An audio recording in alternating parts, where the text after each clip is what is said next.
Okay, let's set this up. Let's go to Facebook. Let's go to personal. Set this up.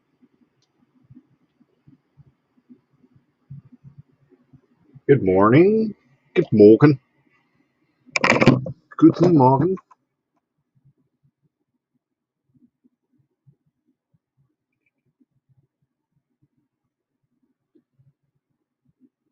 I hope that this is working.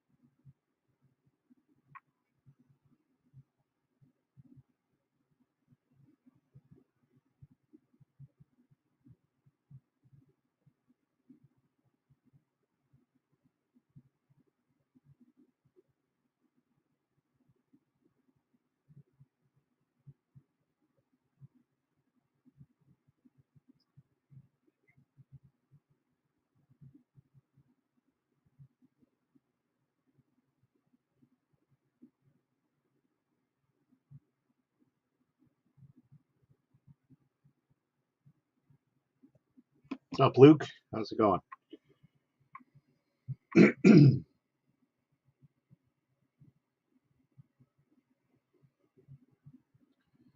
All right, so let's get that. Let's open up Facebook. Make sure that this is working.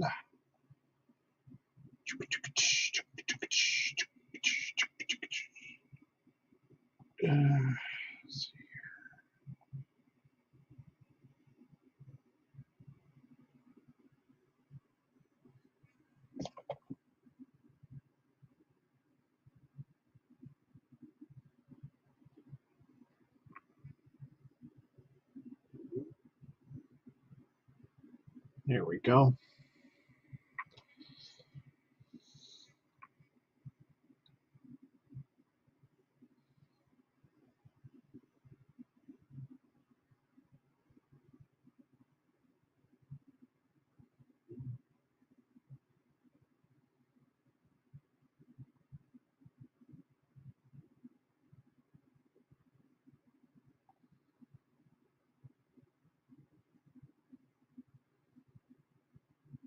Okay, I think we're good. Let me put on this. Let's get this also.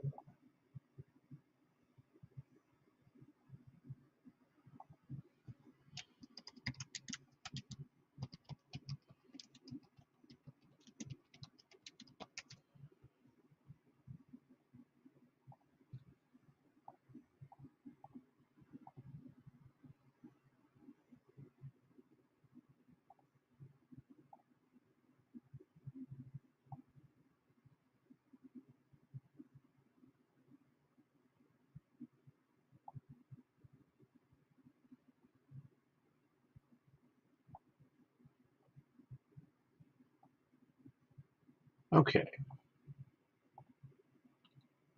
so now we got that set up. Let's go ahead and where's the comment section? Where to go? Oh, that's fine. We'll set up YouTube. What's up? How's it going, Matt? How's it going, Luke? I did get your PM. Yes, Luke. Just reply back to it. Yeah, that's.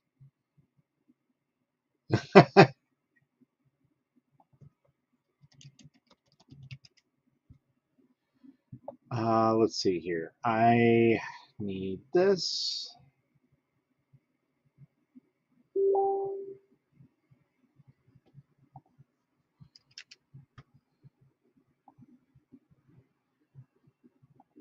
Continue live.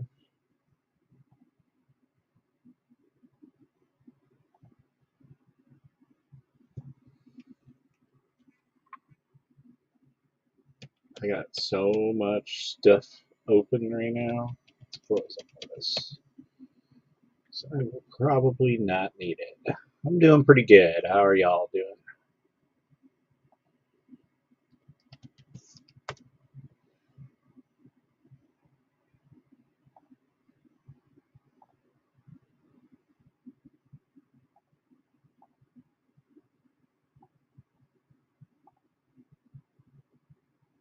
Interesting way to share your live. I know, right? It's kind of cool that I can actually do it now.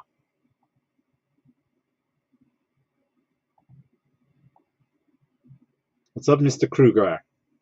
What's going on today? Nothing. I might be taking. Well, I got to take a failed print off of this ginormous thing, which will be fun. And then I got to remove the other print on the Mega, get that all cleaned up for a little bit, figure out what's going on with this thing. I'm done with this machine. I'm done. This Creality machine has not been very good. I've had it. I probably had more failures on that one machine than I have probably all these machines combined in the last like 3 months in a month time on that one. So looks like everything's good. TikTok's still going. We're all good. Okay. Hopefully it looks okay on TikTok. I think it does. You convinced me to get a Viper as my next FTM. So if you're going to buy it through Amazon, let me know. I can provide you with an affiliate link.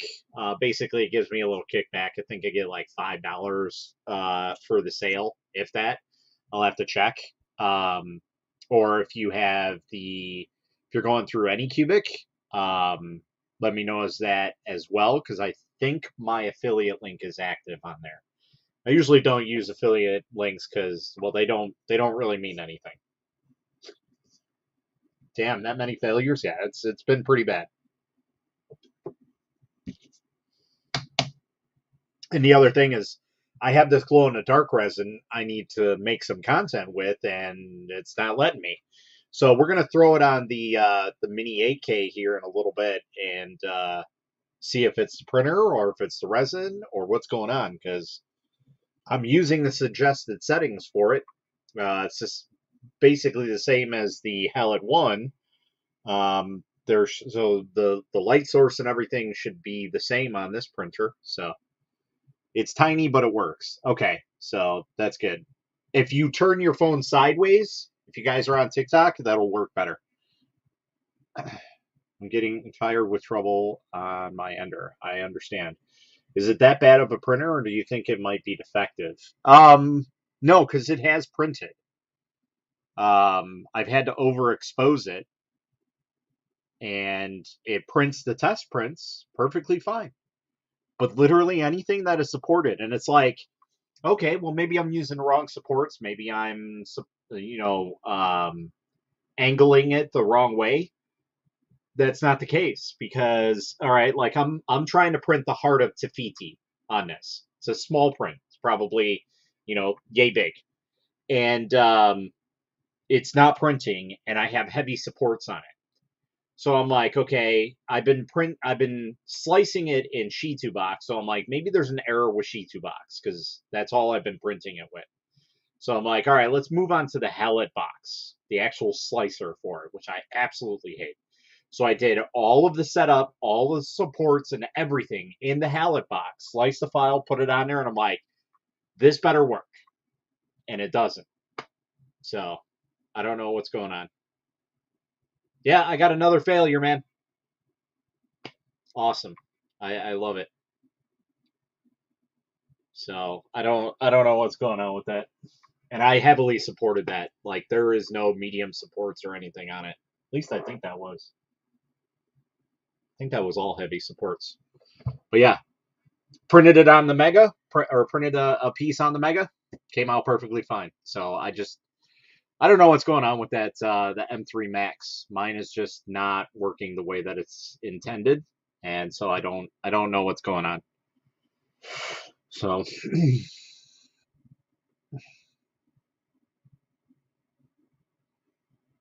yeah, for you guys that are on TikTok, share it out to people. I know it's kind of late. It's 1 o'clock almost.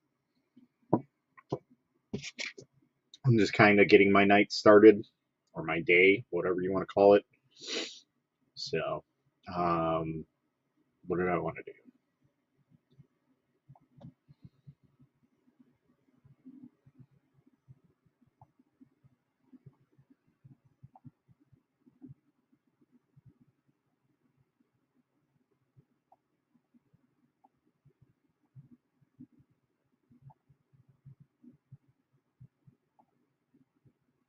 invite. We're going to copy. So for those who want to join, I'm going to put in the banner. If you guys want to join, I've at it. And show. 7 a.m. here. Yeah, you guys are just waking up. But yeah, Mo, I don't know what's going on. So I just been having a bad week with resin printing. I really have.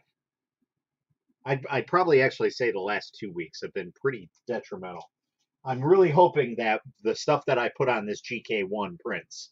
Otherwise, I will probably start losing my shit because I just have not been printing consistently on any machines. And it's driving me up a wall. So, what's up, buddy? Are we talking about the M3 Max? Dude, don't get me started. Really? Yeah, so I have the M3 Max and has a major failure on it. If you can't tell, I don't know what's up with this machine. I've used stock settings, so that's like a 30-hour print, 32-hour print, and it's completely failed. Waste of time. So I'm gonna load that same print on the Mega here. I'm gonna take out as much resin as I can. I hope I haven't left. Oh yeah, there's enough in there. I'm going to take that out, and then I'm going to try and print it. It's possible it is cold because I haven't had the heater on down here. Speaking of which, I should put it on.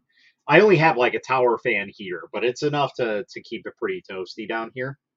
And it could be because the temperatures have just been fluctuating.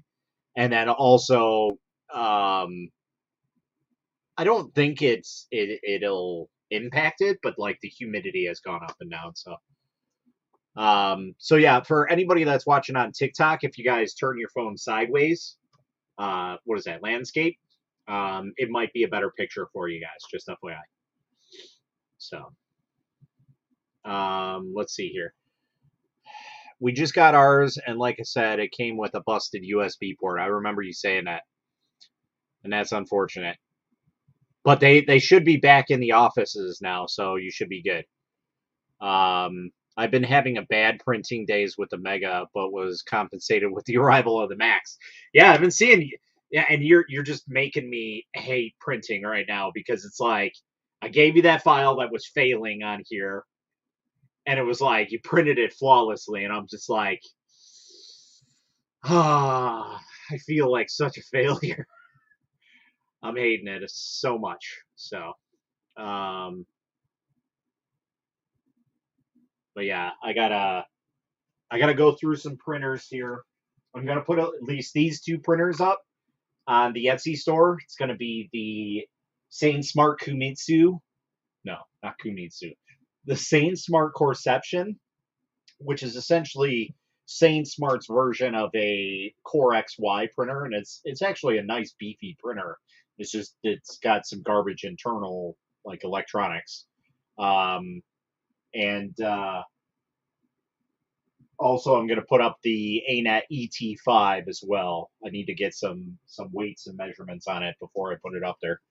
No, man, you're the mentor here. Well, sometimes, I like to say that I am, but there's just sometimes where I guess even the professionals, and I don't really consider myself one, they have their failures. I mean, look at Joel Telling. He just put out a video not too long ago of his box full of failures, and he has a Prusa print farm.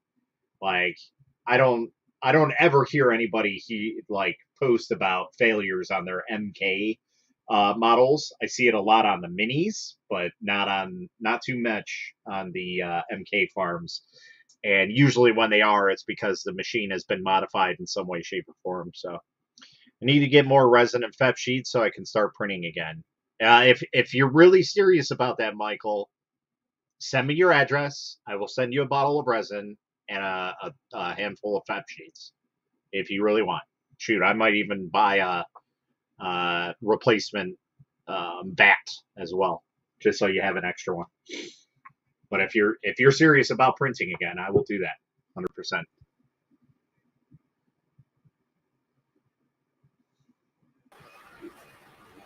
What's up, Mr. German?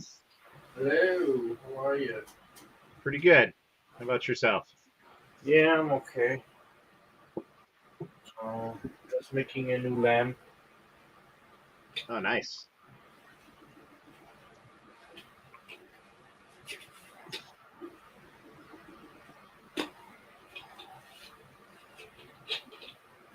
Um, let's put this on static, not on ticker. Let's go to edit. Let's go to save. Let's go. Oh, There we go. All hey, right. Luke. So, for anybody that's watching and wants to join on the actual live video, you guys want to chit chat back and forth, go ahead and type in that link below, and I will let you guys come in. Still got the photon you sent me, but rarely get to use it because the time I pay everything, there's hardly any money left for the hobbies. Yeah, just let me know, Michael. That's, in my opinion, to get you back up and running. If, like I said, you are serious about wanting to print, I'll send you a bottle of resin and some fep sheets. So. What's up, Sniper? Hey, Hey, what's going on, guys? Nothing much. there you Oh, go. what is going on with my audio? What I've been working That on. is awesome as hell.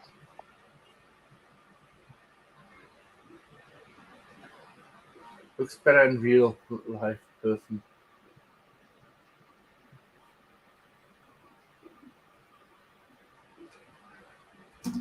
And it comes in parts. So, if I wanted to, I can change the modular out. But it's very hard. Come on. Why does it want to open now? Oh. Up, there you go. It takes the top off. All right. That is freaking cool. What are you showing off now? What are you making And us look bad with? can take the lithophanes out Oh, nice. and slide them in. That's pretty I cool. can change it. I can change them out. So if people want new lithophanes off me, they can order that off me, and it's easily assembled. Is that Super Mario? I have no clue Yeah, what's going on with my audio right now because I can barely hear on my phone. You can barely hear on your phone. this is a test sample. I made it for one of my nephews. Nice. For they have like a little room of Lego. Nice. This is the filament Nice that color. Ben sent me. Nice. Nice, that looks nice too. Not as good as mine. I'm just kidding.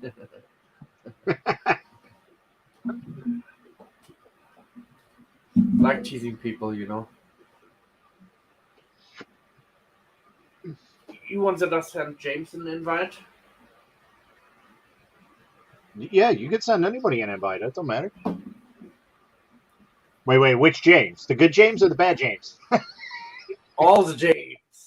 I'm looking for Matt Trio tonight. The bad James, I think. The one what you who would come to your show. No, I mean my best man. What are you guys doing? We're just kind of chit chatting about 3D prints. You know, showing off some 3D printing stuff. Yeah, right here. There you go. That looks really nice. Yeah, I'm happy with it. And the top came out very nice too. That lithophane is awesome. So, Matt I'm is not- the master of lithophanes over here. So Yeah, my friend. I told him a couple of days ago he was not very happy about me. I said to him, Once I get better with my printing and everything, I think I'm going to attempt to try to do a lithophane. all right, let me know if you want to or need any help. Just contact me on Facebook if you have any questions about settings or using programs or how to create one. It's not a problem. Like I want. What did I say? What did I say last before that? Um, As usual, how did you get the colors into the lithophane? oh, it's just a piece of paper. A special piece of paper what I create with Luban or some other programs can generate the same type of picture, but I think Luban is basically the best software out there for lithophane making. The colors are more matching, complementary, to the Right. lithophane. Compared to litho.com, it's not bad either, litho.com, don't get me wrong, but I think the coloration, the colors are off a little bit. Might be my eyes, but I mean, I have 2020 vision, better than 2020 vision. So I can see things what are very tiny. And even the doctor was amazed about me that I can see very well and read little letters very small without a That's good. magnifying glass. Of course, I have to hold it wide from me, or if I do it like this, with one eye I look really close, and this is basically how I look, especially when I look for errors or so. When I go small, I mostly use one eye because it's kind of hard to focus because my nose is in between, you know. Right. So it's a Um, combination of the lithophane and a color print to give the illusion of a 3D effect. Well, yes, the lithophane is yes. the 3D effect, and then basically all it is that same lithophane, just a color photo of it put right behind it. Yeah, I can show you. I have a photo somewhere. Super, super simple idea, and it makes it look amazing. What's up, Ray? Good morning. Good morning. Oh, you let him So, in. Oh no. Guten oh Morgen. no! Ray, good morning. Oh, That's all right. If James pops in here, he won't let any of us talk anyway. So Yeah. Here you go. That's the special picture. It's the black taken out, or most of the black being taken out. And this is one of my other lithophanes for it. Hold on, let me find my. Here it is. What I do is. Here you go. I mean, there's a bigger I print, there's a better my pictures get, I think. And clearer. So once I put this behind it. But you have to use a stronger light because the paper does absorb quite a bit of. Here you go, color now. right. Quite a bit of Hey, light. Matt, can you put the link in chat? Yes. For which one, Luban or? No, sorry. I Litho.com? think he was asking for the stream. Oh, all right. Oh, my Prusa finished. I created my own Prusa code, right? With Cura. I made a profile. And I run into some issues, but I fixed them. The only issue was the printer normally, when they start up the Prusas, they do auto homing and auto leveling at the same time, right? Yes. But the other step, what I did is over Cura, it auto homed everything, but it didn't do the leveling any at all. So I kept adjusting the leveling on there while I'm on the go, and had some serious issue with layer shifts using Cura. Right. Now, since I've been using the original Prusa Slicer, I had no problems at all. Nice. May Young from Solvol is asking, what's the topic for today? Topic is just chatting and chilling. We showed off a couple prints earlier, and yeah, that's pretty much what we're going to be doing. I'm going to be taking off some prints here in a second once I get all this stuff set up and ready to rock and roll. But, Hey, Matt, I got a question for you, though. yes, sir. Do you follow my wife by chance at all on TikTok? I don't know if I do. Okay. So I don't know if you've seen updates yet for my new studio. No, I do Okay. not. I posted up in the Discord that I was working on my studio earlier today, and we have the roof done. All the walls are put up. We're getting ready to do shingling and interior. Nice. Took us 4 days so far to build it from ground up. That's pretty damn good. I just have to. I'm basically turning it into an anechoic chamber. What? An anechoic chamber? What is that? I don't even know what that is. A complete soundproof room. Oh, nice. Yeah. That way there, I can also, because I'm trying to get into more microphone testing. So that way there, I don't have any outside interference, well, when I'm doing the microphone testing. Right. Hey, Ray, can you mute yourself when you open the box, please? Thank you. What you say? Can you mute your box, please? I mean, mute. Mute your microphone, please. Can you Mute your box. say it another? What the box is? No, it's just loud when you're opening up the box for him because he's got headphones on. Yeah, and That's we all. must hurting him printers every time. Yeah. I'm sorry. Hey, we can't blame him. He's got G-Tex, okay? It's a little older Yeah. technology. that we can we give him. I'm Order, sorry, Ray. Ray. I didn't mean it, Ray, in a bad way, Yes, he did.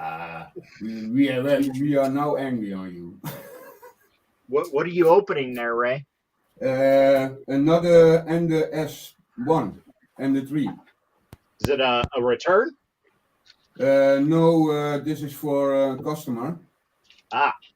I was like, Ray, if you don't want it, I'll take it off your hands for you. That shipping would cost you an arm and a leg. Oh, yeah. What you say, Sniper? He said if you didn't need that, he'll take it off your hands. Yeah. But you have to cover the shipping. Yes. So I had a guy ask me yesterday, he's like, hey, you got a bigger machine? I'm like, yeah, I got one of the ANET ETE5. And he's like, how much would be shipping to the UK? I'm like, well, let's see. To ship a roll of filament to the UK is about $45. So it's probably going to be double, if not triple that. Yeah. Yeah. It was $145 to ship a printer over to him. Just Holy shipping. Holy crap. That's the cheapest. And it would take about 2 weeks. That's not even including like import fees or anything like that. No. And no insurance either. You got to have insurance on it. Yeah. It must be. When you pay 500, you must be insurance on it. Yeah. When it's then the package gone, then is your money always gone. Yep.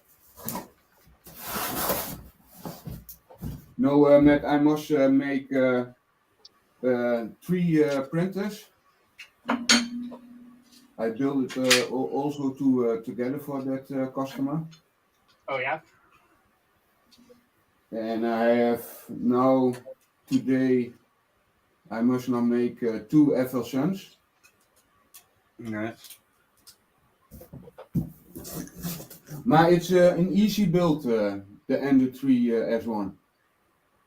Are you doing any upgrades to it, or are you just building it? Only building it off for the customer. Oh, okay. Well, that's simple. I make it printable, nice and smooth. When I get home or to the company, he can directly print. Yeah. Hey, Ray, did you get my email the other day? I think so. I get a lot of emails. Normally, I emailed you the next morning right after we got off chat. On TikTok. No, I emailed you to your email address. Okay, now must I looking today on that. Which email address? RDB Brownwood. Yeah. Yeah, I'd Yeah. have to go back and look. No, Matt, it's an easy build. It's 8 screws, and it's built on. Nice. And Creality learns also to put spare parts in it. Mike says, "Nice Iron Man Nikin." You know, it's made out of plastic. Yeah, I must Yeah, I know. finish that project. I must be finished. That's a long project. I'm almost done. I have only the legs. I think it would be cool to do one in. Now, does it actually fit you, Ray, or are you just doing it like Yeah, to the kind of whole scale? suit fit me. The whole suit is customized on me. Nice. When the people Nice. buy a suit of me, they must all the measuring, head, arms to me sent, and I make the whole suit on your size. The question is it bulletproof? Oh, that's a bad failure. Ooh. Ooh, there's some tears in there. Yeah, Yeah, just a little. just a little. Just a few. Yeah, still fixable with resin, liquid. Yeah. What I see on this extruder, Matt, is really quiet. Yeah, all right. Yeah. What kind of extruder it is? That is the new extruder from the Creality. All right. I have no. I never worked with Creality. The only thing Creality, what I suppose. Is that new direct drive? Yeah, It's looks the like it. direct drive, yeah. The only thing what I I think the- I could I think if I got that one, I'd be able to adapt that to my ND3V1, shouldn't I? Yeah, we have yesterday put it on the ND5, and we can put it also on an ND6. Nice. Yeah, I'm waiting on my lizard. Creality scan lizard. Yeah, is it Yeah. on the way?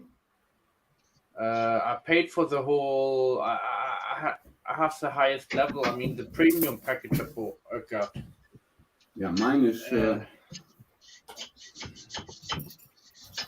So I'm hoping that they're shipping this month, and the court settlement or the settle out of court or whatever. I just want to have my money back, or my fiance Nah, bought it me. I for can you Christmas. explain I mean, for when he lose the case yeah. from Architect, then you must be understand that, and that there's a lot of people asking about that.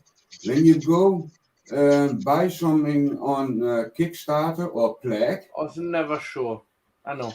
yeah, then you must know when you pay, it can be that your money is gone. Yep. 80% of the packers on Kickstarter, what they make of products, that is lose money. Oh yeah, I understand, but come on, nobody expects reality to lose money. I mean, we expect Yeah, I reality know. to be perfect almost, because there's the standard. I mean, they're basically for a very long time available. I mean, Mhm. they're supposed to have a good record, and and all of a sudden now they're saying somebody else saying, "Oh, hey, they're stealing stuff of us. Let's go to court and battle it out." At Mhm. least the people who invested in it should get their money back, because Kickstarter still has some money. Kickstarter did not give it to Creality yet. Creality No, doesn't not have the yet. money. I know it. I get also some payment of the promotion, and it's always waiting. And another problem is the people who sue the company or Kickstarter, because it's suing Kickstarter. And Kickstarter is basically saying, "Hey, it's not us. You have to go to them." Mhm. And then they're also putting an injunction, I believe, on it. So Kickstarter, if they're paying out Kickstarter, they have to pay it to the company.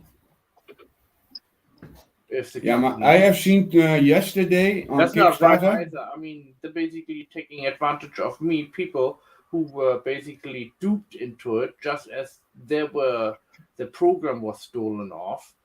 It's not my No. fault, you know. This is, I mean, we should get at least our money back because we're the innocent here, you know, Yeah, just as the other company, if it's their technology what they use. Can you tell the scanner of the Creality, also the scanner 1, it's a product of Creality. The program from Creality, the scanner program, it's an open source program. When you go looking on internet, you find the open source codes from the camera. Yeah, but if it's open source code, I don't know why That's the why. company is censoring it. Yeah, but that's why is Creality gives the program for free. That does also with Cura. Cura have some programs what older is that comes be open source. Then you can make what you want with it. And that's have now Creality also done. Only Creality have look on the architect software, how it sees out, how is the layout, and that's a little bit the same. But the G code and all the codes what in the program is not the same. When is the code same, then you can put the architect camera on your PC, then must it be go on and then must be working. When it's not working, then is the G code not the same as Creality camera. That is the problem. That is the suit. That is the little fight on the court. You see a lot of papers about that. In little bit. It's still not right that is a take. I mean that they're pressing Kickstarter and telling Kickstarter, yeah, all the money what you got from your clients, you have to give over to us, and that's wrong either. That's wrong too. Yeah, I have Very sent wrong. also yesterday a mail to Kickstarter when arrived my money, but I have a lot of Kickstarter promotion of that. Mhm. And I know from Creality, from my person, I know all the people, they have some brought from Kickstarter, they get also this camera. That is the whole thing. Every person die buy a camera on Kickstarter, they get their camera. What I mean, or lost the suit or not, they get the camera. All right. That is also what I not like on Coin? the Creality illicit scanner site. All the people are pissed off, and they let all the messages on that site, and I think that is really wrong. When many more people going angry, more the companies say, "Fuck off, you get nothing." Yeah. That is my Yeah, conclusion. Carl said that they will refund the user's money if something happens, but you know that's kind of hearsay. But that should be the correct thing to do. We'll have to see. Yeah. I think that is also scum. I Because if think they want to they have cannot money, 3 million in the pocket and go to the vacation. the only way they can recover their money, if they can recover their money, is if they would impound stuff from Creality, what they ship from China to Europe and to America. That's the only way they can recover the assets. money. Because if they go to China and say, "Hey, you use our stuff, give us $1 million," China will say and give them the finger, you know. Yeah. So China, they're way different with the copyright laws. I mean, they don't care about copyright laws as long as it benefits China. Yep. Matt, I have something new. Oh boy. Really something new. I don't know. You don't know this company. Micro Zen. Zen? Hold on, let's see here. Microzev. Yeah, I've never heard of them. Okay, it's a Turkish filament. It's really different colors. It's more like Is it any good though? That's the $1 million question. When I look on the print, it's really nice. Well, that's good. And it's almost also cheap filament, 16 euros. Oh, nice. like pastel colors. Yeah, they sent me this month a lot more of colors of that. That was my. My Yeah, I'm print's thinking really about nice. to get some more colors, just in case I have to do one of them. You know, because that's not bad. The blue one. I should have made it red, but I didn't have red. Matt, I have a question. Yeah. No, the other Matt. Oh, Which Matt? You can just say it. Is it possible the Mad that Man or the Mad? Matt number 1 or Matt number 2? The USA Matt. We're What's up? both mad, you know. There we go. 2 trees. Cooperated with Eason. Yes, huh? It's possible. They sent me 2 trees. Sent me Eason filament. Yeah, I mean they could. Esun is the largest manufacturer of Chinese filament, so 90% of the filament that you see that comes from China is rebranded Esun. Okay. So it's a good Yeah, possibility. but I get yesterday a package from another rainbow filament color. My sound is gone. I think, yeah. I can hear you. Okay, Right? we can hear you. Yeah, we can hear you. Yeah, now can you hear me? Yeah, it's yeah, you can hear me, huh? Yeah, we can Yeah. hear you fine. Yeah. Give me £5 and I will see if I can hear you. Yeah, you can hear me? No. Yes. I Yeah. told you £5, then I can hear you. Stupid. Yeah, they sent me some another rainbow filament. But I hope That's cool. this week we're gonna try the Eason Resident transparent. It's good. All right. Good resin. I like Esun resin. I like it also too. I have now 6 bottles try out and I have no failing on it. Yeah, I used to be a distributor for them. I have no feelings at all. Basically, since I've been resin printing, I had 3 or 4 failures in total, and that's because of support issues every time. That'll happen. I was gonna say, Matt, what haven't you done or dealt with when it comes to resin printing? Me or him? Akuma. Really, I mean everything. I can't say that I haven't. I like the center ball, the crystal center ball. How did it came out? Oh yeah. Still white. It is. I haven't had a chance to mess with it. I did do like a crystal. I dipped it in resin and then I resanded it off, so now it's back to frosted.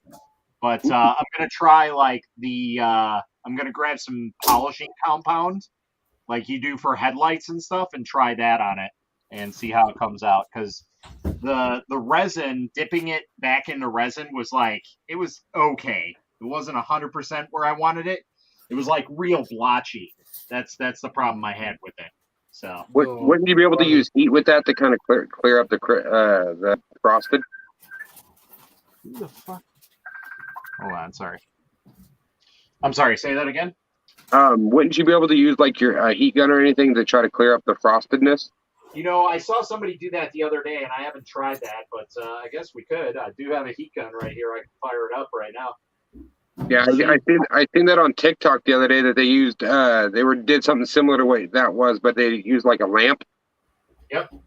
And they just used their heat gun and it took away the frost. So I'm like, maybe that might work. Yeah, so that might be because it's a different type of resin. Like it's an actual like setting resin, not a UV resin. But hey, we're worth a shot. I mean, like I said, I got a heat gun right here. I can throw it on, and we I can mean, see how it goes. even if you have used regular resin, that would be better than the printable resin, I think. Yeah. Because you don't have to do anything to it then.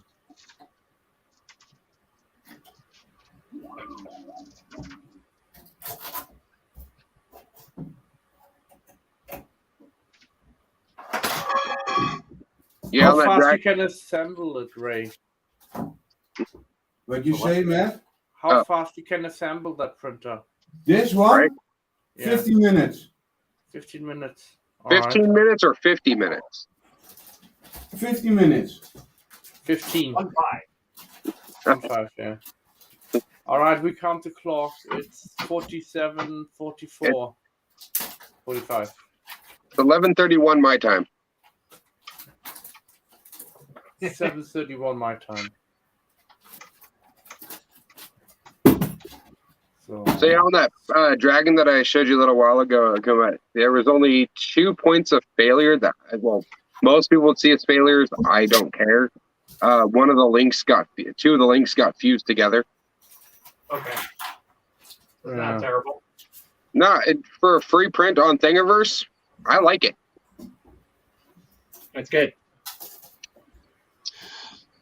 what I realized with the Flexi stuff, when you print, Brushed on smaller clear you resin, print them. cured it, and seemed to give it a little clearer look. Yeah, that's what I did originally, Carl, is I brushed on clear resin on this, the same resin, and then I cured it, and it was okay, but it made it a little tacky. So Go ahead, Snapper.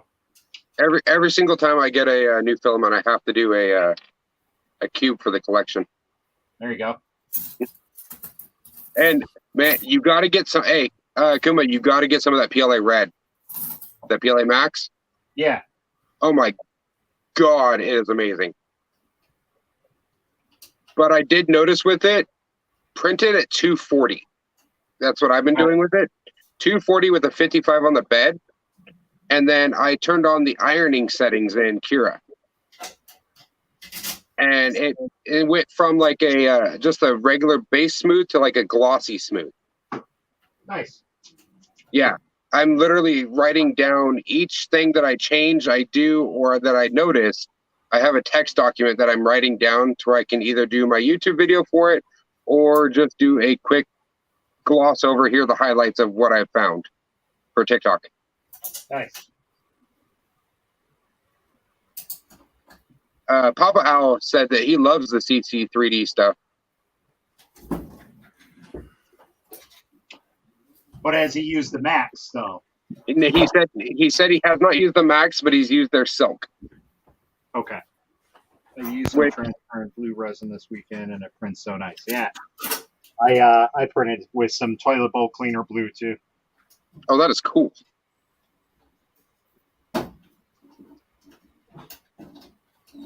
Do you have any UV reacted green?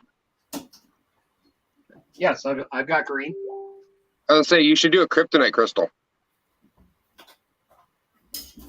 That works too.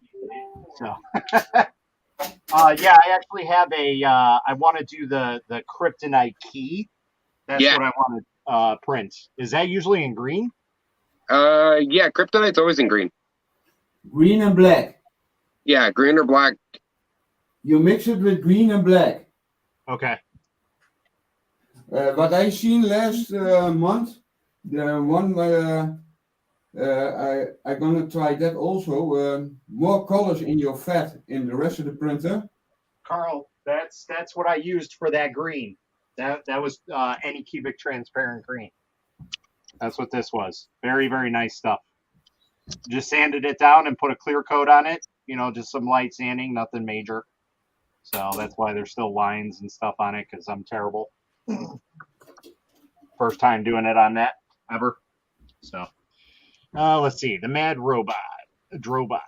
Not sure if any of you saw the video I made about making multicolor prints on a single extruder.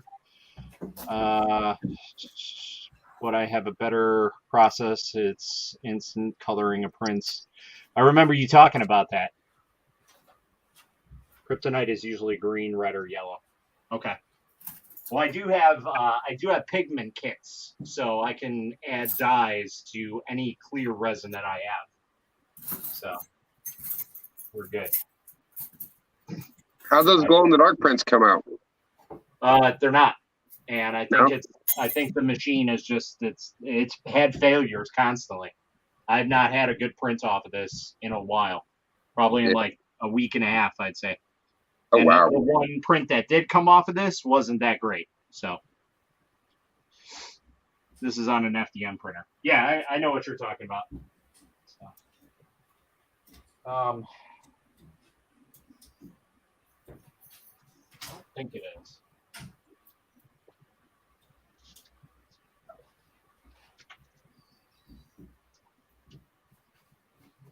Matt, are you using new models for your prints? What you printed them before, or the brand new models? No, actually, that's another possibility, because the print that I'm using for this, I got off Thingiverse, and it's the first time I've used it, and I haven't tried it in any other color or any other printer, so that's a good possibility that it might be the print too.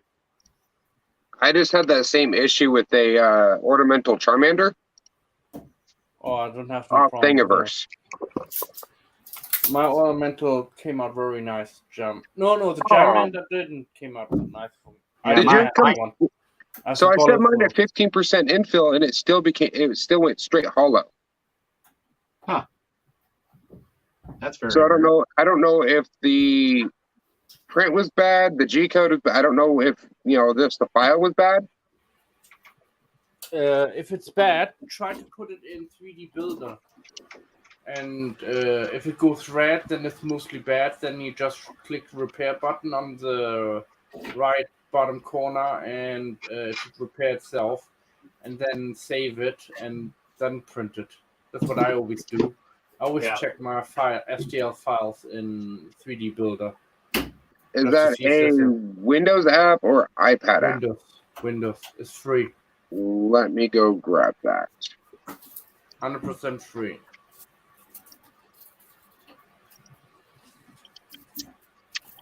Because it does repair mesh and all that, and all the other stuff. 3D Builder. Oh, it's a Windows program. Okay. I think I actually already have that installed. Nope, but I am right now.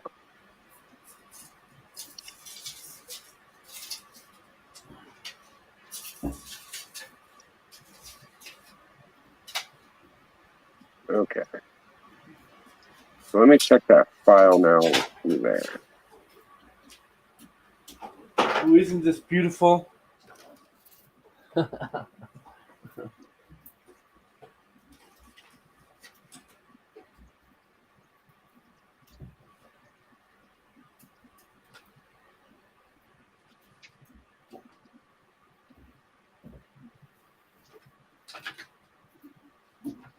You're not done yet, Ray?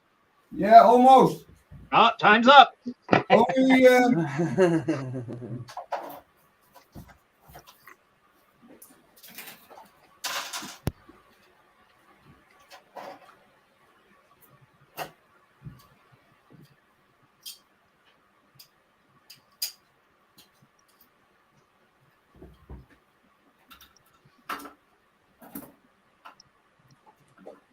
You see, my fiance, she built a little mini Prusa in 6.5 hours.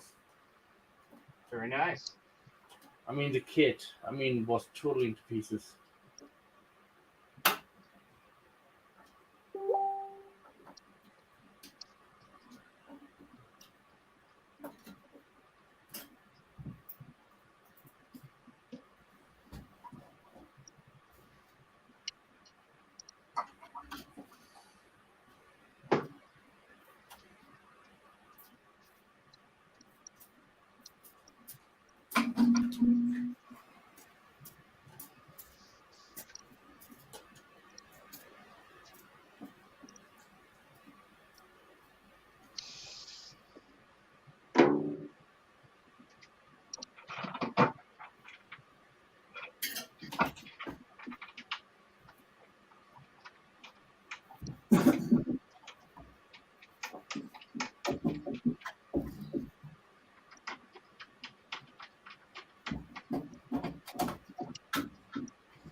So finish. Time 47:08. Well, you didn't make it, mate. I have not made it. Ah, No. No. We did 25 minutes. 25 minutes. Yeah. Come on, that's a normal Ender 3. Come on now. You're professional. You should do it in 10 seconds flat. Ah. And a resident printer. 10 minutes.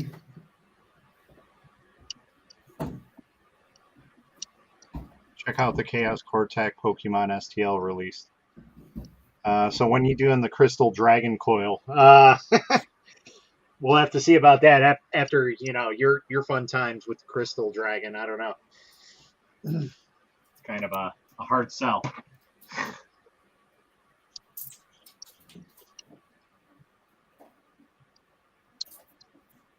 Kryptonite is usually green, red, or yellow. Okay. Well, when I think of Kryptonite, I think of green. So.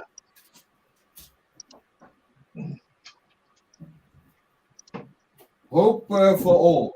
I cannot put it on. Yeah, so that Charmander file needed to get fixed. So it's repairing now. There you go. Thank you, Matt. You're welcome.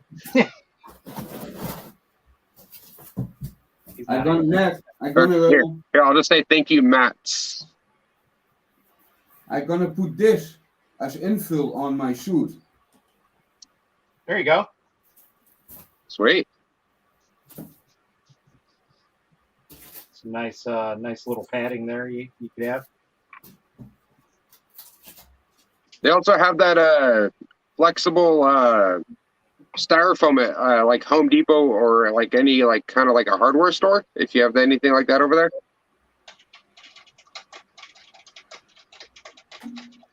Oh, today's it's Dora kinda like Day's birthday. Did you guys know? It's kind of like a packing foam. Whose birthday? Dora from Oh, Focus. no, I didn't Hello, know. Dora. I did not know it was her birthday today. Happy birthday. Have a wonderful day.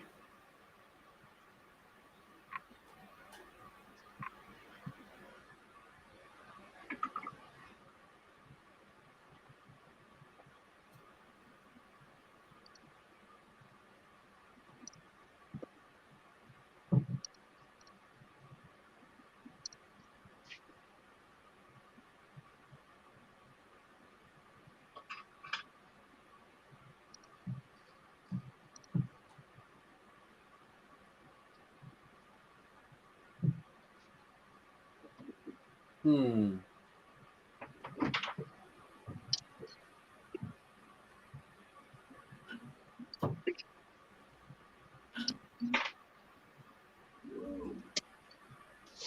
Trying to do some sketchy shit. You got it.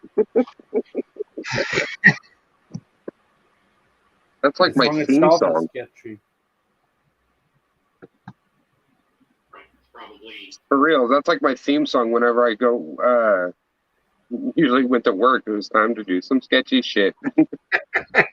I was singing that the other day when I was at work. We were like riding on the rails, and I'm like, "Yeah, this is sketchy." And for what you do, doing some sketchy shit, that's probably 99% of what you get paid to do. Definitely do some sketchy shit. What I nice thing of this printer is really quiet, man. I like that color of filament. Yeah, it's a Turkish filament. They sent it me. It's from Like a a- Dutch man in the Netherlands. There's a new company from this. If you have a link, or something, throw that It's up in coming chat. on. It's coming on. Oh, it's coming up. Okay. It's coming up. I'm waiting now for approve for Amazon. For selling on Amazon, then can we ship it in the whole world? Yes. Nice. So I had somebody ask me the other day that came over, why do I have these two in baggies? What is that? So this is my very first print that I did. and it turned out hollow, but it's the first one I did, so I'm keeping that one, of course. Yeah. And then the other one is the second print after I learned, hey, I need to adjust the infill. And it's my Green Ranger power coin in jet black. Oh, nice. It's morphin' time. I have a video planned for that, actually. Nice. And it deals with these printed power coins that actually can rotate through the morpher every time it's clicked. Nice. That's pretty cool.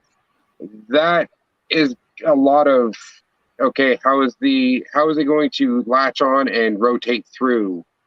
I'm looking at the mechanism. Remember the old I can't remember what they were called. Crap. Hogs? No, like the photo viewers that you had when you were a kid. Oh God. The ones that you held up to your face, you clicked a little. What was that? Viewmaster, I think it is. Something similar, yeah, something like that. But basically, it's the same mechanism that, like, you hold the trigger down, and then you release it, and it would rotate through. That's the same thing what I'm doing, except when you hit the buttons on the side, it'll take it and then rotate it to the next one. Gotcha. It's kind of I'm doing that on my wife's iPad. It's just designing it is a pain in the backside. Yeah, I wish I had time to design things that would make my life easier. Well, with the new job that I'm doing, I have a little bit of free time. It's nice. Cool. My free time is when I'm not building my studio. Okay, so it is fully fixed, and then I should just be able to export it. So the first test print.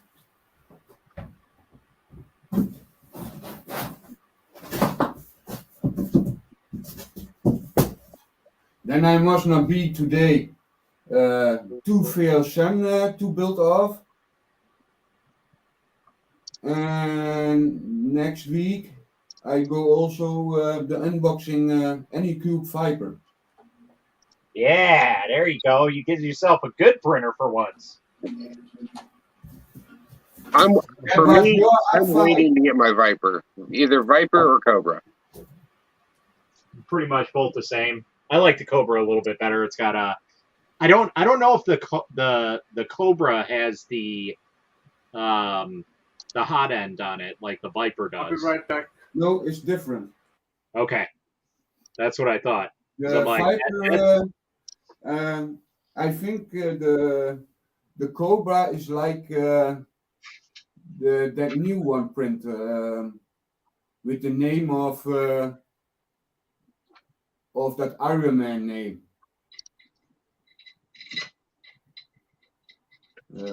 Hydra. Yeah, the TiVo Hydra. Yeah.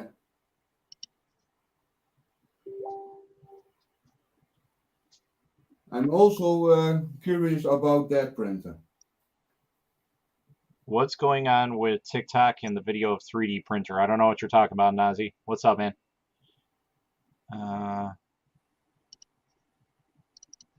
Oh.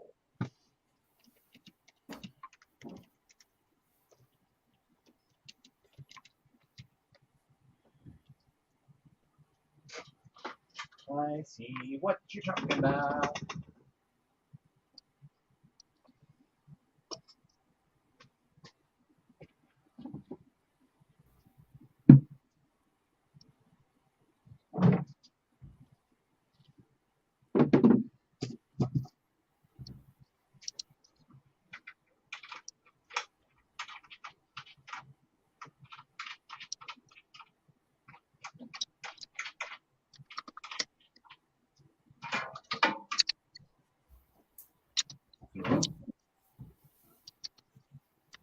I have Matt. I have last Friday. I brought an to the hands DJI gimbal for $150.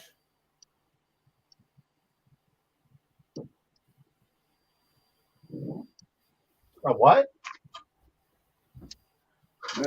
Zo'n DJI Robin gimbal. Oh yeah. Those are nice. Yeah. Only the problem is the camera is a little bit old for that. But it's working.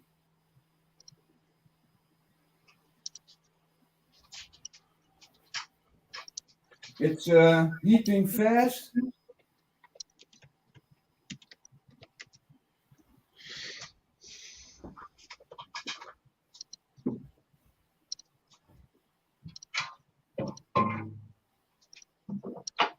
Also, did the bed have a ground cable on it? That just means that they have poor electronics that they need a ground cable.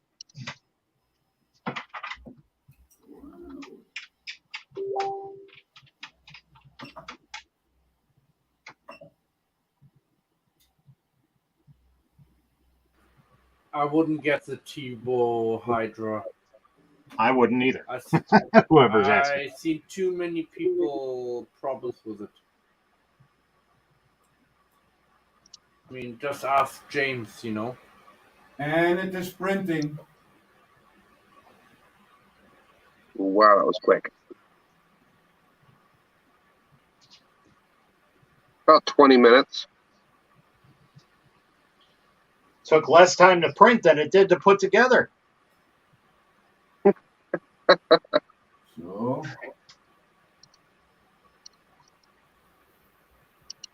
Yeah, it's printing. I'm gonna look. Let's see. Yeah.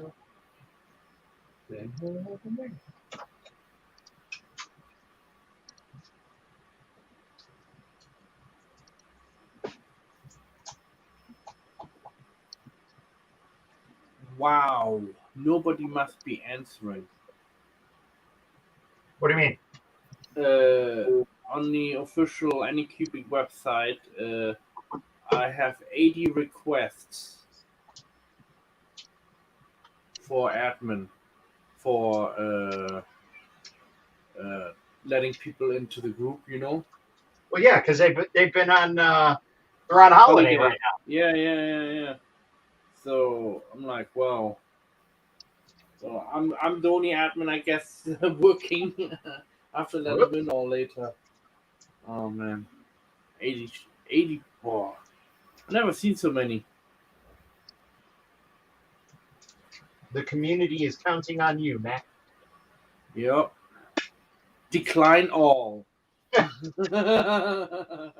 be a dick move. I know.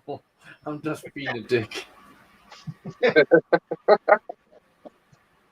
don't have time to approve these requests.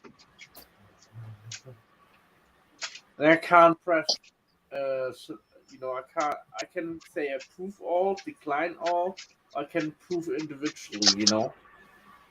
What I like on the printer, it's a pipe sheet, 2 sides on it. The what? And a pie sheet is on it.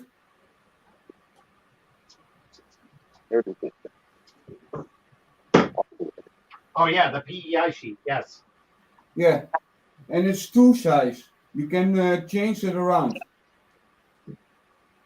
Yeah. Wait, that doesn't have a PEI sheet.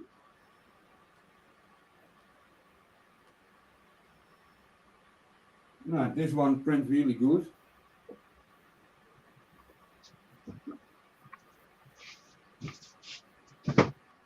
No problem at all.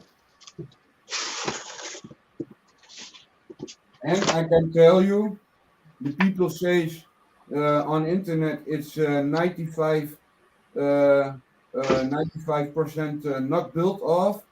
That is really wrong. It's 59% built off product. Gotcha.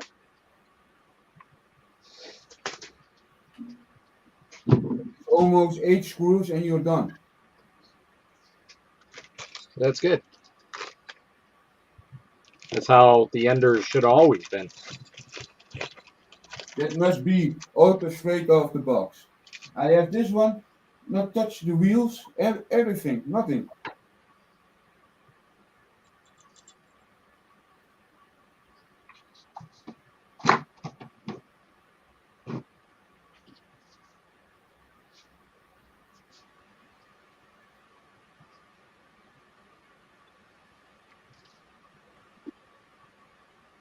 Sorry, had to mute for a second. I was dealing with children.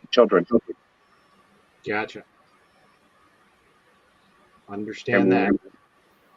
And I had one sitting right here that I didn't even realize I was on live stream with you guys. And then my 6-year-old walks behind me. I'm just like, get out now.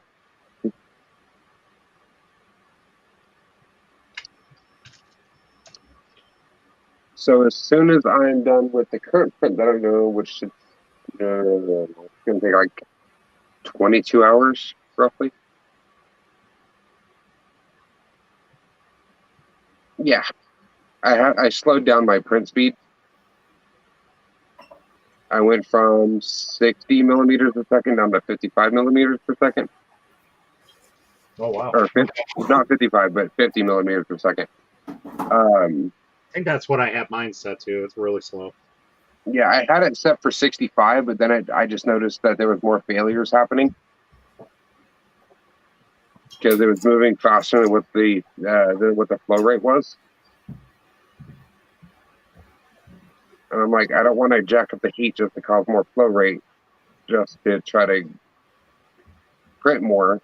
So I slowed it down, kept the flow rate still at 100, and I'm printing my last box that I need for my Switch gaming tower before the top. Nice. Yeah, I finally decided I should finish that project. You finishing a project? What's wrong with you? Yeah. Oh no, I still have like 4 other ones that I'm working on. I still need to finish the speaker rings. Yeah. I have one left that I need to do, but I forgot. He's out of town right now, so I'm kind of threw that one on the back burner.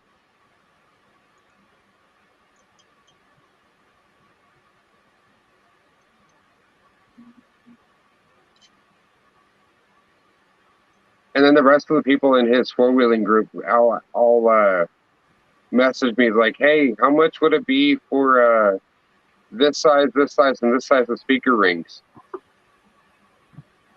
I was like, no. I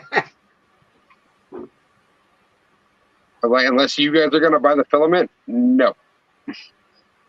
Yeah, it's a lot of work. Yeah, because then I have to get the speaker. One of them wants a 12-inch subwoofer ring. And I'm like, my printer is not big enough. Yeah, no. The 6-inch ring, it's almost all the way out to my front and back.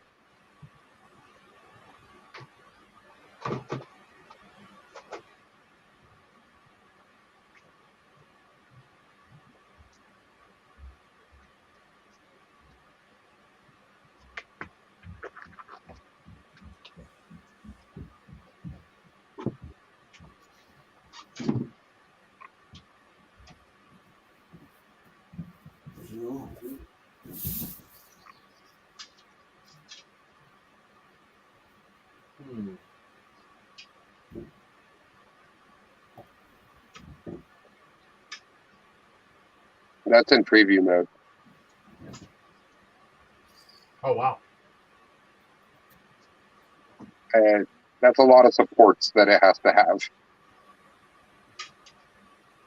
Do you use tree support?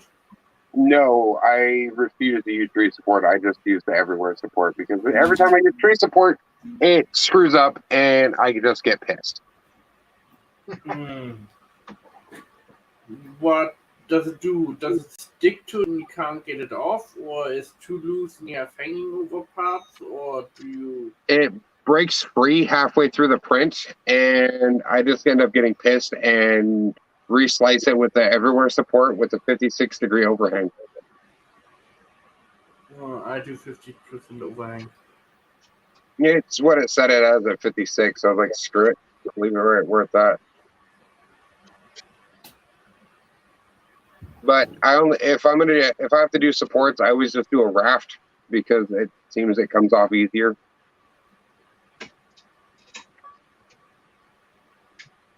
Whoa. Hi, Ray. That was a face. Worry, guys, I'm still here. Right? Yeah. Well, he just zoomed in like hella, and all of a sudden I just seen an eyeball. Yeah, I have problem with my focus from the camera. Well, I mean, a lot of us have problem with focus. You know, we start focusing on one project, then we move to another and another and another. I was going to say, haven't you had problems with your focus? You got to contact Dora for that. Yeah, I know. I'm her assistant with the problems with the focus. I have last 2 weeks ago, I had an other issue on the focus on the electronic plate on the Z-axis. Oh, yeah?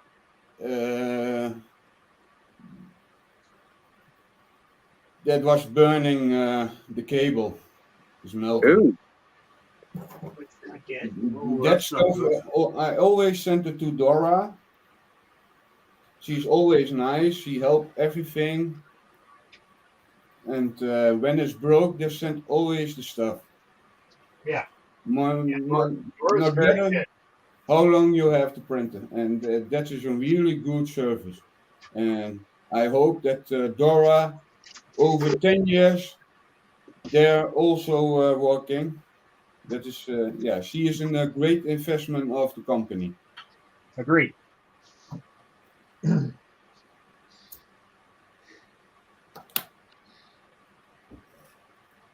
So that was the second printer. Adjust the density of tree supports, Carl says. Carl, are you not jumping on, or are you just going to be in chat? Yeah, I mean, I'm I know Matt's coming on and off. kind of scares people away, but Come on. It's not me, it's you, Matt. Just because I'm not, you know, it's not camera perfect, but still, doesn't mean I have to scare people away.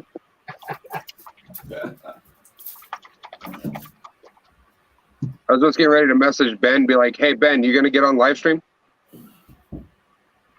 yeah, I was going to message him earlier, but He was doing his 3D pen videos tonight. Yeah. I literally jumped in his live stream, was chatting a little bit with them, because I'm moderator over on his lives. oh, okay. And then I seen that you were live on YouTube. I got the notification that you went live on YouTube. So I'm like, hey Ben, I'm gonna dip. Matt's live over on YouTube. He was probably like, "How dare you?" Now he's like, have a good night.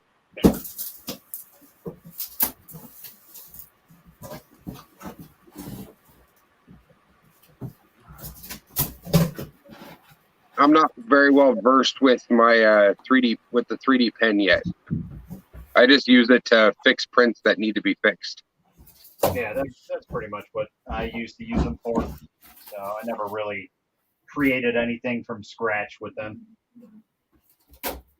Yeah, when I accidentally broke my wife's Shinron. Oh no! Yeah, Shinron. I hit her shelf out in the living room with my shoulder, and it just threw everything everywhere. And his mustache and his horns broke off, so we just used the wood filament that I had because we made a wooden Shinron, and I actually want to find a. Ooh, that would be a good one for you, Matt, if you could do it. What? Do some Dragon Balls. Yeah. And some UV orange resin. Yep. But how would you get the stars in there? You can't. Or would you have to do like a 2-piece where you have to see them together? Yeah, that would probably be the best. I know, I'm giving you ideas, aren't I? I mean, essentially, like I have Dragon Balls here, and that's essentially what they did. Is they just took two of them together and molded them as one. Would that be like the cast molding, like what we were discussing last week? Yeah. Where are those actually? Oh, we're gonna.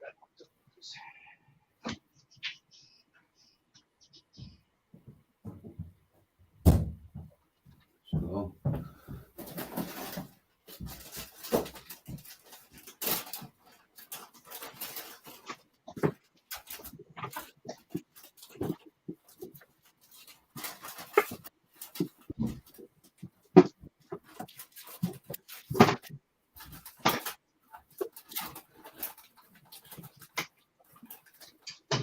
There you go.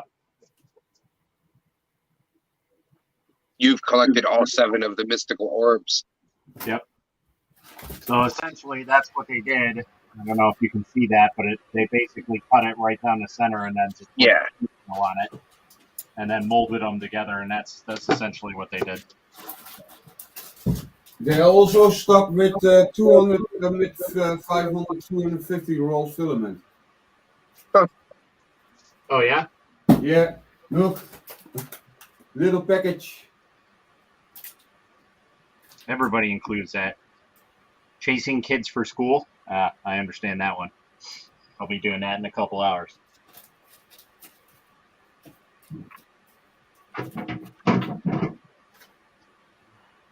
All right. So now we get to figure out if this is a file issue or if it's a printer issue that we are having. Because it's So- a Sonic Mini. With the resin printing, couldn't you do the same thing as like what we used for the STL printings? What do you mean? How Matt said to use it in the 3D builder. Couldn't you do the same thing if it's an error? So the resin printer, the slicers have that built into them. So when you load it up, it will tell you if something is good or not. Why can't FDM printers do that? I believe Prusa has it, but Yeah, Kira, I have it. yeah, Kira might have that, but it's like probably an add-on because Yeah. they don't think outside of the box. So I gave up on trying to learn Prusa Slicer. That thing irritated the hell out of me. yeah, it's a little more. Yeah, you must understand, the Pursa in slider is mean for the Pursa. The what? The rest on the printers, what you can attach on Pursa, that is that they do it for the people they want it. Yeah, the 2 that I know the best is Matter Hackers Matter Control and Kira. Those are I gave up. I have it on my system, but I just don't ever touch it, which is the Creality Slicer. That's literally Kira. It's no different. It's an older version of Kura. Oh, okay. That's all Yeah, it because is. I'm like, I didn't look anything like a lot of the settings. I'm like, where the hell is half the stuff? Yeah, Kura, as known as Ultimator. Yeah. They make the software, and when the new software is come, then goes the older software what a year ago or 2 years ago is become, that is come open source. And that's why you can use Creality that slider. All right, Yep. guys, I'm gonna pop off. I need to go out with the dogs. I might be back on if you guys are still back on. Yeah, no problem. All right. All right, Matt. See you later, Matt. Come on. Nice Have day, you man. guys. Be safe, all of you. Yeah, you too.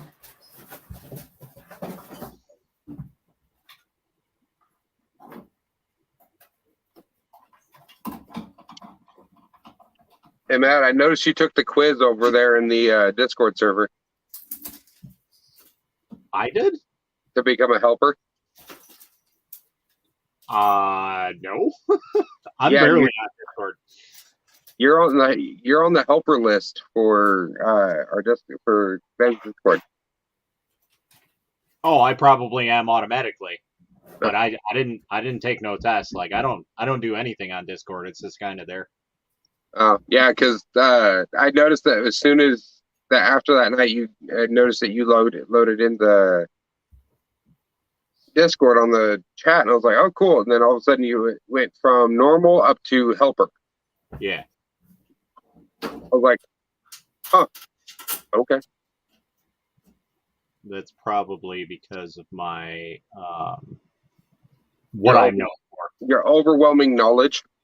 But I guess that's to remain to be seen. Depends on the topic we're talking about. So. Right. If it's if they're asking questions on resin printing, we just send them to you. Yeah, I would say I'm probably like it's pretty funny when I even have Uncle Jesse reaching out for help. So I just recently started actually watching his That videos. is really surprised what? that Uncle Jesse you asked. Oh yeah, yeah. He asks me all the time, like, "Hey, I got an issue with this. What do you think it is?" I'm like, "Dude, I don't know. That's kind of weird issues that he usually has." And of course, he comes at me with like the weirdest things that he has. Yeah, I know. No. That is funny about him. Every Yeah. time he have an issue that is all off the box Yeah. and not even seeing it yet. So, but still. All right, let's go ahead and set this up. Let's get that going. I guess my TikTok crashed. All right, that's cool. You use who's using Desktop Engine? I'm not. Oh. That is a sick background. Yes, I know. The other screen is just as nerdy. So if I stop this and I went and I shared the secondary screen, let's go on here. Let's move all this stuff over.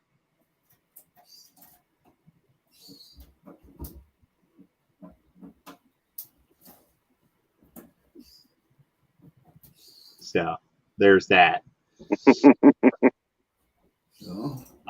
Which Discord is this? I believe it's called 3D Nerds. Yep.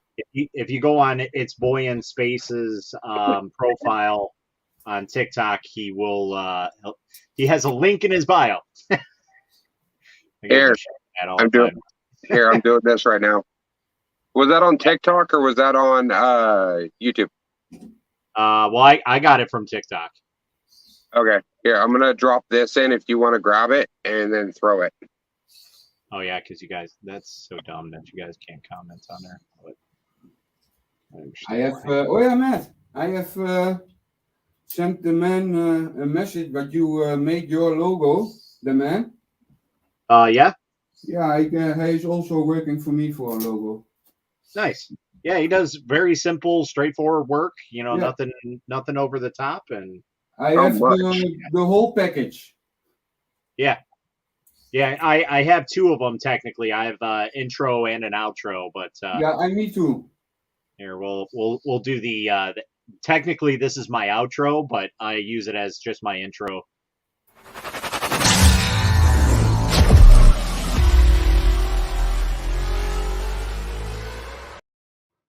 I love that. So great. Yeah, I have paid. Dude, I need something.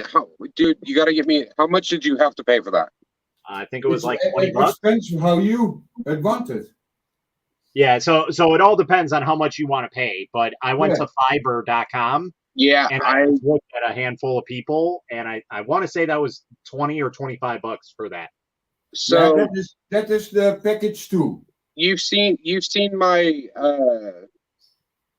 my logo on TikTok, right? Where it says my name with the purple smoke. Yep. Okay, that's actually my YouTube intro. Oh, okay. Like, there's more to it. It's just I took that little snippet. That cost me $55. Whoa. And that was from Fiverr. See, but again, like that video that I just showed you, like there's probably 30 other people that have that. It's just a basic intro. And like if you go through his portfolio, he shows you that is one of them. And I was like kind of okay with it at first. I like the other one that I had, but everybody seemed to like the way that enters in, because like I said, it's technically an outro. But yeah, I want to say it was like $25. Yeah, I have paid $25 for the whole package and $15 for my logo. New mate Here, logo, I'll new show design. you the intro on this. I think this is the intro.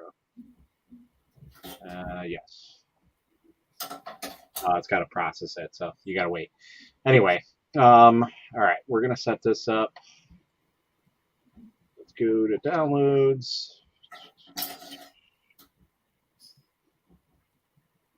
Oh, that's right. So, Oh, God, I hear somebody moving motors that they shouldn't be moving like that. What are you doing? You're going to blow something up. that's what I pull off. Ooh, the heart of Tafiti. Yes.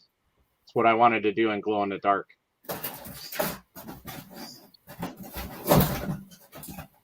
Let's go 45. All right. So we're going to do... So why do you run that at like a 45-degree angle on resin? But yeah, so essentially, if I did this straight up and down, there's a potential of it failing because there's not enough support to allow it to adhere.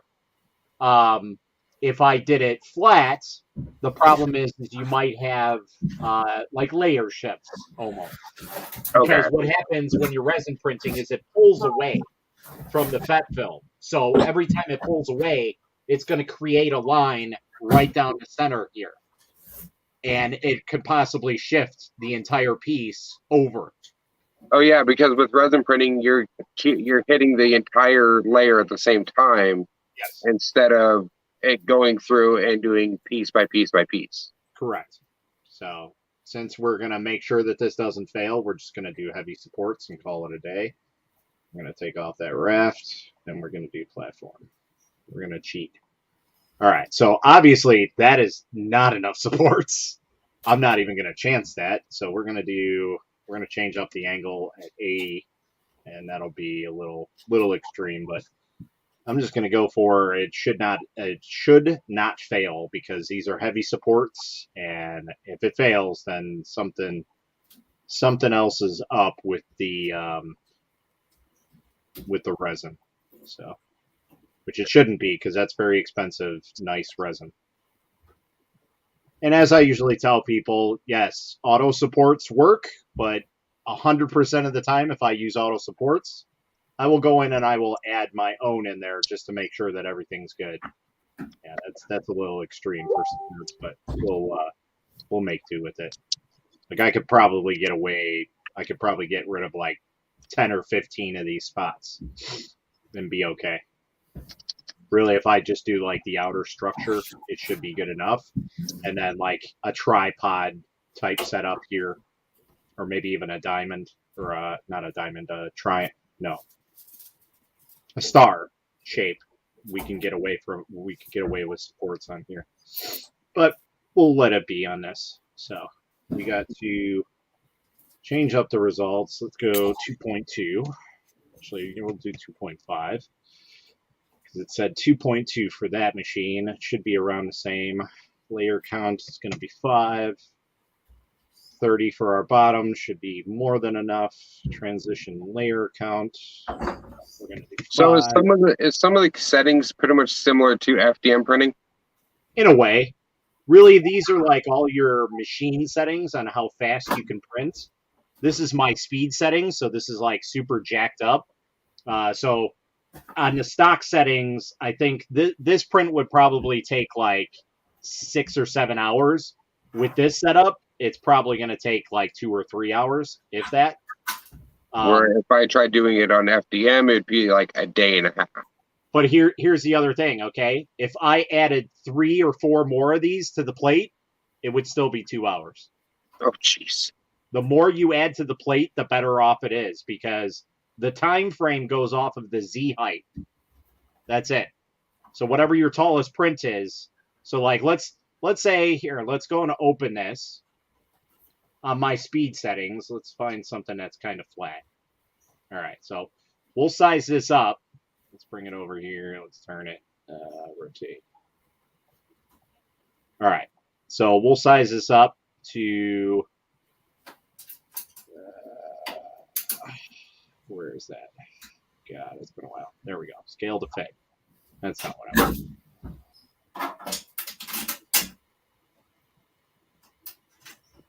So we got to turn off uniform, shaping, and scale.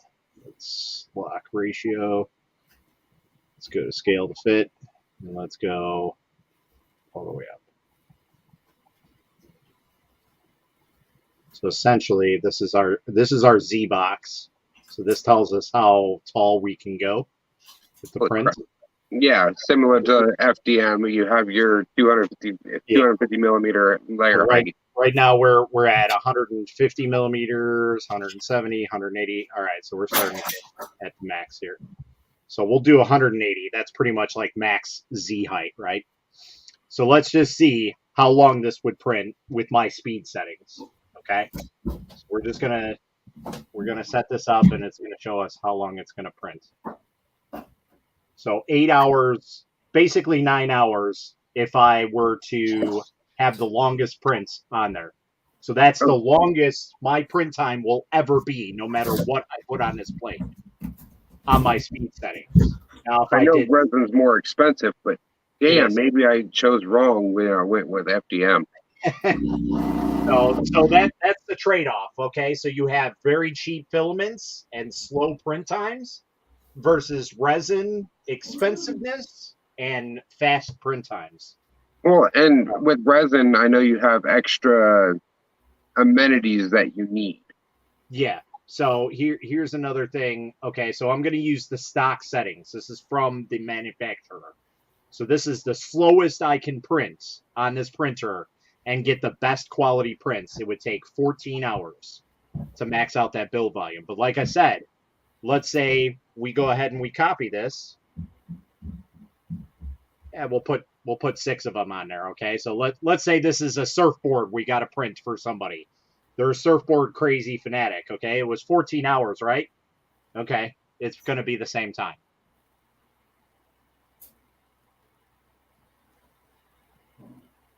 I noticed that Cura has been slowing down recently too. Like I'll try to print I'll try to slice like a fairly decent sized print, like a dragon or something. Yep.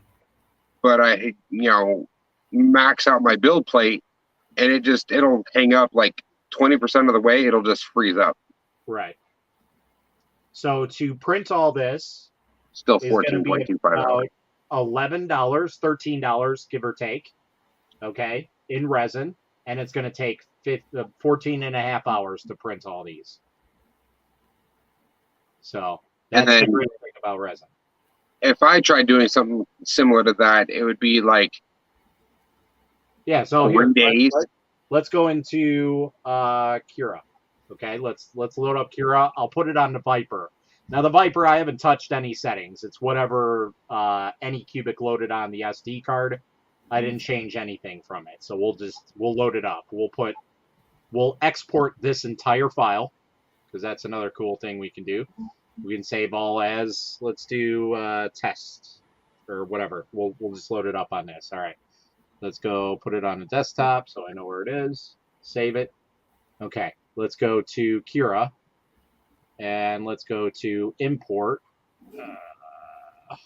You know what? I might have to do it different because Shi2Box likes to take out Cura. So let's load it in. And we will not resize it. They will be the same exact size, same everything. Okay. Yeah. And we will just go ahead and hit slice because I'm just on normal 0.2 PLA. All right, let's go ahead and slice this up and see what it says. Model errors. Do not show this message. No, actually. I don't know why it has your errors, but okay. Morning, chaps. Good evening. Good night, mate. All right, so we're slicing right now. Let's see what it says for the processes. So as you can see, my system is insanely fast, and even with Cura, it's slow. Yeah, man, Cura eats up so much resources. Let's see here. Is this the new? This isn't the new beta you're using. No, I haven't downloaded the new one yet. I'm running on Cura 4.13.1. So let's see. Good morning, James. Hey, Ray. It's actually not taking up a lot of processes. when it's slicing, I notice it hits my RAM hard. Yeah. So this says 20 hours and 25 minutes. So another, and that's just a guesstimate. Okay. Yeah. With the resin profiles, that's pretty much on point. I'd say, let's say it's an hour off, because that's like my speed settings. I know it's an hour off.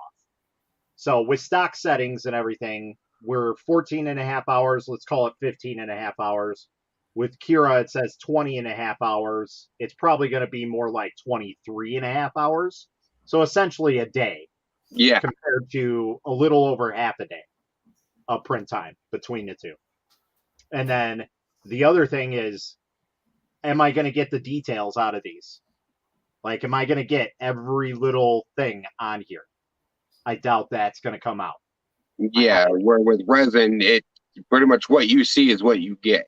Yeah. And then the other thing is, okay, obviously these are not going to print like that. There's no way in hell. The No. chances of it printing is going to be impossible. So that's the other thing is with resin, I can basically like do light supports on each side of this, and they'll probably turn out okay. But the other thing is, okay, on top of the detail, there's the layer lines. The layer lines are going to be shown on here because we're doing it step by step by step by step. Whereas resin, it cures layer by layer by layer, essentially the same way, but it bonds together and makes it form a solid object. More rapid than what, laying down each layer. That's essentially the big difference between the two is with FDM, you're layering on top of on top and on top, whereas resin, you're bonding it together. So that's why you get the high quality detail out of it. So, and then the other one is if you look at how much you'd be spending in the filament versus spending in resin. So essentially this has 272 grams. So what is that? Let's do some mathematics. Let's say I have a $15 spool of resin. What is that? 1.1 kilograms, right? Yeah. So what is that? So essentially it's 1,100 grams, I believe. So divide that by 1,100. That's like 13 cents per kilogram. Okay. If my math is correct, I don't know. I'm not good. So this is where James comes in. James. What? Times 13.13. So that's 35. No, that can't be right. That can't be like right. 35 cents. Oh yeah, 35 cents. Yeah, sorry. So 35 cents in FDM versus what was it? Like $11. Yeah, $12 in resin. So do you equate that time with that? You're actually saving money. If you think about it, you're actually saving money though with the time versus Right. because you also got to think how much power you're using, how much because it's running 24/7. This is just one piece of a 4-dimensional puzzle Yeah. type thing that you're doing. So yeah, there's several things that you have to look at when you're processing stuff like this. Because I've looked at like different power supplies for my Ender just to because I've hooked it up to my watt meter before just to see how much oomph it's actually pulling. Yeah. It pulls almost as much as my 3700X does idle. That's insane. Yeah. Whereas like my Mega, I think pulls at a max when it's got the UV light on it, 70 watts of power. That's like my ceiling lights. Yeah, and that's when it needs the most power is when it's got the UV light on it. So that means all the fans are going, all the lights are going. It's drawing the most amount of power out of it was 70 watts. Looked like James was back there just beating the hell out of something. I'm trying. My print's fused. Oh boy. Try it with hot water. That's why you need a razor blade. Hot water. I don't have a razor blade. I've got this golden spatula and Well, you know what? I guess it's not golden enough to do the job. So Wouldn't isopropyl alcohol help release it? Maybe. Because I literally keep a spray bottle that I refill with like 70% isopropyl. When I can't get like anything off my bed, I'll just spray it down and like scrape my bed. I want to get that PEI sheet though because I want that smooth bottom print. So if you want the smooth bottom, so if you want something like, hold on, something like that. Yeah, I know, like glass or something like that. Yeah, to something be honest, flexible. other than glass, I've not found anything that gives that finish. So I've used PEI sheet before. It doesn't give that finish. I've Not used even on the spring smooth steel one? actually. Yeah, I've used the one- spring steel. The one I was looking at was a PEI spring steel. Yeah, so the problem is the PEI has a mild texture to it. It's never perfectly flat. So Because it said I've- smooth on one side and then textured on the other, so you can flip it back and forth. yeah, I've tried the sort of the quote unquote smooth PEIs, but if I'm honest, I've never had a glass style finish. It's just whether or not you can live with the adhesion. So if you've got a really good bed leveling, if your bed is properly leveled or trammed, depending on how we're going to describe it in this conversation, then glass really can do what you need it to. I But wanted to throw my bed out the window the other day because, like, no joke. After this print gets done, I will have to re-level my bed before I can print another print. Every single time I was discussing this with Ray last week, but every single time I get done with a print, I try to start another one like back to back because I'm working on a Switch gaming tower, and I try to get all the prints, somewhat back to back, especially if I'm using the same filament.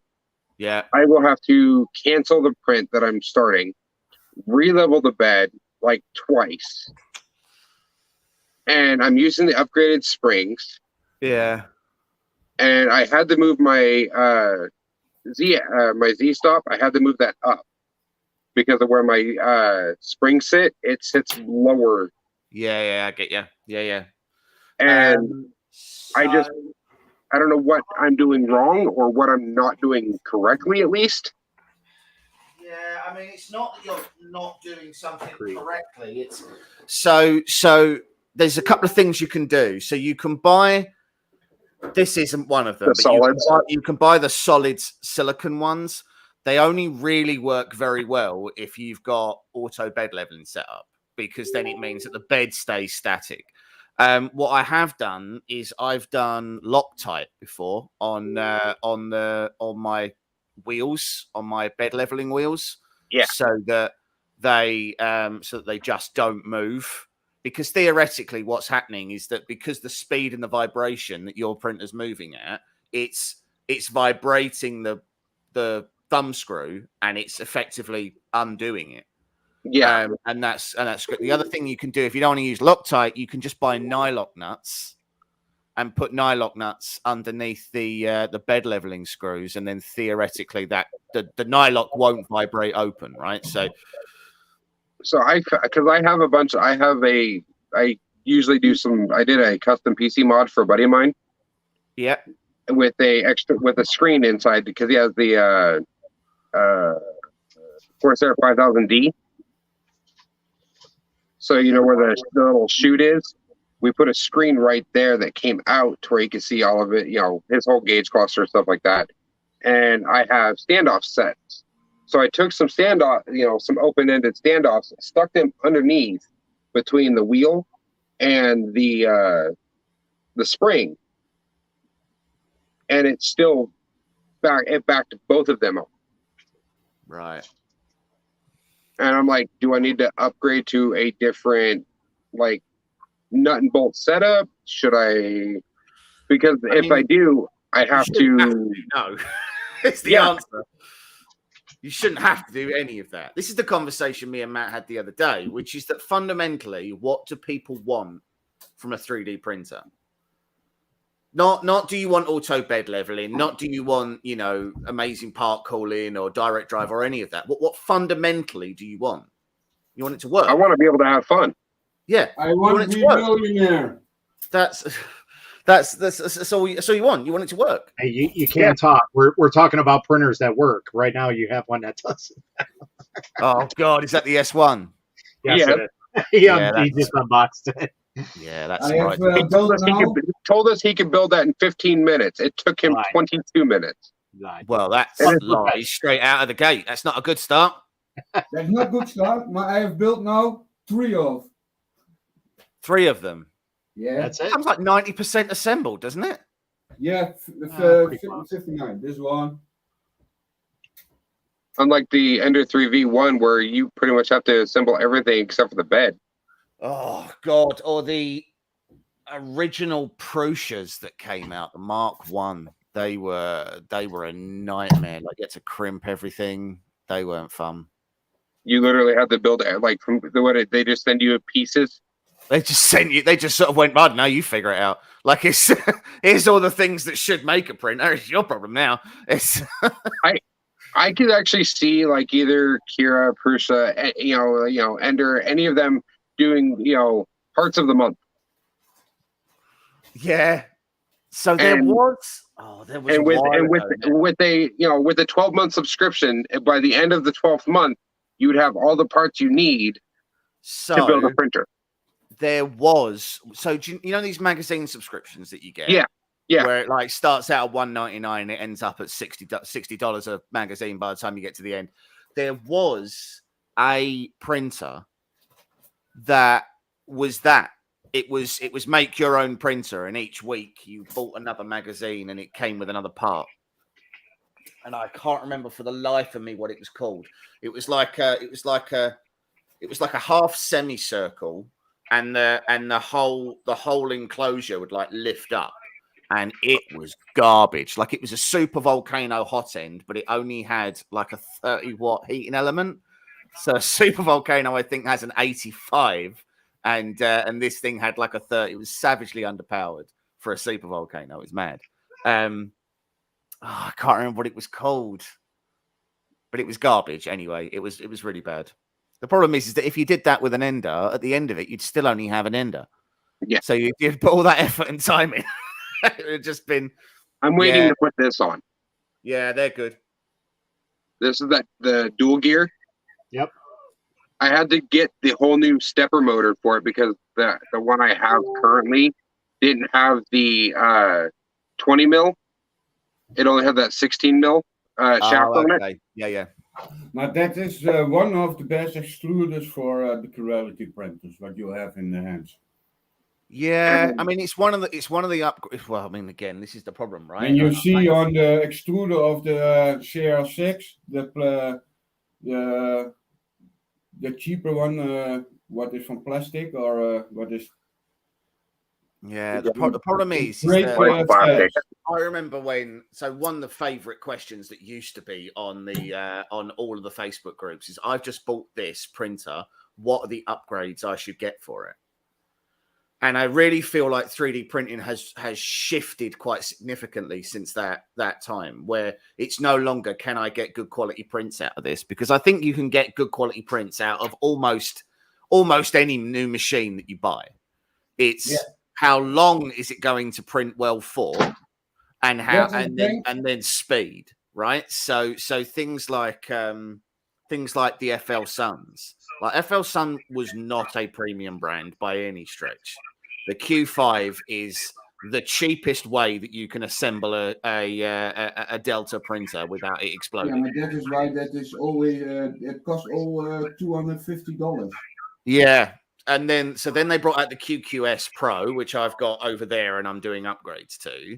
Then they brought out was it from Laser. Eagle Moss? Do you know, I think it might have been. I'll look it up because it'll drive me nuts otherwise. But then they brought out the Super Racer, and the Super Racer set a new standard in Deltas. Like, it does 250 millimeters a second out of the box. It's a really nice extruder. And this is before Ender 7s or anything else came. It's before, I mean, Core XYs have always been a thing, but it was before they were sort of really popular. I mean, so I've got a Voron over there, and the Voron will do like 250, 300 millimeters a second if you decide to really gun it, right? But yeah, it's interesting how the conversation has shifted, because it used to be, will this printer print well? And now I don't really think it is that anymore, because if you were to buy a Viper or a Hornet or a Focus Odin or one of the new Ender 3s or whatever, they'll all print well. You It's know, more about how much of an arseache is it to then fix. So like with the S1, with the new Sprite extruder, everybody I've spoken to have said those extruders are horrendous to work on. They're one of the worst extruders to repair. Which one? The new Sprite one. extruder that sits on the new Ender S1. They're a nightmare to dismantle. They're a nightmare to do. The claim is that they're supposed to go wrong less, but when they do go wrong, They go terribly wrong. Yeah. Well, I ended up doing the basically it's the shunt mod for the hot end, where I took some of the Bowden tube and stuck it up inside the hot end. Yeah. And I've yet to have, knock on wood, a clock. Yeah. But I do have I have the upgraded Capricorn Bowden tube. And I actually took some of it's actually the Capricorn Bowden tube. I took about this much of it and went, instead of that nylon crappy ass freaking stuff that they send with. I'm gonna resell the box. Resell it. Yeah, it's a return box, empty. $10. Resell or reseal? We're gonna reseal it and we ship it back with some rare directs in. Okay, that's what I do. Sometimes, Ray, it's kind of hard to understand you. Just a little. My English is really sucks. That's all right. My dad is the people I love my reviews. Now, if he starts speaking in his native tongue, then we're all screwed. And I do all my unboxing real, no fake, and that I think that I love the people do reviews. So Anna, yes, it was the Eagle Moss printer. It's by a company called Eagle Moss, and it was a very small, I might add, 3D printer. So it was I think it was like a 100 by 100 build volume, and the idea was literally every month, every week you'd go and buy a new part, and then that part would be something else you could do to build the machine. But they were garbage. But they were basically it was a pocket printer. Yeah. Well, the machine itself is actually not that small. It's just the build volume that's tiny. Wow. But it had like this sort of Perspex surround to it, and then there were like draw runners that ran on the side, so that when the machine was printing, the whole cover came down. But yeah, it wasn't good. Like it was bad. I mean, I guess the cover coming down would protect against drafting. It would, yeah. But it was, there was a lot of problems with it. It was massively underpowered, and it was tiny as well. Like it was objectively small. I don't think you can get them anymore. Have you ever played around with that setting in Kira, the draft shield or whatever? I've used it. To me, it sucked. Yeah, it did. Yeah, because I was trying to get my print out of it, and it's like I had to literally grab my blade. I heated up my blade and went. Yeah. It's almost like you got to perform surgery. A layer of supports, like so. I've seen people use it as like an ooze shield, and it just makes things worse. Like to try and like you have to have your retraction on point if you're gonna effectively try to print an enclosure around the thing you're printing. Your retraction settings have to be bang on. And I mean, it wasn't bad. I was telling Matt that my Charmander failed because I had it almost all the way done, but it was printing hollow, even though I had a 15% infill. I print all my prints. The print was broken. 15% infill. Right. Okay. I got you. Yeah. And so like I tried it with because I'm trying that new PLA Max from Yeah. PC3D. Yep. I'm printing it at 240 with 55 on the bed, and it's no warping, no.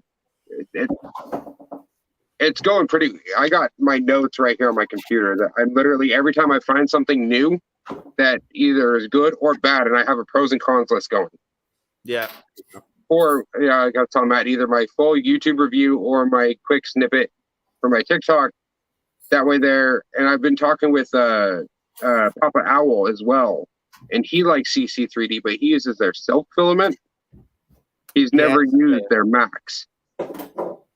And I tried breaking one of those speaker rings that I did in the PLA Max. My buddy, I was like, hey, do me a favor. I need you to test something for me. He goes, what? I'm like, run this over with your Jeep. It didn't break. That's good. Good. But then then I had one of the original ones, the purple ones, that I just did in my regular PLA. He ran it over, it shattered. Right. See, I think that the problem is there's a difference between strength and sort of ruggedness, I suppose. Like if you were making if you've got one of those, those rugged Toshiba laptops you can get. Yeah. Yep. That they have like an aluminium case around the outside where they're like meant to be bulletproof or something like that. Yeah, the military ones. Yeah. The corners are actually rubberized. Mm-hmm. And it's because although it didn't break, is it as strong as ABS? Appreciate that the other one shattered, but that just means the other one. It's like we said before with resin, Matt, haven't we? It's that you're never. You could crush PLA. You'll never crush resin. Right. But if you drop PLA will just bounce, or it won't break. It's unlikely to break. Whereas resin will shatter like glass. Now that depends on what resin, but yeah, it depends on what resin. Yeah, but it's that. Although it might have good sort of compression, it's sort of it's whether or not it's got the robustness. And the thing the only reason I wouldn't use PLA, everything I print in PLA except for my resin, obviously. The only reason I wouldn't print in PLA would be if something was going outside, in which case I'd probably use PETG. I don't print anything mechanical, and I don't print anything that requires material like stress. But so I've just put a Hemera on my Sidewinder, or a Hemera clone from Triangle Labs. Is that a hot end? Yeah. It's the E3D, like it's a direct drive all in one little thing. Is that kind of like the spider hot end that I showed last week? I think so. Yeah, similar. Where it's the clone. It's the clone of the all metal Swiss. No. So the Hemera is the E3D one, and then this one is the Triangle Labs version of that. I can't remember what they're called. That is nice. Is that the back end of a helmet? Yep. It's the secondary part to this. Oh, okay. Oh no, so that's just the heat break. So this is a whole direct drive. Yeah, this is. Yeah, so this one doesn't have anything like a V6 on it or anything like that. The whole thing is integral to the. I'll put it in the chat. Hold on. But the only problem is with this hot end though, every single time I try to hook it up and get it running, it constantly goes into thermal runaway. Like even when I do the PID tuning or anything else like that, I can't get it hotter than like 180, 190 degrees before it just starts cracking. Huh. So, and I've changed out the thermistor. The only thing I didn't do is I didn't change out because this was before I got my new hot end. My all in, everything. It was complete hot end for. Exactly, I think this is a V2 hot end. Right. It's the full thing, all the wiring, everything. I just got the whole unit. But with the motherboard as well. But I haven't tested it since I got the new. And it's not a different. You've not changed the thermistor type or anything. It's still the same. Still the same thermistor as before. No, so the thermistor on the Spider hot end is one that goes in and gets locked in with the the grub screw, Yeah. where the one that's on the hot end I have now is that little teeny, like little nipple one that you lock in with the Oh, filter. yeah, but they're both the same. They're both 100Ks or sorry, NTC 100s. Yeah, that's fine. Okay, that's fine. So have you changed? Okay, so what I try to do then, so I've done this. I've had this before where I changed out a whole extruder, but I changed out the heat cartridge, and the heat cartridge that I changed, the original one was like a normal 30 watt, and then the new one was a Volcano one, and I think it was like a 65. So it was like rapidly heating way more than it would do because the wattage was completely different. So what I did is I changed my PID values down to I zeroed out my PID values, and then I did my PID tune incrementally. So I started out with a PID tune at 50, put the new values in, then I did a PID tune at 100. Put those values in, and so on and so forth. Because effectively, what it is your PID is really sensitive sometimes. Yeah. Make sure that your part cooling isn't blowing directly onto where your thermistor is on the heat block, so that the orientation is in a way that it doesn't do that. Oh, okay, yeah. Oh, right, yeah. So you're over at the right, aren't you? Yeah, you're a radial on the right. Okay. And then is that here's the part cooling that goes down and shoots out right here at the bottom. Yeah. This is the main fan that goes right for the heat sink. Yeah, that's fine, yeah. And then it's for this heat break because it literally only locks in with the Bowden lock right here at the top. And then is your thermistor on the right? Is your temp sensor on the right hand side? Right. It's right through here. And so what I did is I actually took it out and went this way with it and put it on the left hand side. That's what I would do. Yeah. And it performed worse. Oh, it was worse.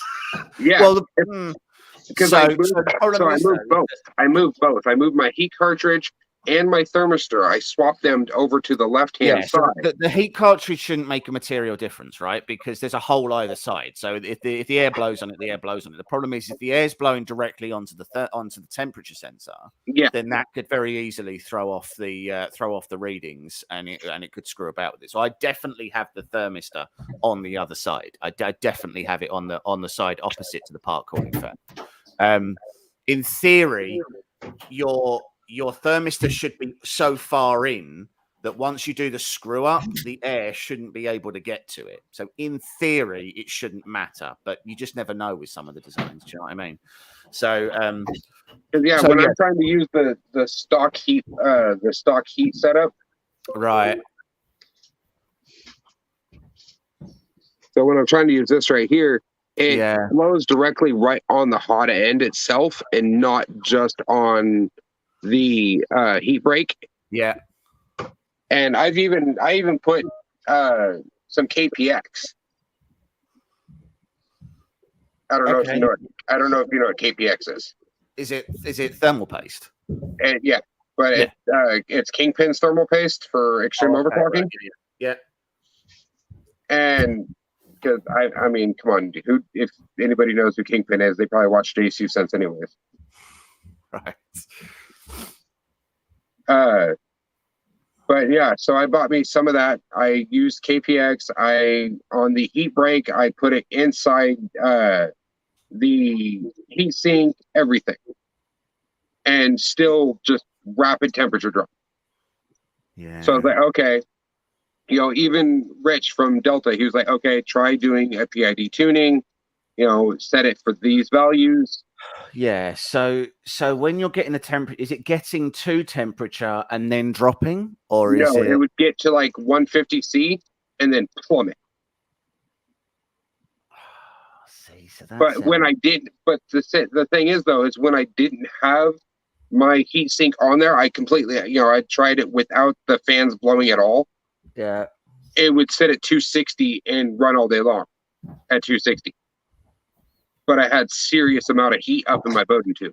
Yeah. So the problem is you can't do that because you'll just have brutal heat creep. So there's not you can't run a machine that way.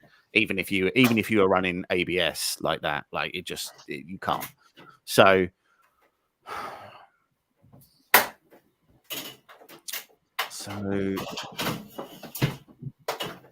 that's not going to be the PID. It's not. I was thinking it was the heat cartridge was either too strong or not weak or not strong enough. If I was, I'm spitballing obviously because just sort of trying to think. But if I was thinking what the issue was, I would probably actually change the heat cartridge because I actually had a similar issue on something. I can't remember which one it was, but anyway, I had an issue where it would get to temperature, but then it was a Hydra. That was it. It was Hydra. I hate that machine. Sorry, the bed was the issue with that one, right? So the silicone heat bed would heat to temperature, and then once it was at temperature, it would just drop. And there's no fans on a heat bed, and it would just drop and drop and drop, and then thermal runaway. And the issue was that there was a loose that the connection wasn't right on the silicone heat bed, and basically it couldn't maintain the voltage it needed to. So it could get to temperature, but then it would just drop and drop and drop and drop and drop until it triggered thermal runaway. So I literally had to change the bed. There was no other option. It won't be the thermistor in that instance because the thermistor, for the most part, a thermistor either works or it doesn't work. Yeah, that's it. Either it displays a value and that value is correct, or it doesn't display a value and it's broken. Like it's not much of an in between with them. But the heat card it could be that. It could be you flexed it one too many times and the connections become slightly loose and it's not able to provide the voltage that it needs to get through. So for the benefit of your sanity, I would probably try changing out the heat cartridge first to a brand new one. With this is the whole new hot end that I purchased. Yeah. So it's the V2 hot end. It came with the new thermistor, the new heat cartridge, all the wiring, the whole kit and caboodle. And it's working on that. No, I haven't tried it yet. Oh, okay. I was using the old main board and the original main board, which is the 4.2.2. Yeah. And with the original crappy wannabe all metal nozzle. Yeah. That mixed metal that they were using. Yeah. The bimetal garbage. Yeah. I'm sorry. I'm a computer tech by trade, and I don't even do like mixed metals with my stuff. No. I love water cooling and everything, and I know you don't mix metals. Did you guys see that? I seen this random mod on YouTube. I was running through like 3D printer mods. Somebody water cooled their 3D printer. Yeah. So the BitQ, their new B2 H2O, I think. You can water cool it. So there's only one reason why you water cool a 3D printer. There's only really one, and that is that you are running a heated build enclosure, and therefore you cannot passively cool your hot end and not get heat creep. Right. So if you were printing Peak or Ultem or PSU, you really can't have any air moving about in your build chamber because it will just warp. And when I say it warps, I mean it just smiles at you. Every print you do just smiles at you. It's absolutely brutal. So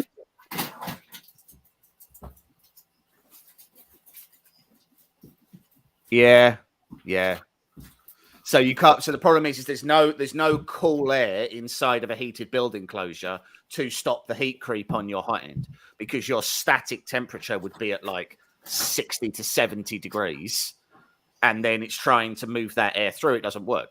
So there are people who will do water cooling on their hot end and even on their stepper motors because again, their stepper motors may be inside the enclosure and they're generating heat.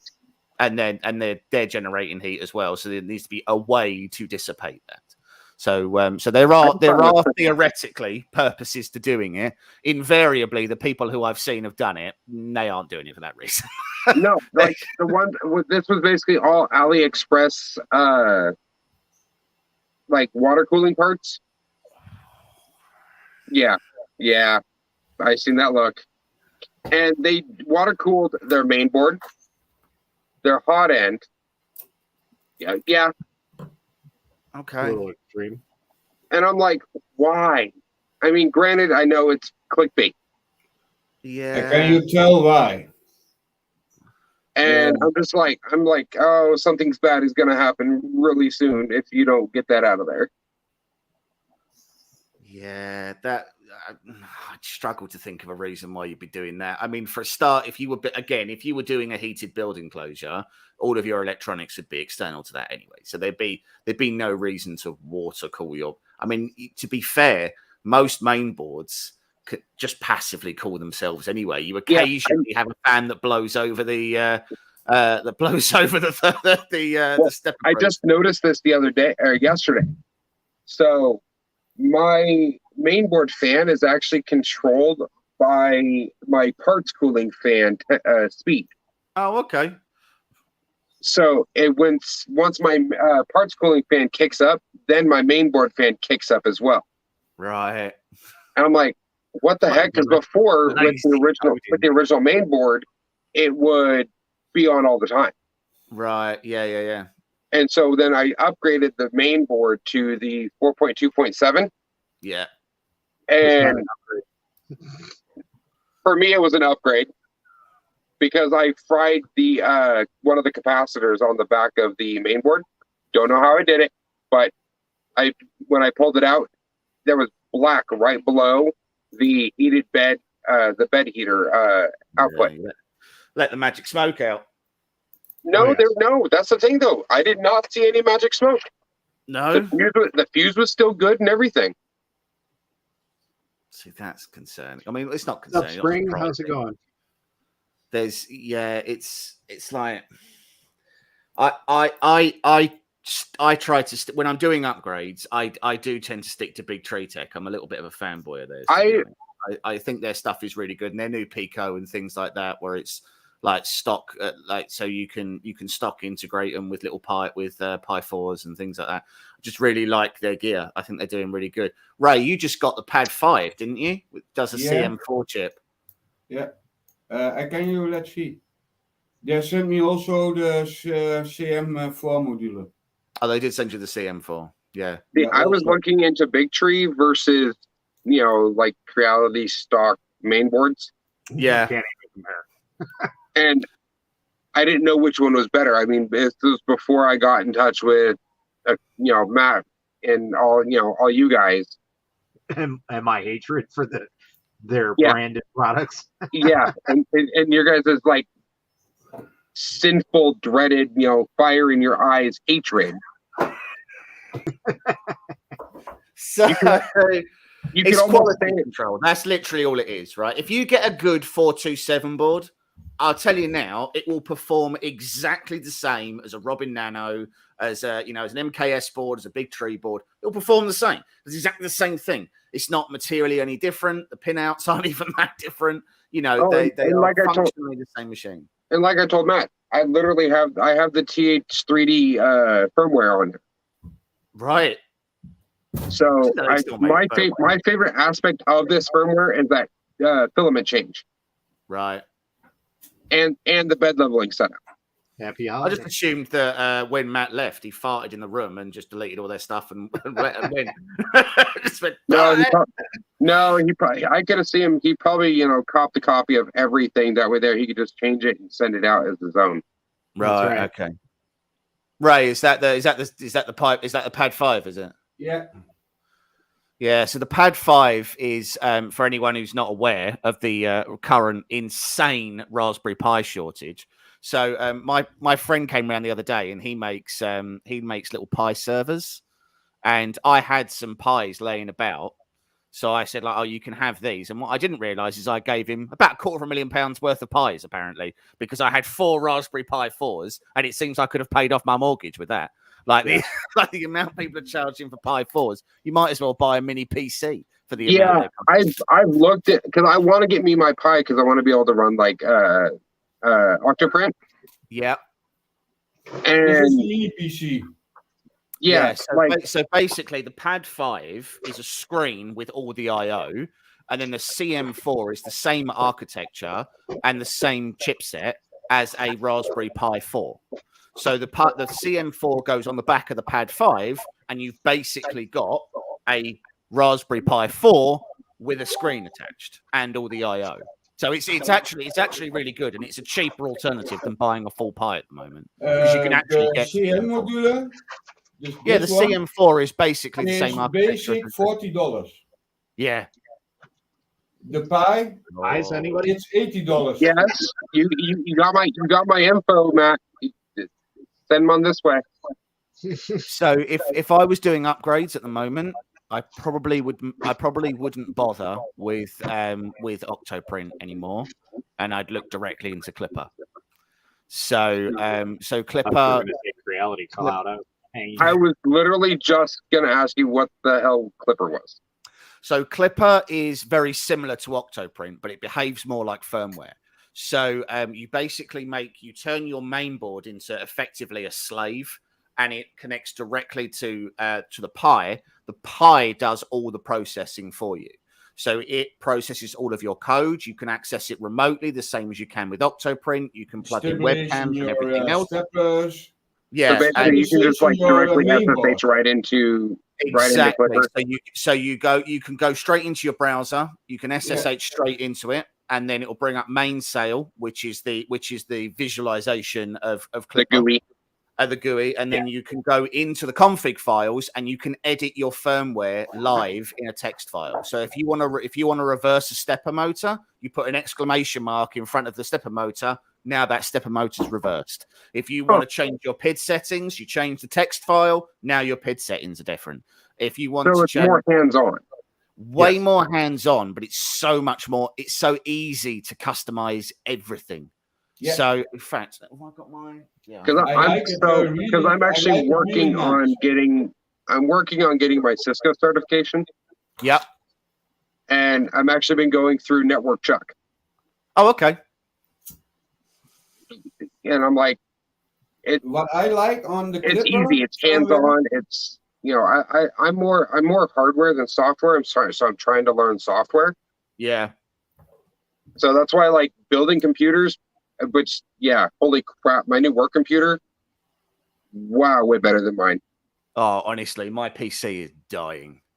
Well, okay, so my setup is the 3700X, 64 gigs of RAM, and I have a 3060 in it on an X570 Gaming Edge Wi-Fi. Yeah, so I have my work computer, the one they sent me with two Thunderbolt docked 24-inch monitors. Oh, nice. A 12900K. Oh. With a 3080 Ti. James. And I'm just like, I'm literally reading the manifest of, because they send it to me in the mail because I'm working from home. If someone was sending me a 3080 Ti, I would expect it to arrive with a trail of midgets just on velvet pillows and trumpets arriving, just like, hello, sir, I brought your card. And then a fanfare as they arrive and goes, good day. And then they all skip off and go off and do other things. As they're singing, off to see the wizard. Yeah. So my machine is a 6700K. Okay.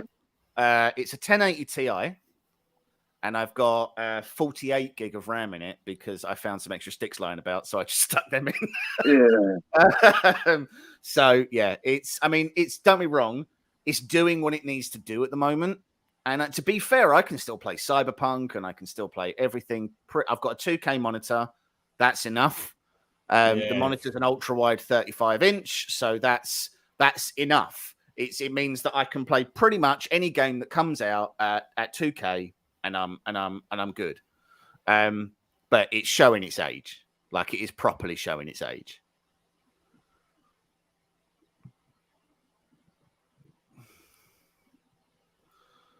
This is mine. Right. This is an MSI 34-inch 1440p. Yeah. That's a 27-inch 1440p from MSI as well. Oh, if we're going to play the monitor game, I think Matt's going to have a little flex in a minute. He's got like every monitor he's ever. Matt's never thrown away a monitor, so I rather suspect that it goes in order of age. So he starts out on his good monitor and he ends up on a CRT that he got from like. Right. I was He waiting got for the from an I was IBM. waiting for the CRT, especially since he's wearing the PlayStation shirt. That's right. Yeah, see, mine doesn't do any cool lighty stuff. But if I just show you, so I have a 240 AIO at the top, oh right, yeah. and it's a thermal tank. Yeah, Okay. everybody that's watching this is probably complaining because my computer's on the floor. Mine's on the floor, I won't worry about it. So this is Clipper, if I just show you. Mine's up here. Hold on. Yeah, So- Matt's is up on the wall. You So use this is mail, Clipper, right? Yeah, you So you use go mail. to, so this is the Clipper that's on my Voron. So all your information's up here. If you're printing, everything's up here. This is how you home and everything. You can put in custom macros. I can spin up my fans, change all my machine speeds here, and then this is my console for sending anything through.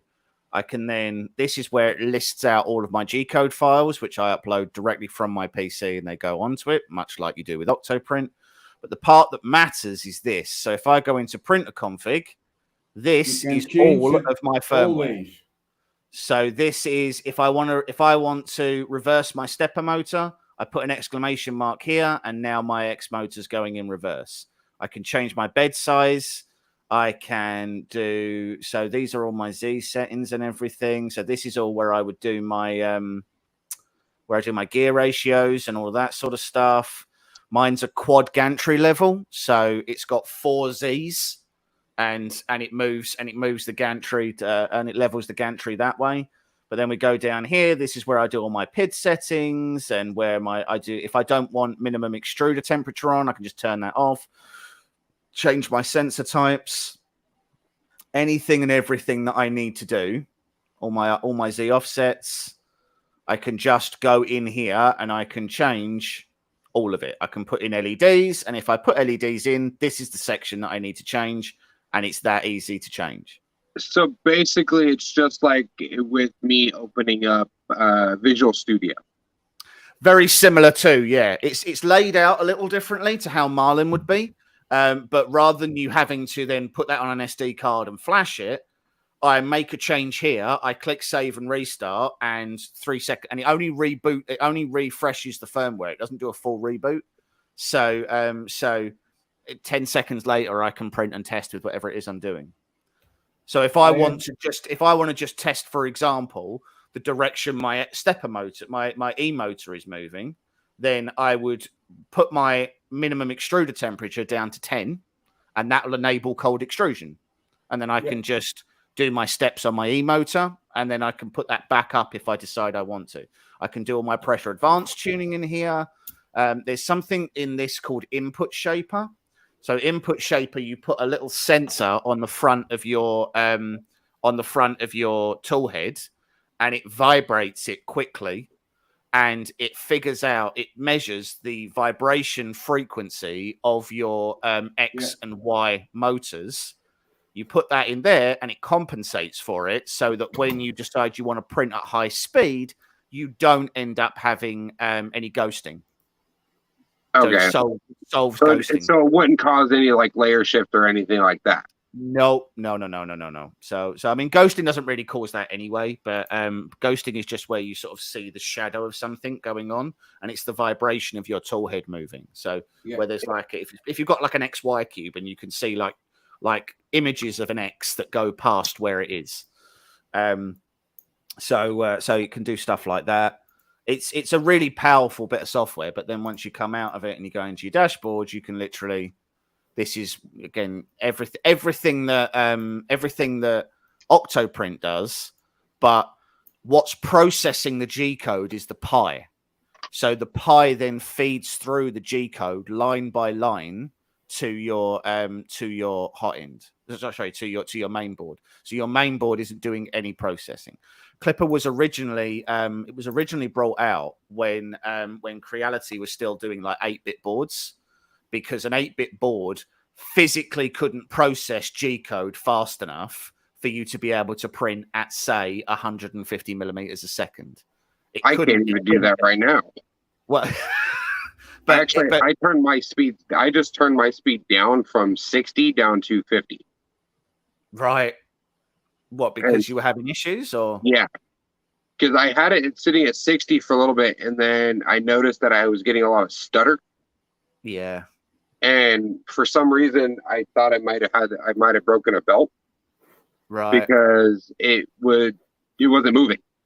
Right. It was just skipping right over the gear. Right. So I pulled all my belts off. I pulled my tensioner off. I was like, okay, do I have the tensioner too tight? Do I not have it tight enough? And so I just slowed it down, and that's what I've been printing at for a couple of prints. My first, I would call it a successful print with the new filament that Ben sent me from is that the 2 color stuff? No, it's a tricolor. Oh, okay. It's blue, purple, and green with sparkle. Oh, okay. And there, I read some of the reviews on it and everything. It's like, yeah, it's gonna tear up your nozzle. It's super abrasive. I'm like, I don't have to worry about that. I'm running a titanium hot end. I'm running a titanium nozzle. I went ahead and I upgraded my nozzles. Yeah, so I mean, so I've glow in the dark filament's actually the worst. That's actually my next purchase was the AMOLED glow in the dark, but it's the starry. Yes, yeah. Because I want to do a dragon for my daughter. Yeah, she doesn't like she don't like the dark very well. Right. And so usually I have a TV running, or I have my ring lights on, or my daughter's literally passed out right next to me in my bed, next to my wife. This is why my wife can't wait for me to get my studio finished either. So if I'm live streaming with you guys or whatnot, I'm not waking her ass up. Right. Yeah. I told her last week. I live in the basement like a bridge troll. It's just been forced down there to avoid. Hey, at least he doesn't live underneath the stairs. All right. Very true. Yeah, he's not Harry Pottered yet. But James, what was that, Ray? what is your problem with rainbow filament? Me? The goal of glow in the dark. So all it is the issue with glow in the dark filament is that if you've got a brass nozzle, it'll tear it up. It'll bore out your brass nozzle. It will kill it. If you're doing glow in the dark prints, so I've got a friend who actually he owns a print farm, and he's got a print farm of Prussias, and he's got titanium nozzles, and at the moment he is printing so much, and especially when he prints sparkly, which has got a high particulate count, or when he's printing, he's boring out like carbon fiber nozzles. He's changing those out every 2 months. I mean, yeah, that's small. So the thing that we printed was like a Slimer. It was like a glow in the dark Slimer from. I want to do one of those. Yeah, it was cool. It was really good. We did it on an S5 back when we had an S5, and it was really good. But yeah, we used 1 kilo, and after a kilo, we literally had to change. We had to change the nozzle out after that. Like it had just stripped the nozzle. Nozzle was like started out at 0.4. Pardon? And a lot of people said, "Oh, sorry, Rick. Go ahead." Then I have a good tip. Eason have a new filament from Dark in the Glow, and it's PLA. Right. Yeah, this is PLA. Yeah. And it's sure, but I print now a month with the focus on that. Yeah. And the nozzle is really good in state. Interesting. I thought about it. I'd be lying if I said I actually knew what glows in glow in the dark. Like I don't know what makes it in different colors in the dark. This is rainbow dark filament. Right. I can show all it is you... just a pigment powder. Yeah. Is it? Yeah. I'm trying to think of the channel. I know. It was just there. Matt, you have seen my dragon, the glow in the dark dragon. Yes, Yeah, that is the same filament from Eson. that's good. Check And them out. It's really nice filament. It's no bubbling at all. So Yeah. the problem is because I paint everything, I tend not to bother with the cut. Like almost all of my filament is either grey or black, and it's pretty much whatever I can get that's When cheap. you paint it, it's not in the Portland. Yeah, wax I color mean, you I make. don't use silk filament for that reason as Yeah. well. So because painting silk filament is an arseache. It never No, takes 'cause properly. well, if you you would have to use almost like a 80 grit sandpaper just to break it down a little bit, for it to take the paint. Yeah, I don't. Have you tried now, James? Have you tried acrylic paint on the silk? I have, yeah. So all of my That- stuff's painted in acrylic. I was gonna say that or an oil-based paint should get through the silk PLA without having to use like an 80 grit sandpaper. Yeah, so the acrylic stuff that I paint is sort of stuff like that. So like Oh, Power Armor from that is badass. so stuff like that. It's they're the kind of things that I paint. Hey Carl. Hey, Car. Or like I did a Superman. So it can be stuff like that. Oh, that is awesome. He's actually got a base, but I can't bother to pick that up. The latest one is. So I did a. Doc Ock. Why are you cheating me with that? When I come in England, I'm gonna put that on you. I'm gonna bring Take it to it the with you. Netherlands. So yeah, so I did stuff like that. So when I'm doing everything I paint is in acrylic. Yeah, my acrylic is the best paint you can make on that part. It's the easiest one. It's When the I easiest see- one to. It's the easiest one to blend. It's the easiest one to water down when you're doing airbrushing and things like that. Like it's definitely one of the easier ones to use. This I've painted with acrylic. Yeah. On the matter, what you do, James? I've seen it, and I have a little bit attached different colors in it. This when you put it in the light, then you see different colors, old age colors. And See, I then I've put glossy on it. Yeah. So it's actually one of the issues I have whenever you try and use a solvent-based paint. So when you're trying to do is that Dragon Ball Z? Yeah. This is Shinron over a crystal ball, Right. and I want to do this in pure glow in the dark so I can make it into an LED lamp. Oh, okay. Yeah. And that's one of the ones I want to do for my daughter.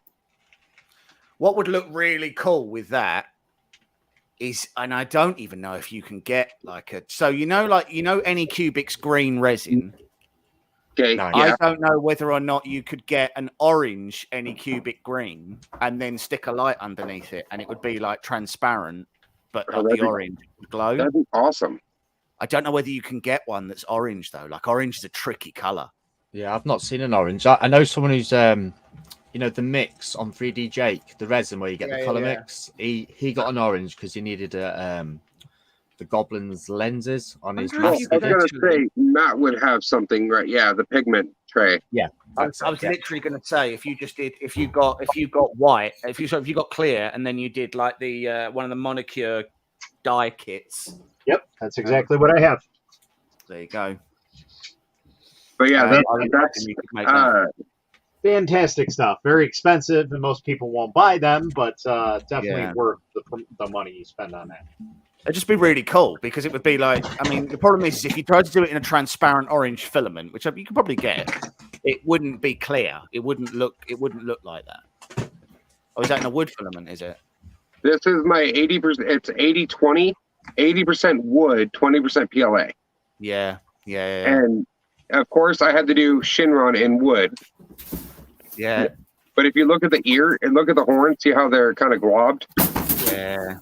So I That's fixed. not- This is the one that I broke, Oh, okay. and I just took my 3D pen and I glued the ears back, or the horns back on.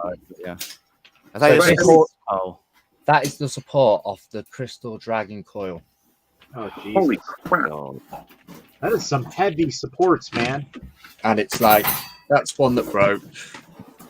How long is that Crystal Dragon for the resin one? 14 hours. No, How how long long is it? No, physically.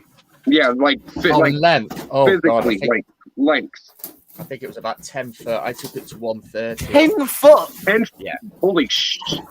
Yeah, Yeah. it was huge. Like, these are just bits that are broken. I've actually made So, I them into mean, you earrings. got to think like the normal dragon is what, 2 feet. So, and Yeah. that's Yeah. probably 3 extra coils on Well, there. the whole thing broke. Well, that's the 60% reduced one.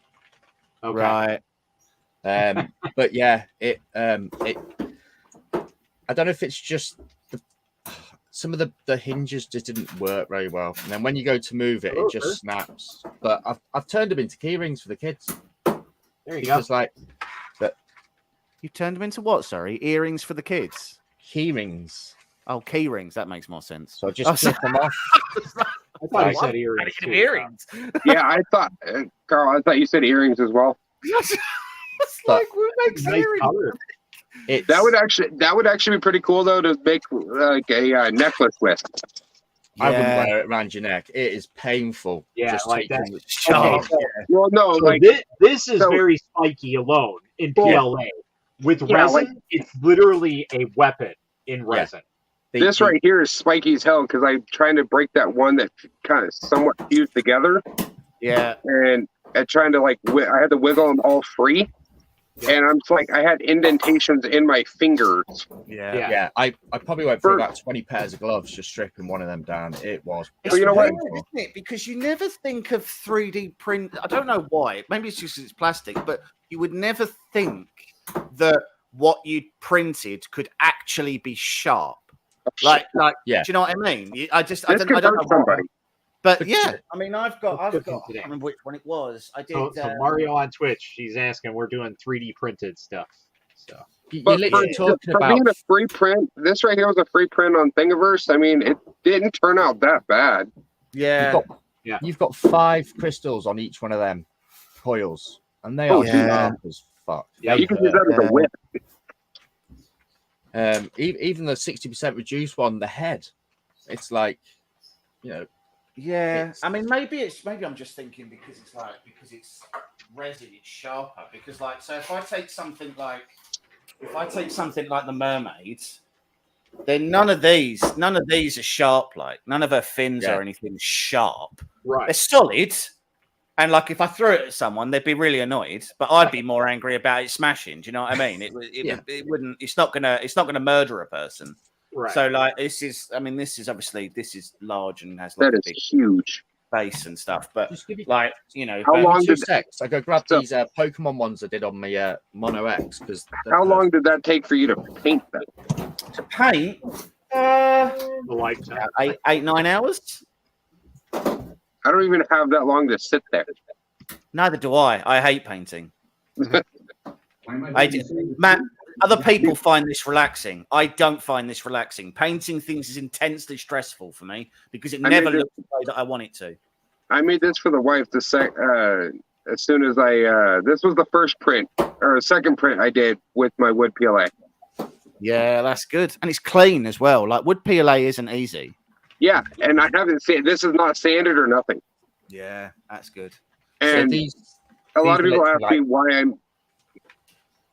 were What? literally like the first prints I did on my Mono X. Oh, And like hey, are those the keychain ones or the regular?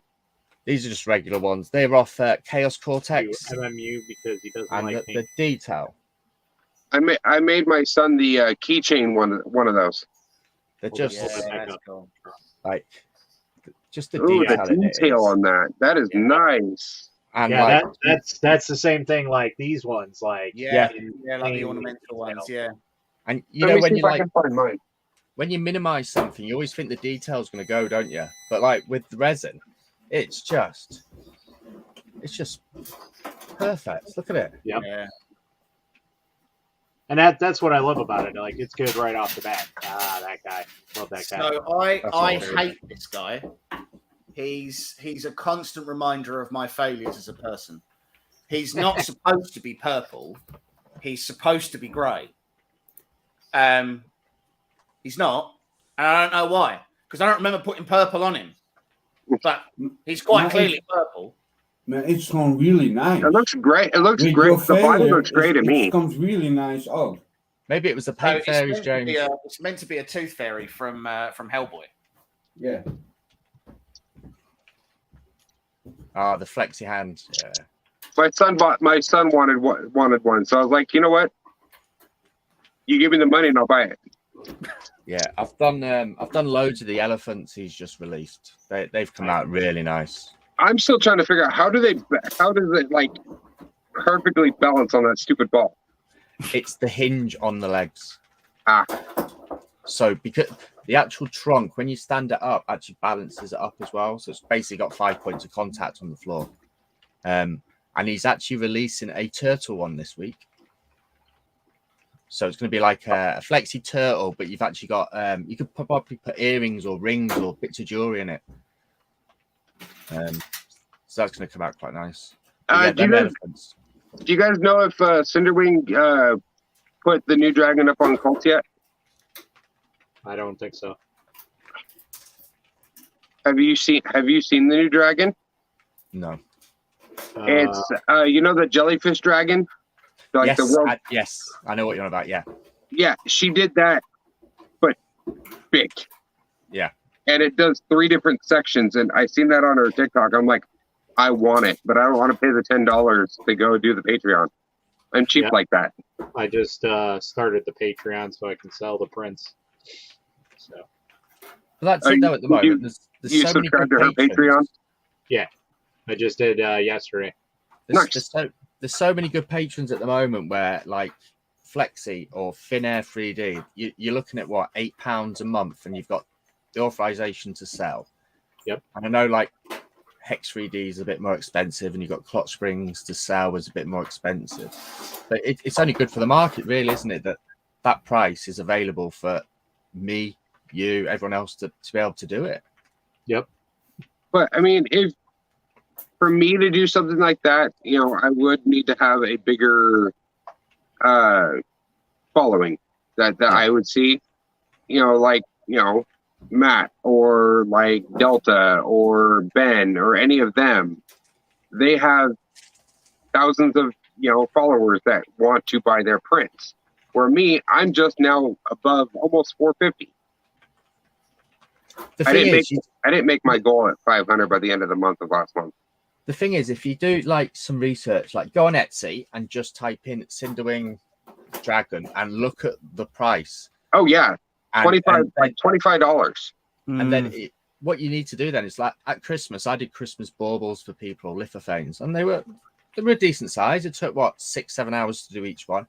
I sold them for £10 because it only cost about £2.50 for materials, electricity, and everything.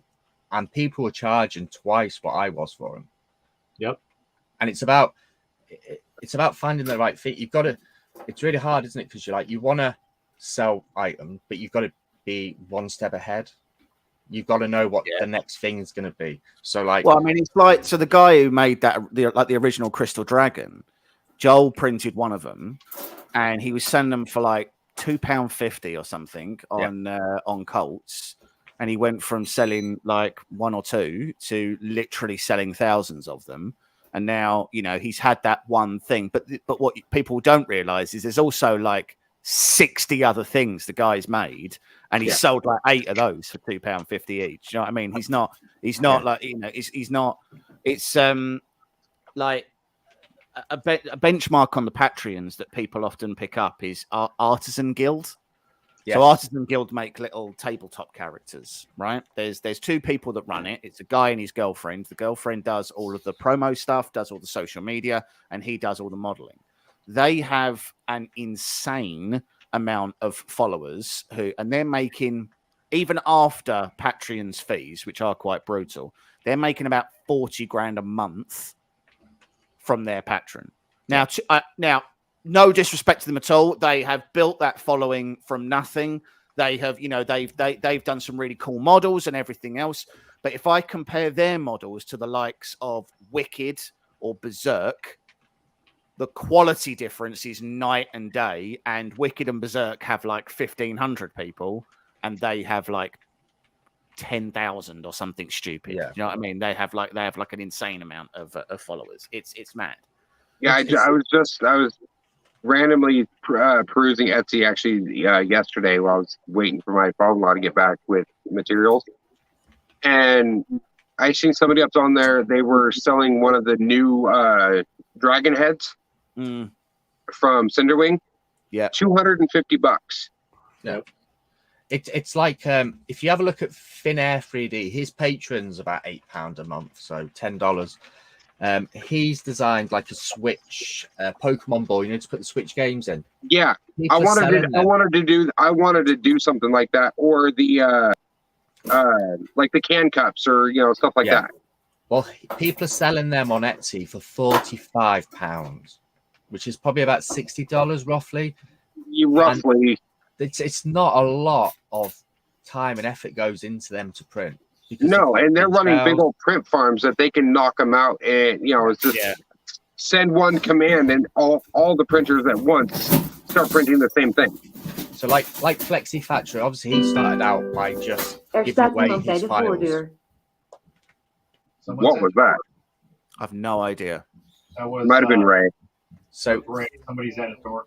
So Flexi Factory, they obviously he's only set his Patreon up about a month ago, and he's got over 1,000 people on there now. He does really cool stuff, though. Yeah, people love the print in place stuff, and he did it the right way. It's incredibly difficult to design, but well, once you get that hinge right, because he was quite open and honest about the elephant, and he wanted to do the elephant, and it actually came out better than he anticipated. He didn't expect it to be able to stand like it does, and he's charging £8. So most people are going for £8, and he's got over 1,000. And he gives patrons a discount on other ones as well that he sells. Hey, Matt, can you jump over on Discord really quick and the general any questions? Can you help that guy out really quick? He's asking for a good printer with a $2,000 budget. Jesus. What Discord is this? 3D Nerds. Tell him to buy like 4 Mono X's.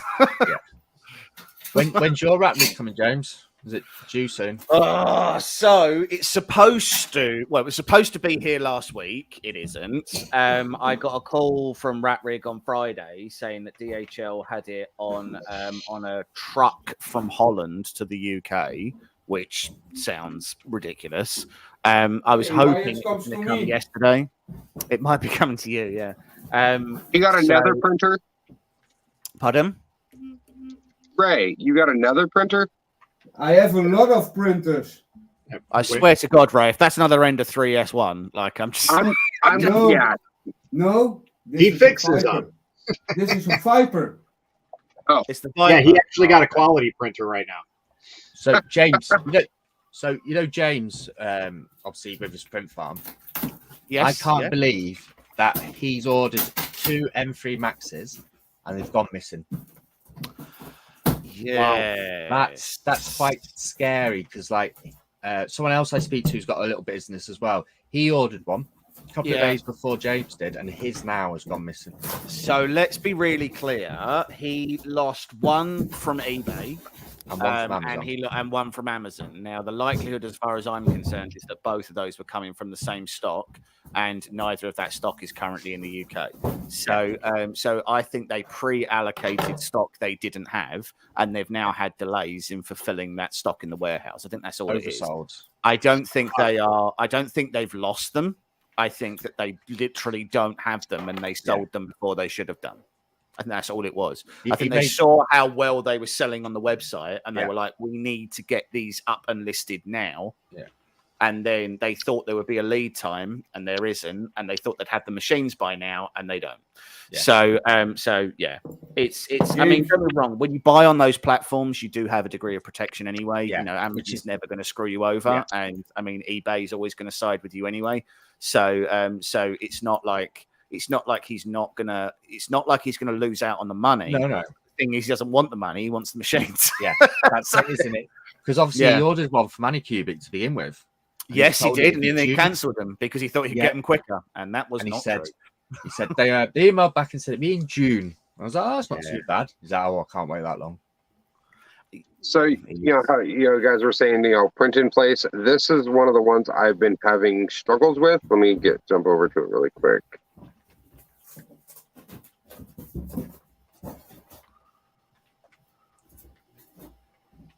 Oh, is it the safe? Is it the safe?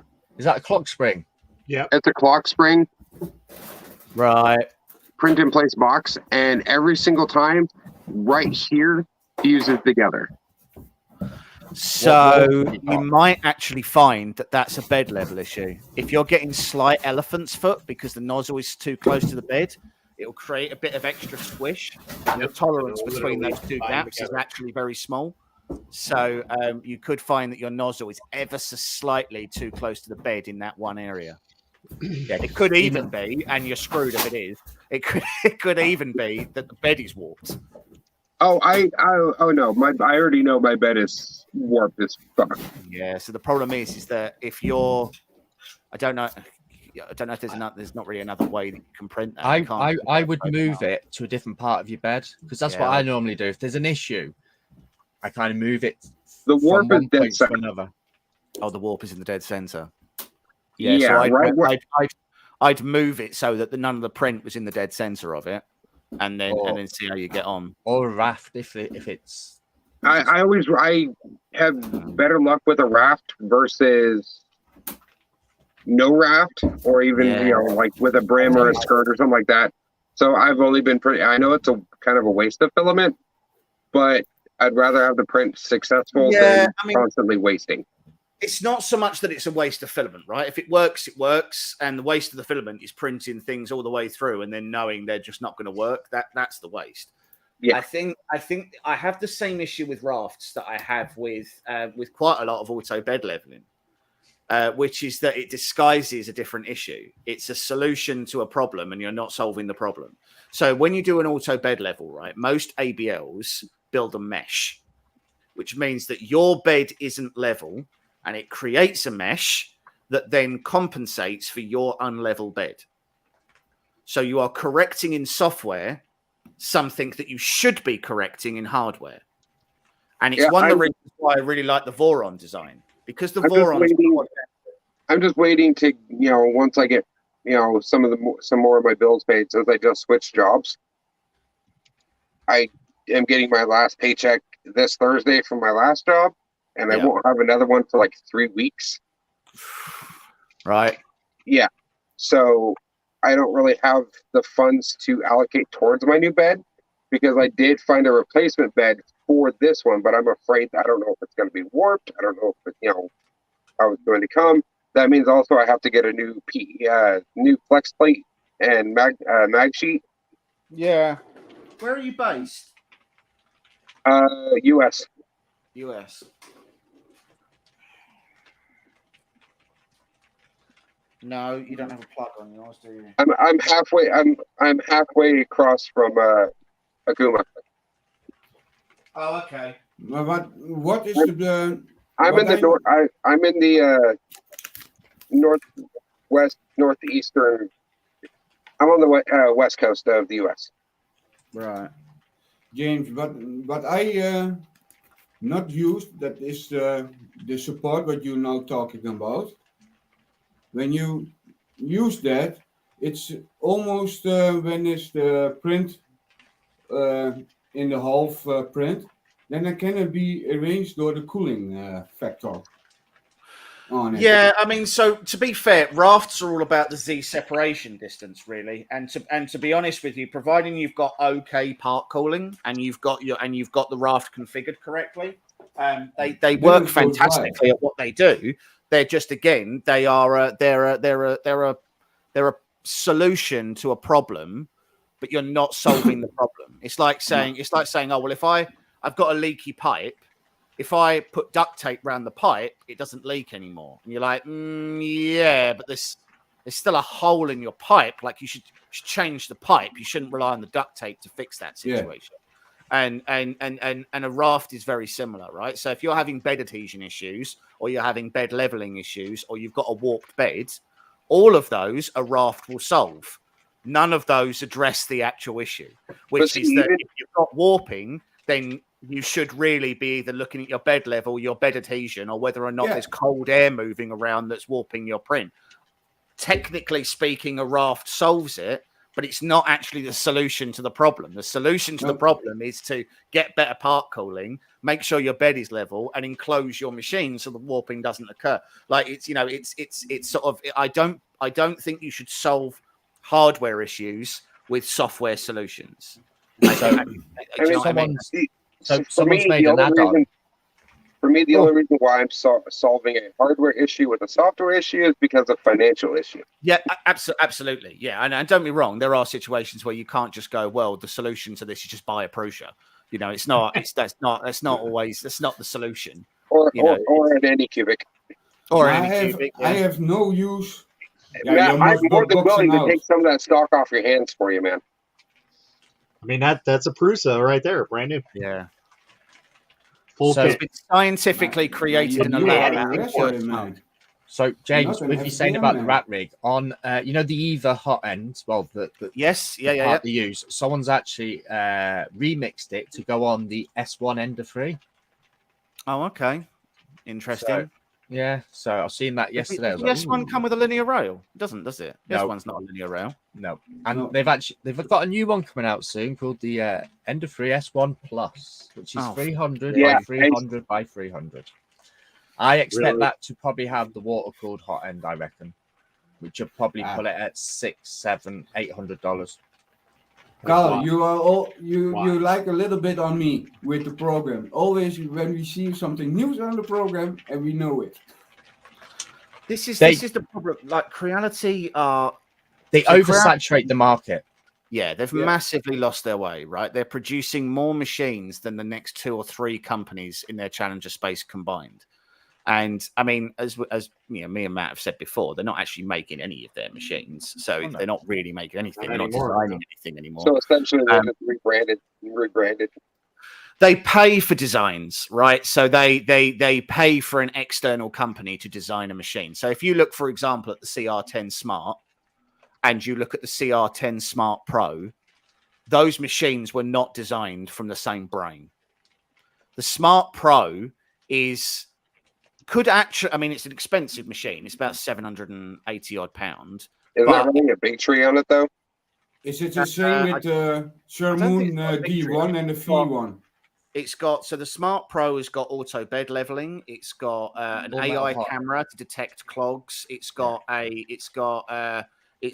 frame braces. It's got flexible PEI sheet. It's touchscreen. It's actually touchscreen, not like the other Ender 3, which pretends to be touchscreen, but still put a knob on it. I'd like to meet the guy who did that and kick him in the dick.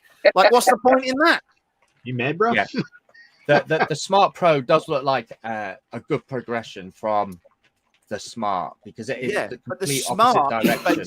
It's basically a CR10 with an ABL. V2, you know, they're not iterative designs of each other. If you look at the Smart Pro, it is completely different to the Smart. If you look at the CR10 and then you look at the CR10S, they are clearly the same machine, and the S has some upgrades to it.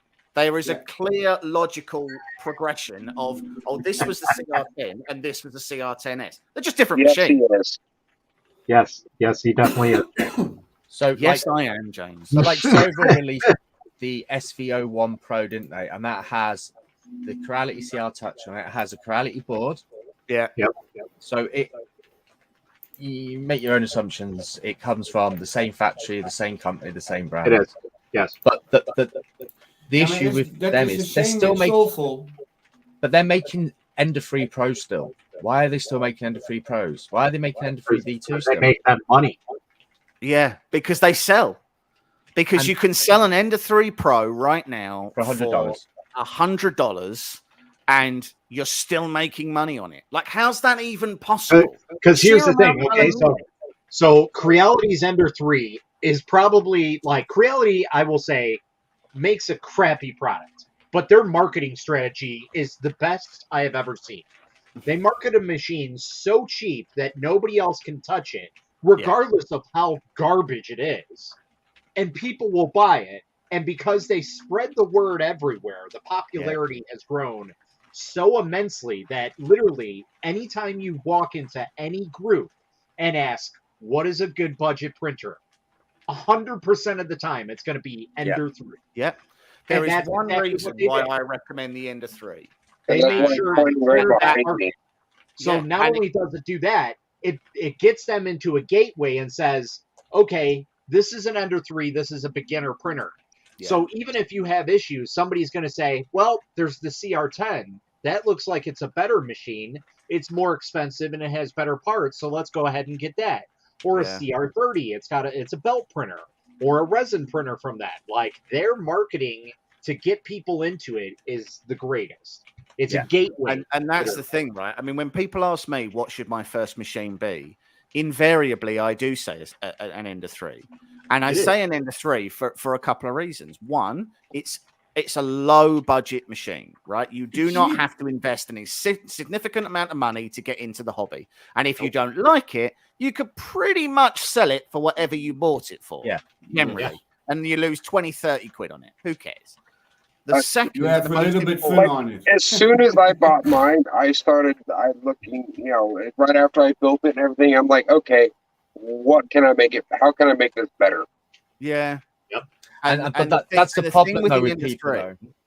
Is it's so popular that everybody has already broken it in pretty much every way that's possible.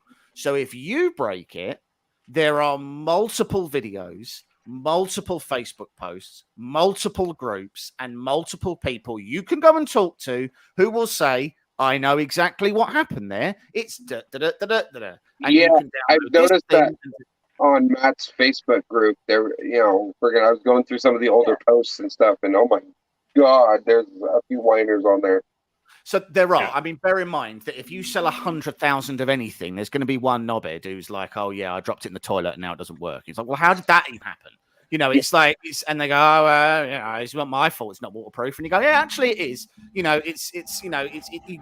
matter what you do, you will always have someone who goes online and says, "I'm putting Creality on blast because I ordered my machine with next day shipping and it didn't turn up until 2 days later." And it's like, cool, dude, we didn't even ship it. Like, I don't know what you want from Creality, and I don't know why you think that they care about you. Yeah, it Because came from Comgrow. Like Comgrow, comes from like a company called Comgrow US. Yeah. Comgrow is a distributor for Creality.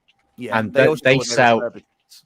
Yeah, they sell a lot of refurbs. So you can actually get the CR10 Smart from Mm. Comgrow for about £230 refurbished. That's Yep. cheap. It's insanely cheap. Yeah, Same. I think the sell, next printer. I think that next printer I'm looking at is the one that Matt sent me the link or told me about. That 4-in-1. The We have Form, here the two Form, sites the in the Form Labs Netherlands. 3. Crap. Where? Yeah. It's the ECUB maker. Don't get it. Don't get it. Don't. Don't. Show You the don't wife want that those one. printers. Okay, the only good one out of those is Snapmaker, and even that is overpriced for what it is. It's savagely The overpriced. little Yeah. one is now $4, If you seriously want an EQ maker, I will sell you that one for $120 shipped to you. It's brand new in the box. It is probably a $500-600 machine. Oh wow. So Let me discuss that with the wife, and I'll email you. I will send it your way for $120. Done. So here's an interesting point that I want to bring up as well, right? Anycubic has gone to war.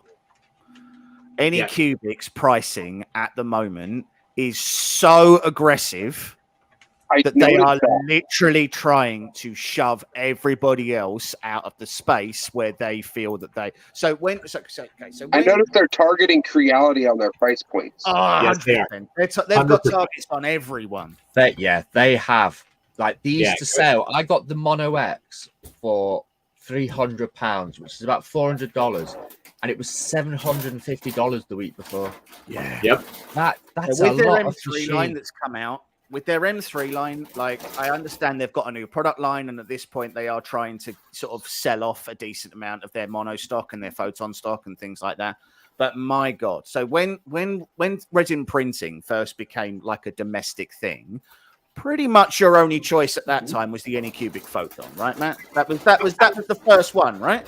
Well, it wasn't my first one, but that's No. the first one that I'm aware of that was Yeah. available to people of you And that was regular people, right? That was a regular people price. I think it was about $399 when it first came out, something like that. Maybe. So when I know that it came out, it was like $700-800.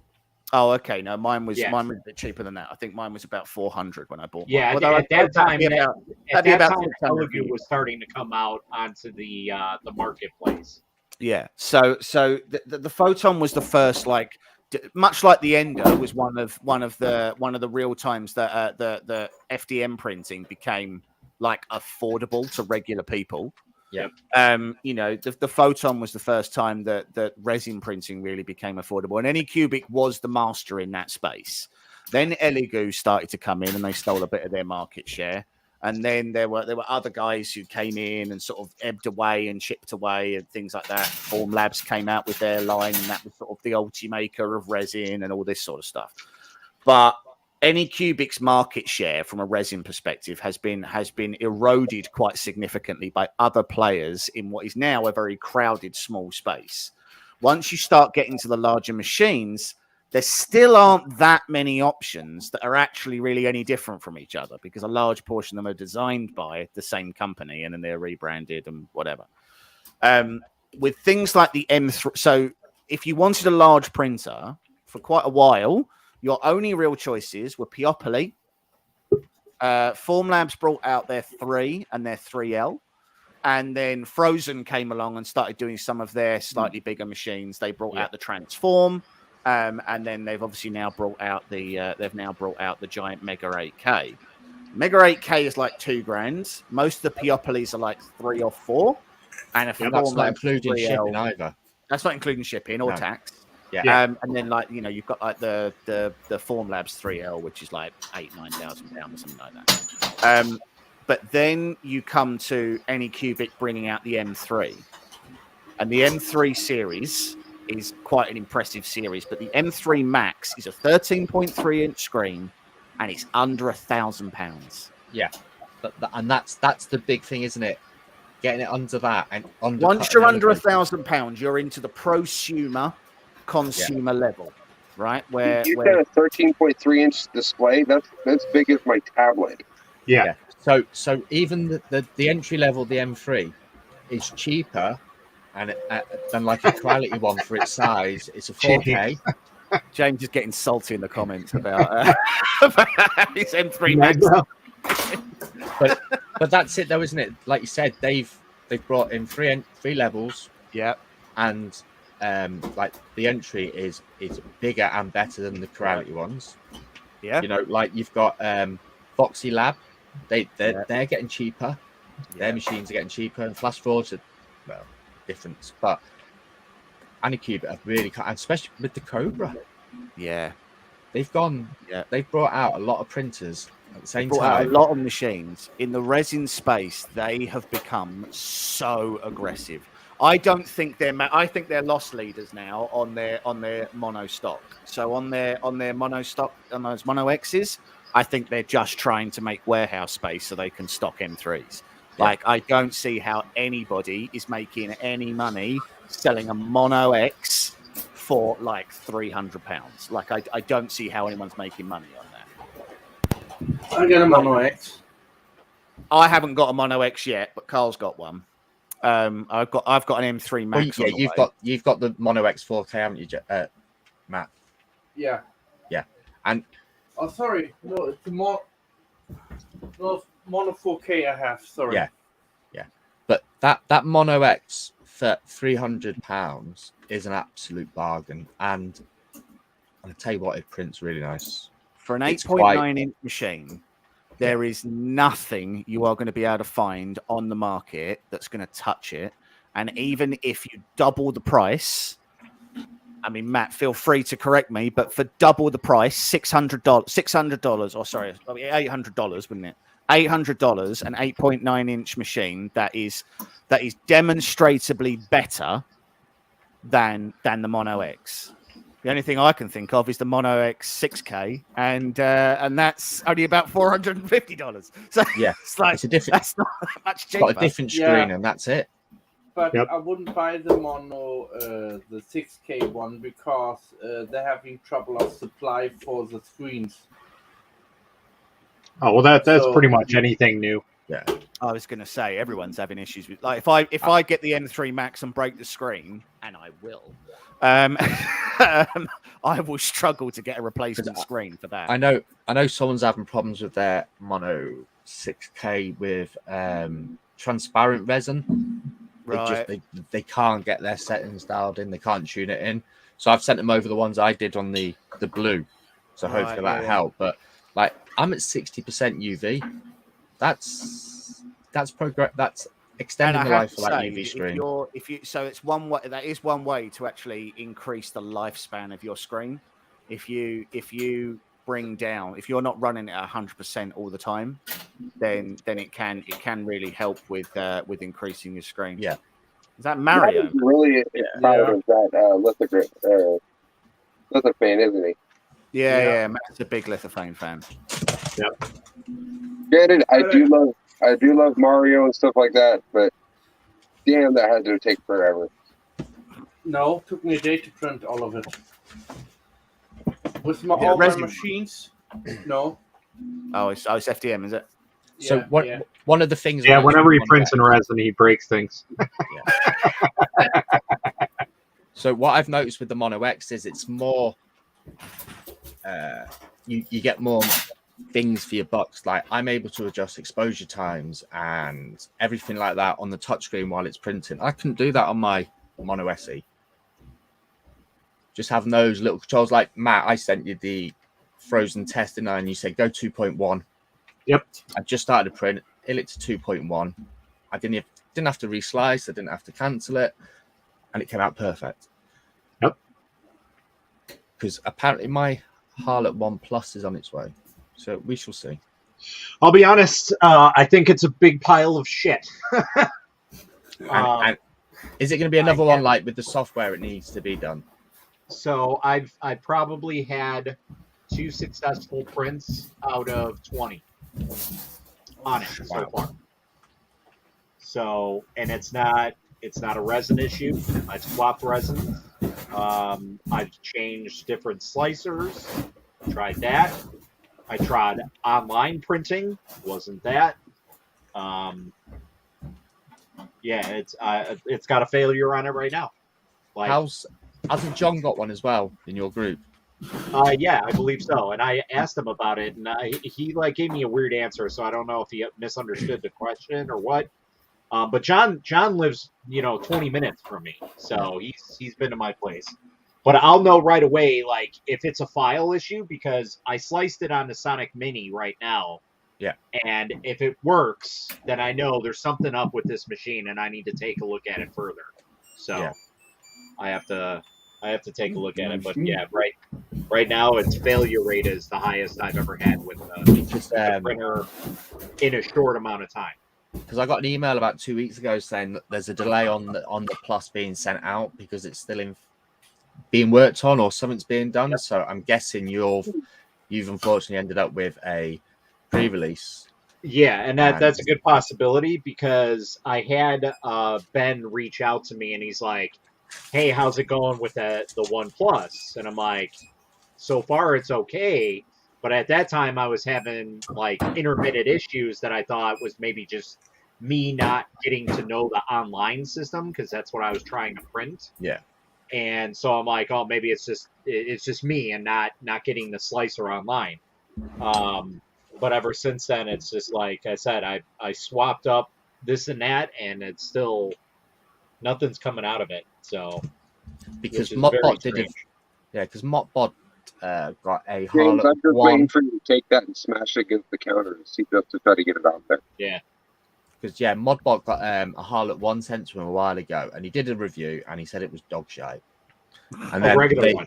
Yeah, and then they did the software update. He updated it and came back and did a whole new video on it, and he was like, "This was what was missing, the software."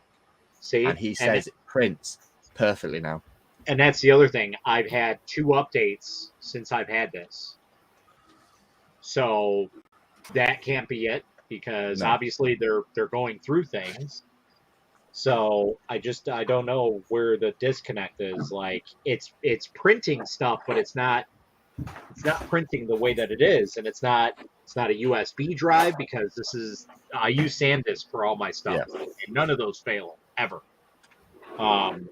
So I just don't know. It's printing support's okay, but then when it gets to the model, it just drops off. So it's like, what's going on? I've calibrated it.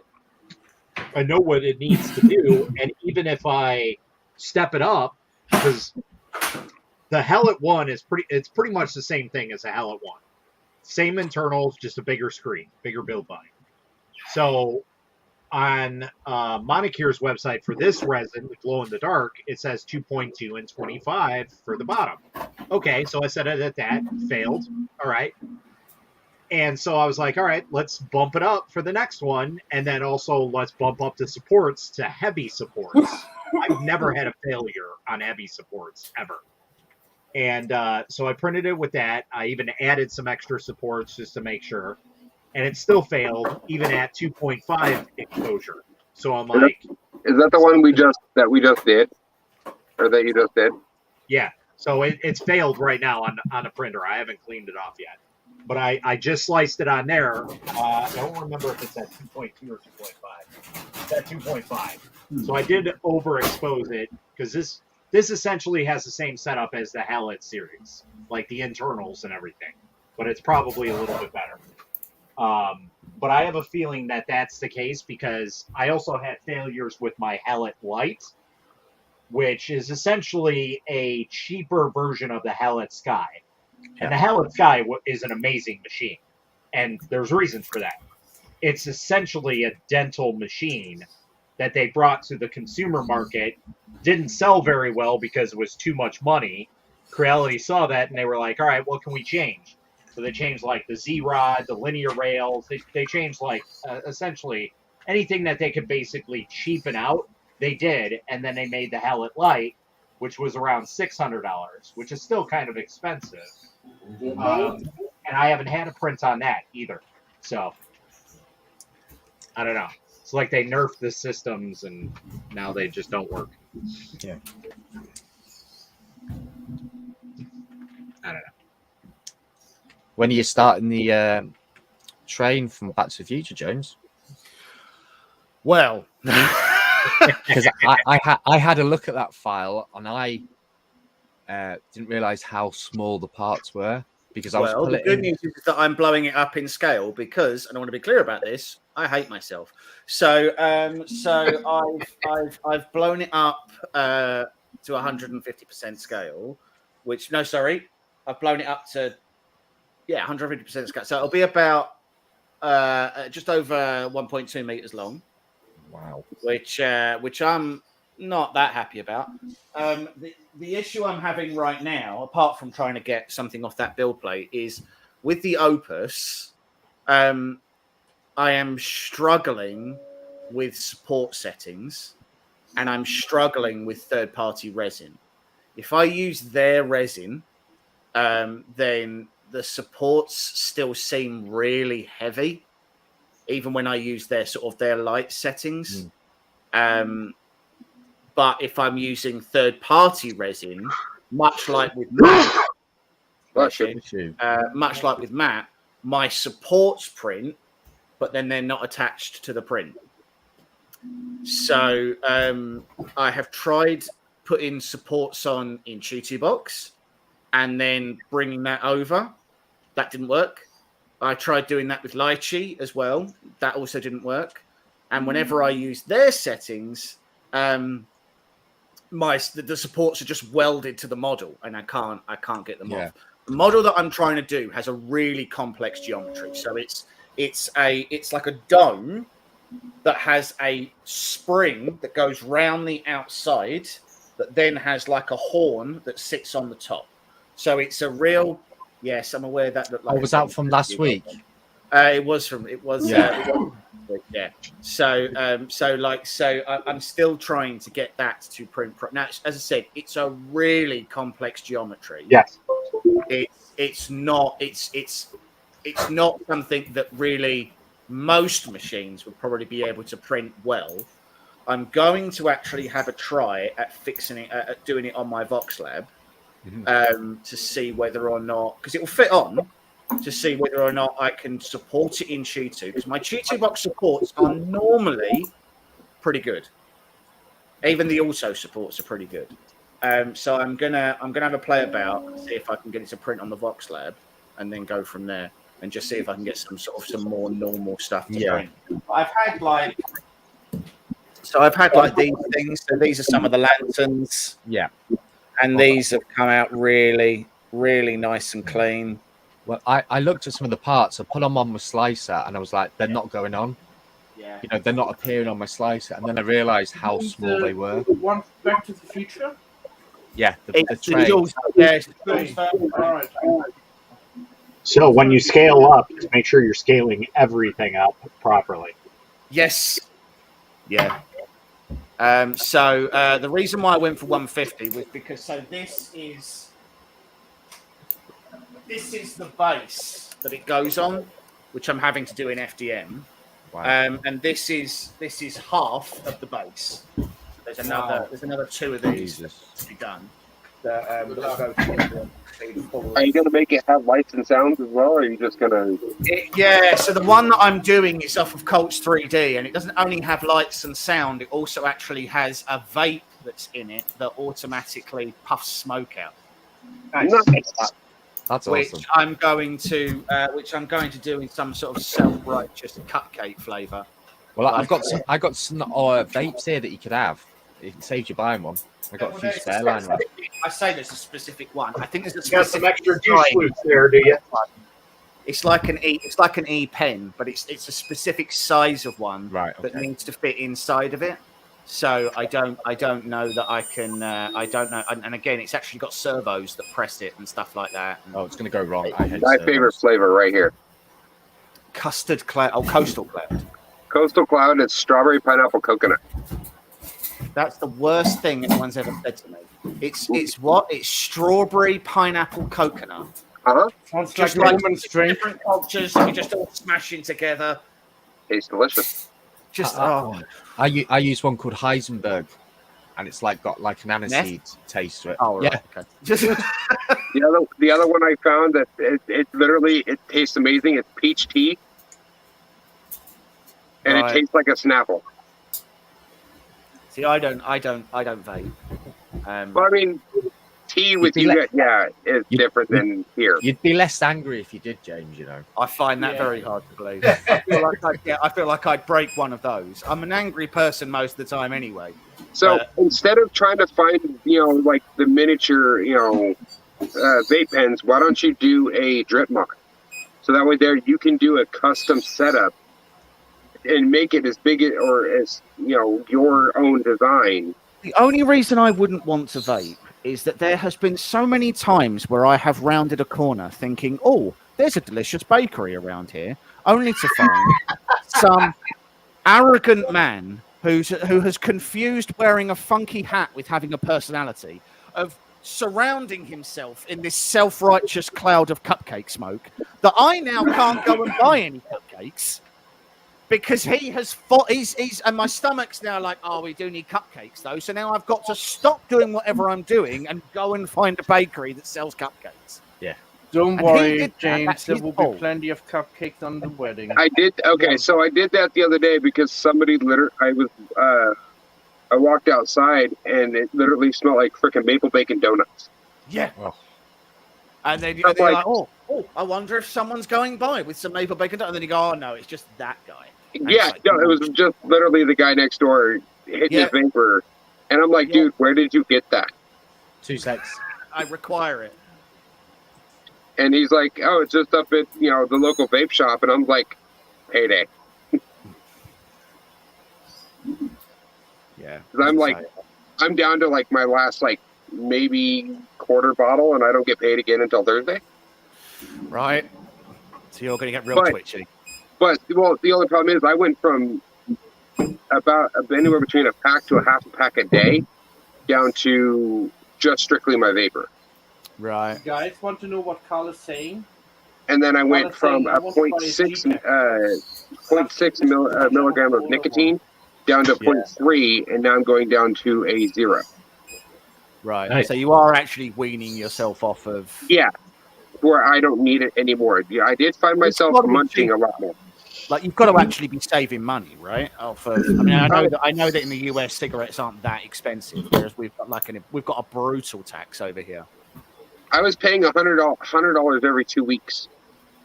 So a pack of 20 over here is like £23. So You're gonna make me do, damn it, James. You're gonna make me do math. so about $33 $33 for a pack of 20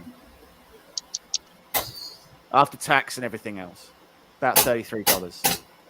Jailhouse prizes. Holy crap! Yeah. $29.77. Oh, okay, $29. Yeah. That's pack- that's for a pack of that's 20. US. Yeah, yeah. If for a pack of 20, $29 for a pack of 20. What, in the UK? Yeah, easy. Yeah, easily. My That's missus like- is on. My missus has gone to Rolling Tobacco, and it costs her. Which, to 18 be clear, is one step above chewing. Like- well, to be honest, Actually, no.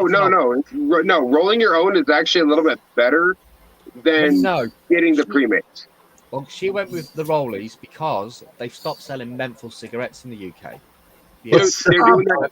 No, they're doing that here in Oregon as well in the US. So They actually put a stopped that. ban Yeah. on flavored. They call them flavored cigarettes, and they classify menthol as a flavor Yeah, and they because reduced, it attracts younger youth to pick up smoking. and you're not allowed to sell light cigarettes here anymore. So you can't say it's Mayfair and a Mayfair Light because they both have rat poison coming out of them.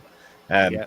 And Can't call, so- it's not diet rat poison, and we're not allowed. So in this country, you're not allowed any branding on a packet at all. Yeah. It is plain white packaging. It Oh has no! no- It's coloured. It's black, and it has Oh. a picture of a cancered lung or an old person with a big hole in his Yep. throat. They do that in Canada too. But they basically, so she buys that, and it lasts Or her maybe Mickey 2 Rourke. weeks, and it's 18 quid. Yeah, yeah, that'd be quite scary. Yeah, the big picture of Mickey Rourke, and you're like, Jesus Christ! So I, What the hell happened to that guy? I used to smoke about 30 a day, probably about 10 years ago, and that was, Damn. it was cheap then. Well, not cheap. It was like £6 for a pack of 20. £12.50 it is now for a pack of 20. The ones I used to have. That's a lot. The way you guys are saying, like for a pack of 20, for us here in the US, it's just a pack because they come with 20. Well, Oh you yeah, used so now ours you can buy a pack of 20. You can't buy a pack 10s of anymore. 10. Oh, you can't buy them 10s anymore. No. Oh. So about 3 years ago, they stopped selling them because kids were buying them because it was cheaper. So you can only buy packs of 20 now, but you Right. did used to be able to buy packs of 20, 10, 25. I remember the Marlboro 25s. So it's crazy, but But We got now they're all here, so- here in the States. I know, like California, Oregon, Washington, and Idaho. They're also starting to put a heavier ban and trying to eliminate even vapors. Yeah. Yeah. Yeah. And I'm And- like, Over here, there Yeah, is our nowhere- vape ban goes in effect next week. Yeah, there is nowhere in the UK that you can smoke inside. You have to smoke outside. Yep. You can smoke in your own home, but if you've got your kid in the car, you It's can't illegal. smoke in the car. here they've already had that one. You cannot like for like regular cigarettes. I don't know if they've done that with vapor yet here, but I know with like regular cigarettes, you can't smoke in. You can smoke in your own home even if you have kids in the home, but you Yeah. cannot smoke in your car.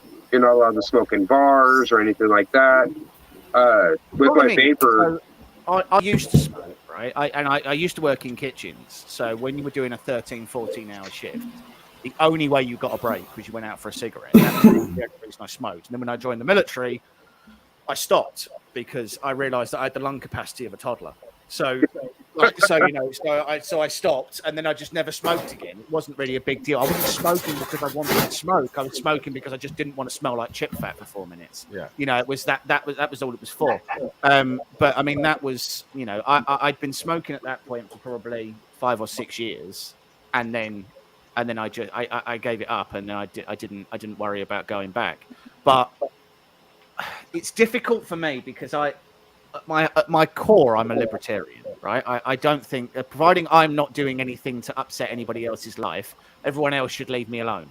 If I want to smoke somewhere and I'm not blowing it directly into somebody's face, go away. It's my lungs to destroy if I wish to, and I should be left alone to do what I want. I don't think that the government should be enforcing any of those rules. Over here, you'd be basically the black sheep. You'd be the one that they'd be trying to make a mockery of. Yeah, I just think the problem is it's gotten worse since COVID. Oh, definitely, I just want to be 100%. left alone. I just want to be left alone. Yeah, it's like when you go to McDonald's. It's like when I go to McDonald's and I get a Coke, and I say to him, I just want a full fat Coke, and they're like, you do realise it's got sugar in, and it's 24p more, and I'm like, yeah, okay. That's funny because Diet Coke is worse for you. It's got more crap in it. Yes. Yeah, it's got aspartame and things in it. Yeah. But it's like we get taxed in the UK on sugar items now. So Yeah, a full fat Coke bottle costs 50p more than a 2-litre bottle of Pepsi Max or Diet Coke. Sweets have gone up. Mountain we Dew. can't have Mountain Dew over here because it's classed as a radioactive substance. But it's called Mountain Dew Energy in the UK. And We actually have Mountain Dew Energy. No, we actually have. It's called AMP. So I lived in Germany as a kid because my dad was in the forces, and we used to go to army bases, Americans bases, and buy shopping because it was cheaper than what we could get. And Mountain Dew was one perk. Well, we used to go to Frankfurt. I thought I was about to say you was buying Rip Fuel. I was like, Jesus Christ, you can't give that to a kid. That'll give you the bad aids. So we used to go to Frankfurt, the military base there, and we used to be able to get in the commissary and buy T-bone steaks that were the size of a freaking tire, and we used to get cream soda and all that stuff. And the Mountain Dew was always mine. I loved the taste of it. They sold it here a couple of years ago, and it doesn't taste anything like what my memory is of what a Mountain Dew should be like. No. But then American chocolate tastes weird to me. I like almost all of our chocolate is dairy milk, right? Yeah. So all of ours is milk chocolate. But if I ever have like Hershey's chocolate or anything like that, it tastes like vomit to me. Like it's so bitter. And So I like Hershey me and the wife, we used to do like that sweet box where you get like different sweets from around the world each month. Yeah. And I've actually, I've tried the difference between like chocolate from like the UK versus ours, and the UK chocolate is more creamier and sweeter. Yeah. Versus the US chocolate, where it's bitter. Yeah. So like in America, you have a Milky Way bar, and your Milky Way bar I like. The Milky Way bar in the UK is the complete opposite. Yeah, if you can get your hands on one, Carl, try the Milky Way from Australia. Okay, because I like what's that other chocolate that they do? Oh, I can't think. Reese's Pieces. Well, I'm obsessed with that stuff. It's amazing. Yes, Reese's Pieces. Hell yeah. They do an almond Mars bar in America, and that is delicious. They do different types of Snickers that we don't get here. You mean an Almond Joy? Yes, that's incredible. See, I'm an Almond Joy. My wife, on the other hand, she's the Mounds. Yeah, because she doesn't like nuts, where I like nuts. Because it doesn't sell here very well because of tax. Yeah, the import tax from America is insane. Oh yeah. So if you wanted, for example, we have an aisle in the shop called International Food, right? Yeah, we have those too. Most of that is it's normally sort of kosher foods and things like that. So it's like it's food for that Jewish people can eat on certain days. Yeah. That kind of stuff. but one of the things they have there is a box of Lucky Charms. Oh, You can't buy Lucky Charms That's here. funny. be ready. You can't Listen buy for the Lucky price. Charms here because of the E numbers that you guys put in them that turn kids into awful human beings. So, I've seen the statistics. Every single school shooting there's ever been, that kid had Lucky Charms in the morning, 100%. It's fact. So you go in there, and if you want a box of Lucky Charms, it's about £14. Yeah. For a box, So- for a normal box size of Just cereal. the normal box, not even like the family size box. No. Just No, a not normal a family size box, 300 normal grams. size box for Lucky Charms.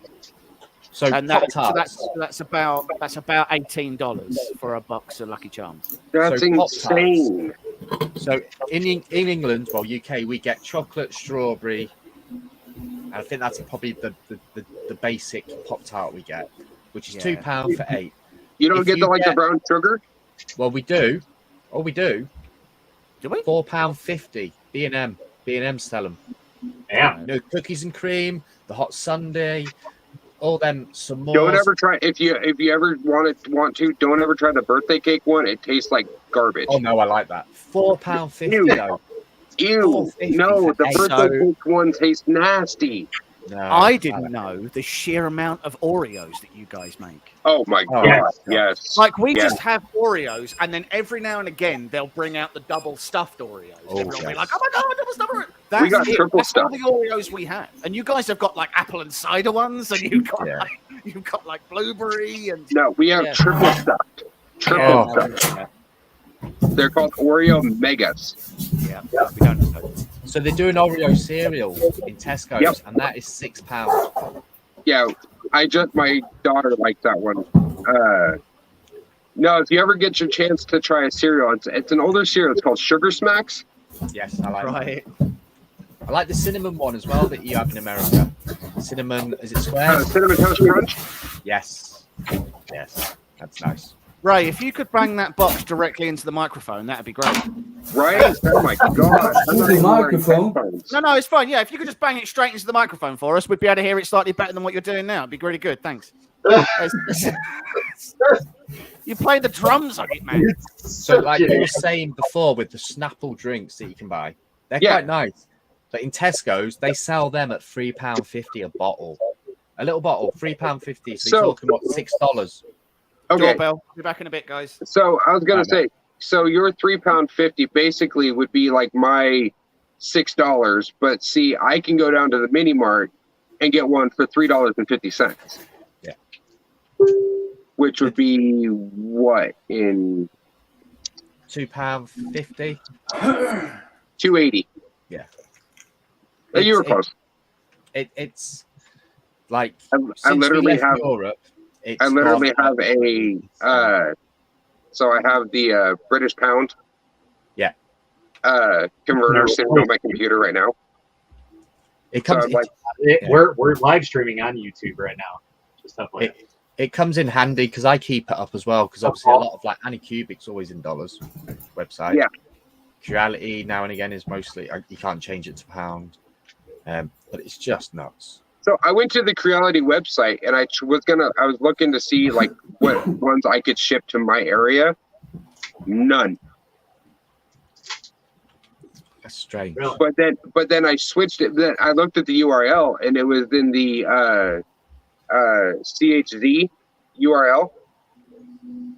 So I was like, okay, so I switched it over to the US URL. Then it's like, okay, you have these options that you can get. And So- I couldn't even get the new CR10 Smart. It's crazy, right? Because like I speak to a couple of people in Canada and they love like Eron rainbow filament. Yep. And I always whinge that I have to pay £20 for a small of it because it's UK. They pay double what I pay for it in Canada. It's nuts. It's absolutely insane. Yeah, somebody on TikTok was talking about like one of the new color changing ones, and like here it was like $40, and in Canada it was like almost double. It's insane. It's crazy, and it's on a border with America. How you could buy it in America, walk it across, and come back the Nope. next day, Nope. you'd be rich. Nope. You're not allowed to take that in.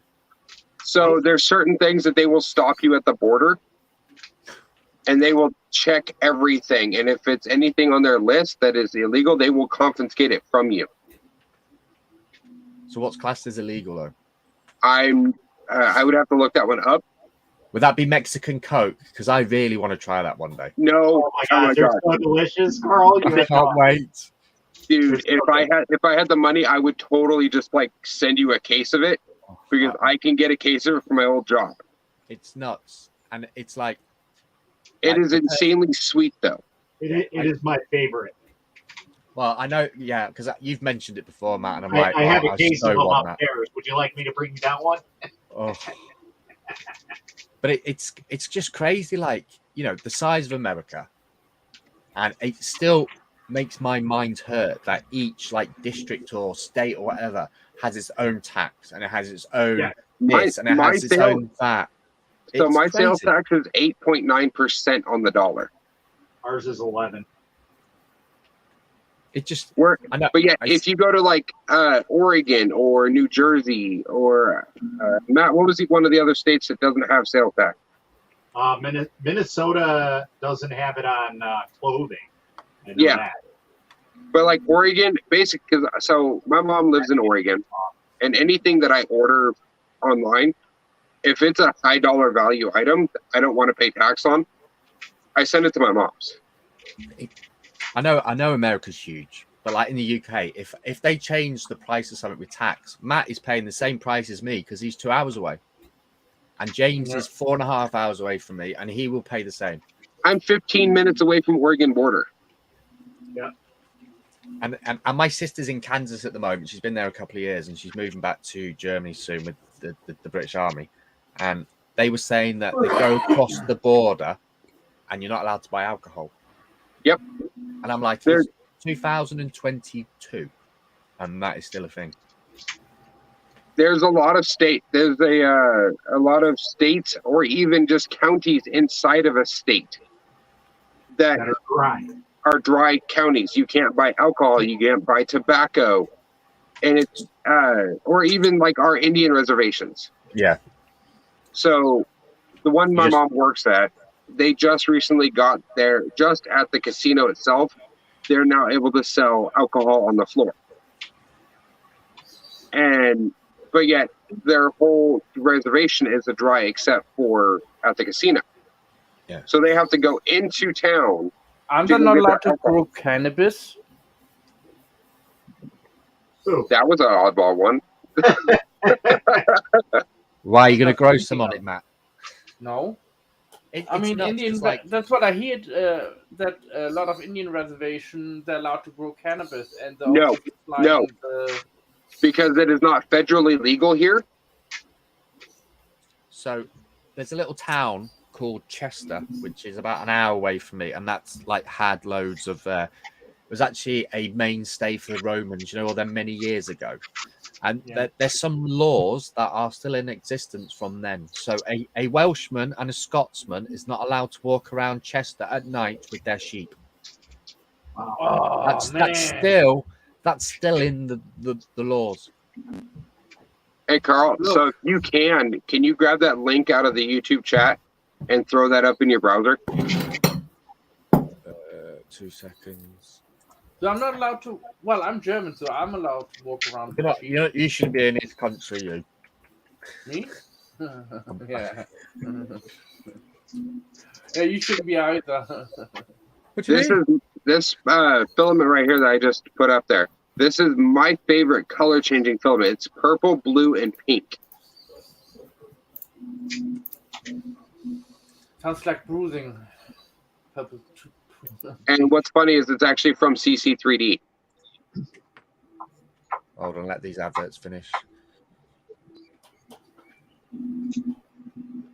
You need me? Yeah, we can hear you. No, I'm asking if you need me for anything. No, you're good. Oh, okay. Where did you put the links, Sniper? In YouTube. Oh, I put it. From the computer. I dropped it into YouTube chat. Yeah, YouTube probably won't let you do it. Yeah, won't let you. They censor links. Oh, Drop it in private chat if you can get on there. Yeah. Damn it! I mean, I have to use my phone. Howdy. So, Unless you go on Mr. Facebook. German, how's the wedding planning going? Pretty good. Are you coming? I haven't decided yet. It depends when I get my hair washed. What would you do if I came to the UK and crashed your wedding? Hey, you're welcome to it. You're welcome to come. If you show up, why not? We have room. Just make sure you bring that Mexican Coke with you, though. Oh yeah. For me too. I'll be at the wedding then. Now, if we brought something like that with us, would we get in trouble? No. No. Unless there's no cocaine in there. They let you bring X amount into the UK. Yeah. So you So, like, are I could limited. probably get away with bringing 2 of them with me. Yeah. So things like coming through the airport with meat and stuff like that, you're not allowed to, because obviously, like when we went to Egypt, we weren't allowed to bring anything that was edible back, you know, like treats or stuff like that, because obviously it could bring back mosquitoes or COVID. I don't know. It's crazy. But Bring it's diarrhea back. I used to watch those airport shows, you know, where you'd, like at Heathrow, and they'd have like all the planes coming from Yeah. China, and they'd have like ducks' feet and chickens' legs in their suitcases, and they're like arguing why can't we bring it into the UK? Because that's not normal. To us, it's not normal. Would you carry chicken feet in your handbag or I your don't mind eating rucksack? chicken feet. I ate chicken feet before. I mean, this is Matt we're talking about, so. Yes. I eat almost anything, okay? I mean, I'm very adventurous when it goes about my food. Is that why your dogs are always barking? Because they're hungry? Because you don't share. Ah, damn, yes. I eat that dog kibbles. To be honest, you know the Boney biscuits. When I was Yeah. at school as a kid, that was dead. Give me a second It here. was fine. Oh, hang on. Like gravy bones, they call them. Yes. Don't know why they've changed it to that. Oh yeah, the filament change. Yeah, the color changing filament. Yeah. Yes, that's nice. Who sells that? Because there's one in Yusu sell it, or Iono in the UK. They sell that. Yusu's sending me one soon. Color dual Yeah, or triple extrusion ones. Yeah, and Eron have got loads coming out soon. They've got about 10 to 12 different colors. Yeah, They look really interesting. there you go. Thank you. Sorry. Yes. No worries. Funny No, enough, my phone. Spring when I'm- says, "Hi, Carl." when My I sister switch is to a being different- married on the 8th, she says. pardon? Matt is busy with printing. Yes, I am. I'm trying always to get busy. the M3 Max to print. It is not printing very well. Hey, Carl, did you see that link I posted in private? Yes. I am trying to find. I've actually got some color changing filament here that I had, and I think the kids have stolen everything. I had the purple to pink one. It was really nice. So I printed this Ekans for my daughter.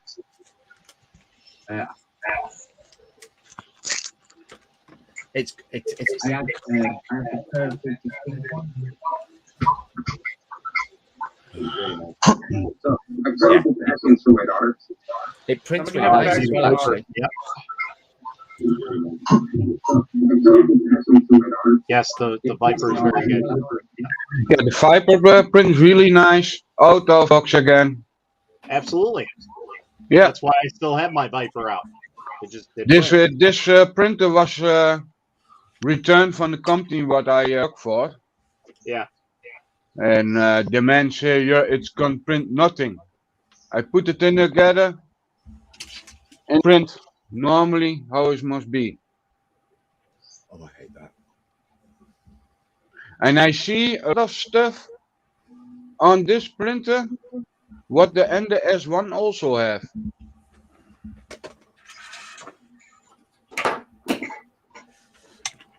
So actually, this is one of the dragons I actually finished. I did this yesterday, so this has been cured and washed and everything, and it's just look at it. Oh, that is amazing. Like, Yeah, it's it's I- really really- nice. I thought about taking one of those dragon towers from that are pretty much for resin and trying to do that on my FDM. Just don't. If I seen Uncle Jesse's video before Sunday, I would never have done it. the dragon one. Because I sliced it and it said 450 milliliters of resin. I was like, not too bad. 900 milliliters of resin, so just under a liter of resin for that. Yep. And it's all in bits now because, as fun as it is, it's no fun when you've got about 14 pieces of it. Yeah. And What, the big one? yeah, The dragons do not fall anything by me. Oh yeah, I have all down here. no, Ray, this is the one that was on the resin printer that is about 12 foot long. So, Because I know Matt's got the file and he said he might do it, but I don't think he will now. No, I probably will. It's like I upscaled it and I thought 130 be fine, and them supports are a nightmare. And I think even if you put them in boiling water, they wouldn't go soft. Yeah, those are pretty heavy duty supports. I can tell already. I'll send you the file, Matt, Mr. German. You can have a go at it. yeah, They're try all- it. Failure. What, on the resin? You can shrink it down to 75% and it'll work, apparently. Is it so bad to print it? Did you try the 60% file from Cinderwing? Yeah, that's what this one is. That's a 60. Yeah, so that's 60. That is 60 as well. So that's what it actually looks like on the build plate. That's it. All out. That print's really nice, to be honest. I just pulled up the Crystal Dragon file. I just want to, just for S&G, I want to see what it would take to do the coil On an FDM? on an FDM. Didn't it take a week for someone to do it? Probably. 2 days. That's not bad. 2 days, 12 hours, 4 minutes, 387 grams. You will not sleep. All right. How about guys. this? You probably printed that in solid, right? No, my No. Kira. No, I'm asking Carl. Carl probably printed it solid. Yeah. No infill. Solid. 100%. Yeah. If as soon as you put hollow in that, those supports are going to fail. No, So put it at 100% infill and then see how long it'll take. Okay, here. be 16 days, 4 hours, and 28 minutes. I can only imagine. On an FDM printer. Yeah. It was so satisfying watching it actually come out. You know, as it moved up and it went down, and it looked really good when it was all coiled. Just so you guys know, see what I'm doing. I'm getting out of my custom. 100% infill. And Kira's going to actually go really quickly right now.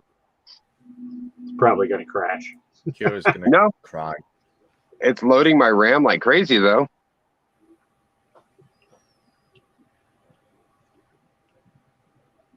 I'm at 64% RAM utilization Jesus. on 64 gigs. When I sliced the big one on my MacBook, it kind of did go to sleep for about 2 days afterwards. Oh, geez. Why Yeah, would you want to do that to a MacBook? Try to Question. push Okay, the- hold on. Question though, is that a M1 MacBook or an Intel MacBook? No, it's a MacBook Pro from about 4 years ago. Oh, so you're running Intel. Yeah, so it's fine. I mean, I run Windows on it as well. okay, so you boot camp it. Yeah, so I use a lot of external hard drives for it. To be honest, it does everything I want. I've got a PC in my shed that's fine for slicing everything and streaming like this. That's all I need. Go on, how long? Oh, it's only about 8 hours longer. 2 days, 16 hours, 37 minutes, 100% infill with supports. Nice. Matt, that's why you don't sleep, isn't it? Let's be honest. It's Probably. the cartel Coca-Cola from Mexico. Just a little coked out. I seriously want to try this just for shits and giggles. Do it. Go on then, hit print. Let's do it. I can't. I got something on the print already. Brownies laced with Fucking do it. relaxatives and one with cannabis or what? Shits and giggles. Is that 100%? Is it Sniper? Yeah, that's 100%. That's 100% infill. Take it to no. I mean the size. Take it to size. Scale it Yeah, to that's- 130. That's what I did on the resin. On 130. Let's Yeah. see if I can push it to 130. Is it on the See end of what three it'll beds? take for the Viper. Shit, I can't do 150. I can't do 130 either.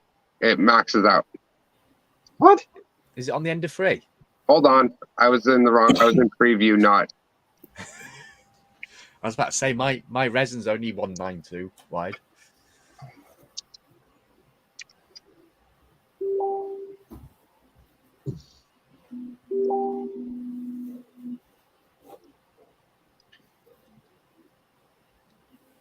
The head barely. It should fit. Why is it not working right? Oh, because it's right at the edge. Damn it! I was trying to go to 150. Okay, at 130%, 100% infill with supports and a rack. Printer prints really great, the Viper. Yeah, it does. I would hope it does. It's got a Okay. volcano hot end on that thing. What I and- like about the Viper And is they're doing it at 0.02 nozzle size. what I like Only about the what I- Viper is they were reactive because obviously the auto bed leveling there was an issue on the original one. Yeah, That they that is sold. what I will tell you now. The And- bed leveling, when you put the bed leveling on, the nozzle goes a little bit wrong on the plate. Well, that's I have their a setup. I That's have their an setup. though. original any cubic Viper in it. Mine works fine. Now, I have seen the plate is also loose there. Thus I must trigger that on tighty. I reckon you probably Sniper be looking at about 3 days. I reckon at 130. I'm slicing it up right now on my any cubic profile. I don't know.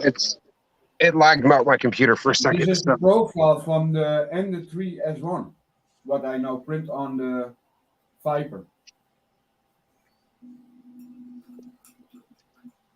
See, now what kind of energy drinks do you have over there, Carl? Red Bull, Red Bull. Monster. No, we don't have those. We have Yeah, probably no, we like We can 300. also buy in the shop, but it's a little bit expensive than Red Bull. We have Red Bull, Monster. We have Lucasade. They do a lot of energy drinks. They're quite So- nice. What's funny though is okay, so you have Monster, but you don't have NOS. Yeah, we have also Monster. We have about NOS. Four Loko? Monster. Yeah. What about Four Loco? What else can we get? To be honest, I only ever drink a sugar-free Red Bull every now and again. I'm not a energy drink person, really. All right, guys. I'm gonna see you guys later. Thanks for letting me come on again. Alrighty, sir. And Carl, Bye, Mr. I G. hope to see you soon at the wedding. Let me You've got know 8 as soon weeks, as haven't you? possible. Yeah, let me because my fiance she keeps asking me, "Oh, come on, ask Carl when he's coming. Is he coming or not? Is he coming or not?" And I'm I like "Can't to be chased, Matt. That's the problem. ask him." Oh, Sarah. So if you want an answer, you have to chase. Like to keep you on your toes. 4 Yeah. days. Gonna you, Four gonna days. you print It's it? three days, 6 hours, and 34 minutes. Jesus. Yeah, And but- 585 grams of filament. And was that at 0.2? 0.2 with 100%? No, this is at 0.4 at 100%. So Okay, I'm running mine at a 0.2, 100% with a 0.6 nozzle. okay. Right, Mr. German. I'll Oh, see you well, that's later. why you got a 0.6. Take I care. run a 0.4. This is a stock nozzle. Okay. Yeah, I have a holy shit. Yeah, this is stock. So No. stock profile on the Viper. It's 3 days, 6 hours to print this. Okay. I'd love to see them supports work on FDM. They will work. You just got to have a machine tuned right. Yeah, you wouldn't be able to do over, I don't know, 40 millimeters a second. Yeah, you have to go low and slow. You wouldn't be able to do over, I don't know, 40 millimeters a second. So for mine, it's yeah. 5 days, 6 hours. Yeah. Wow. And that's at a 0.06 millimeter nozzle I was with gonna full say, supports. 6? What the hell? Yeah. And that's the difference between an FDM and a resin printer. It's night and day, because like Matt knows, I won my Mono SE off Anycubic, and I was a bit like, I don't want to do it because it's messy. Well, me and Matt had this conversation earlier, the difference between FDM and resin. He took the same exact files from his resin, dropped it over for an FDM, and like 5 times longer. Yeah. It was a 14-hour print here on stock frozen settings, which those are the slowest in the industry. And then I took stock Anycubic Viper settings, and it was like 20 hours. So last week I had that failure, didn't I? Yep. Okay. There's 1,000 layers. So I went with, I reduced it a little bit, and Nice. this took, I think it was about 3 hours. Is that from the Halot? So I noticed that you had it was. supported like straight up and down. I mean, you could do that, I but had it just like yeah, that. just remember, if you tip that at a 40-degree angle, you can lessen your print time. Yeah, so I did do it like that, but I always seem to have an issue on the bottom then. You know, where it comes away a little bit. But 4 hours. That's for just that is- support. You just got to make sure that there's something dripping off for the resin. Yeah, So. but the detail is absolutely stunning. Spring is asking if that was printed on the Mono SE or not. Spring, this was done on the Mono X. This was done on the Mono X as well, which I'm a bit devastated it failed, but This I was am- my first print. Not too I am bad. gonna- There I you am go. gonna stick it on a piece of wood and have a little laser engraved background with Star Wars on it and have it sat there as a memory. That's Star Cup. Whoa. That's interesting. That Right. was the first print from the sendings of you, Matt. Nice. From the old first resident printer from Creality. So Oh yeah. it's got 838 grams, and total cost is $25.13. It says. $45. Yeah. Wow. You could probably sell that for about $200 on Etsy. If you got that off, people would pay for that. So Spring was saying they're having a Star Wars lightsaber printing contest today. So just FYI. Nice. For When Anycubic. she sent us the files, we I don't have want enough filament. You can do You it. must send the files to us, then we can print it. Okay, this is one also from the first printer of the Creality.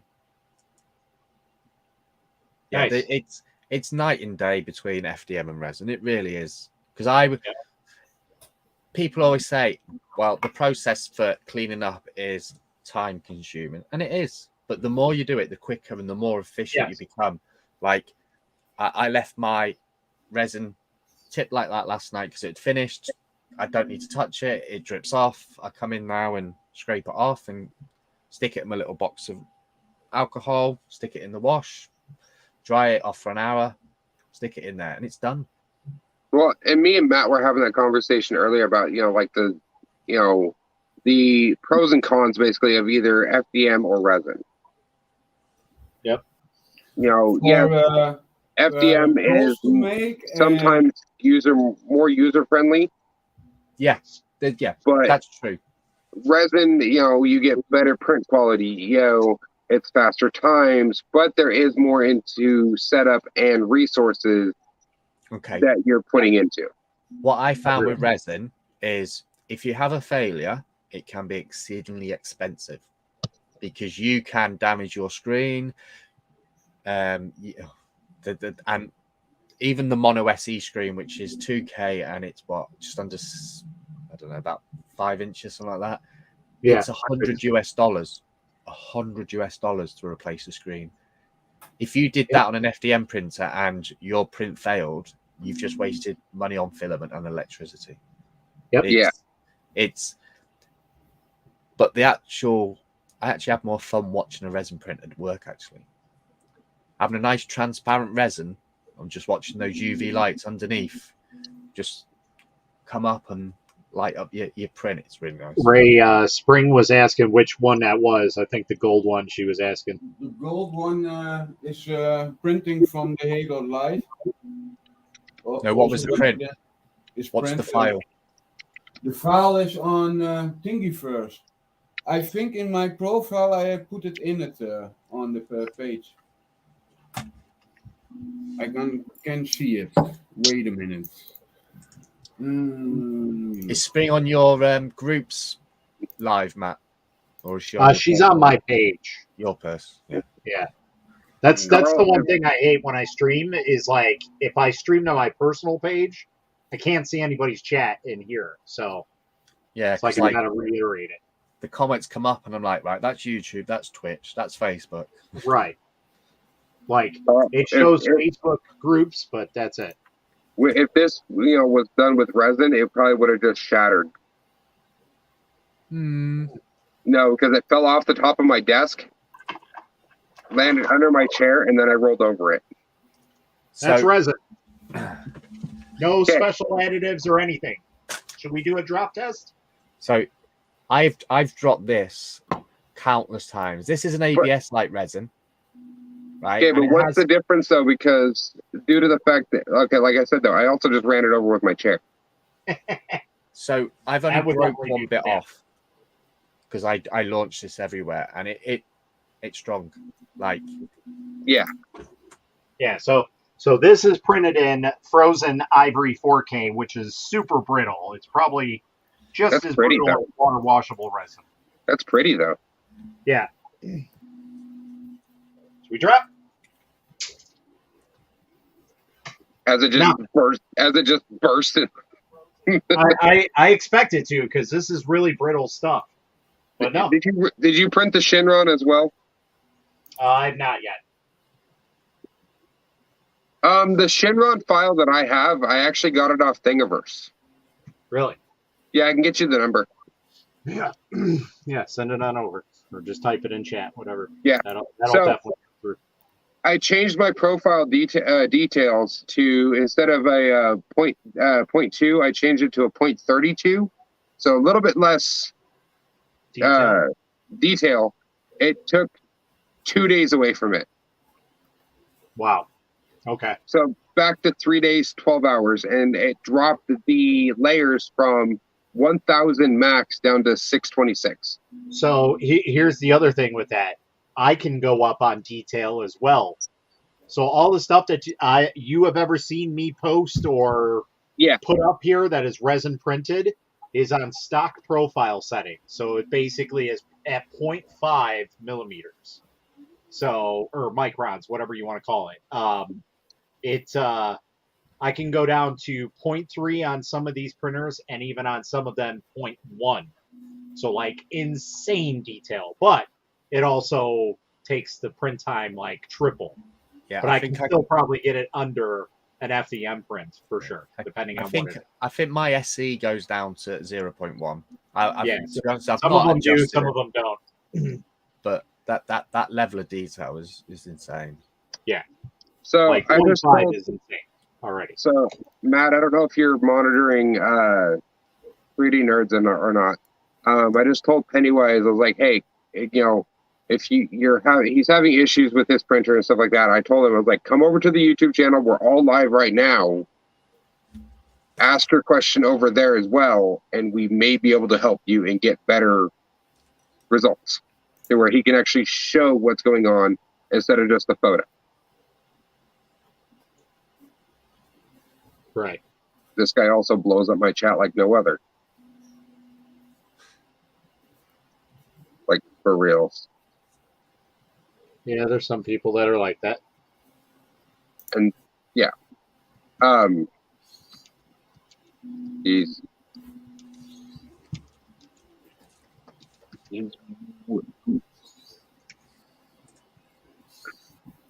so he has a I'm not on Discord all that much. Like most of the time, I have my notifications turned off. So if anybody needs anything, they usually have to ping me. Otherwise, I'm not going to see it because I'm not on it. Yeah. Not my thing. Right, I'm gonna have to go anyway because it's now 11 o'clock and apparently I've got adult things to do. Again? Yeah, my life sucks. It's 3 a.m. here. It's 5 o'clock here. Well, it's 5 o'clock somewhere. 12 o'clock here. Yeah, you're only an hour ahead. So I will speak to you all later. It's been have a good day, Carl. And I'll see you all later. See you Have a later, good one. Carl. Bye-bye. Bye-bye.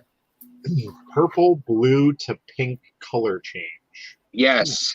And it's through CC3D as well. I love that filler. That's what this is printed with. So this is temperature changing, right? Yes, it changes at 31 degrees Celsius. Gotcha.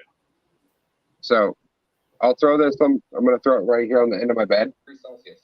Hello, sir. Don't you have work? Oh, sorry. Uh-oh. Somebody messed with the honey badger.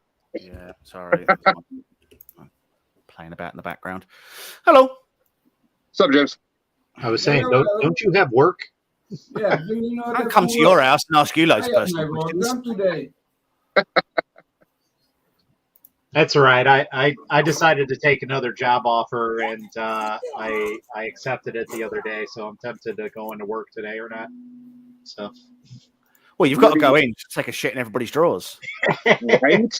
So that when they come in the next day, they just go, oh, well, that's lovely. That's a turn. well, the thing is, this company that I've worked for, I've only been working there for a little over a month now. For the railroad?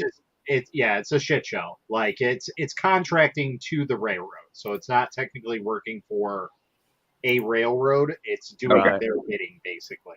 So But you're their gopher. Yeah, I do work in it. I work in a shipping container yard, essentially. Right. So I offload and load trains to go to wherever the hell they need to across the country. So anyway, it's just a fucking disaster. Like all of my login information, they just got it to me now. I can't get in anywhere because I don't have an ID. I don't have badge access to anything. I was supposed to get that like my third day in, and it's already been almost a month and a half. So. Is that like a flexible Beetlejuice? No, it's actually a Ekans. Oh, okay. Oh, that's But cool. I have it set and I Color change. printed it in color change. Right. Nice. My daughter loves the color changing stuff because she'll grip onto it just to get it to change. Yep. I also have a mini. I printed one of those mini octopuses Yeah. in the color change. There you Yeah, go. that's cool. Yeah. So, Matt, I don't know if you've seen any of some of my more recent videos when I had like the benchies and stuff like that sitting around my print. Yeah, the octopus that was pink. It's actually purple. Oh, nice.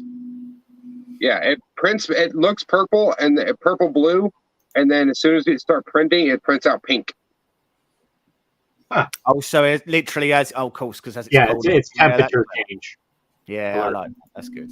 I want to get me the red, yellow to orange or yellow to red or red to yellow. Yeah. So, Andrew, you know full well I will not try and sell you a TiVo up Hydra. He will try and sell you a TiVo up. Are they even still around? They were supposed to send me a printer to try and get back Well, on thank track. your lucky stars that they did not, That Matthew. never happened. No, good. You should count yourself lucky. Hey Matt, do you effort think I've put James in- would be willing to risk almost 900 grams of filament to try to print this? Sure, why not? Sure. The dragon. The dragon. What, the curled up dragon or Yeah, Yeah, the one that Carl I'll did give it a go. on, Yeah, I'll on give it a go. FDM or on FDM. Oh no, that sounds like a terrible idea. No, don't do that. I'm literally Don't going to bother. waste 5 days. I'm going to post this on TikTok. I'm going to be wasting 5 days. Okay. Andrew.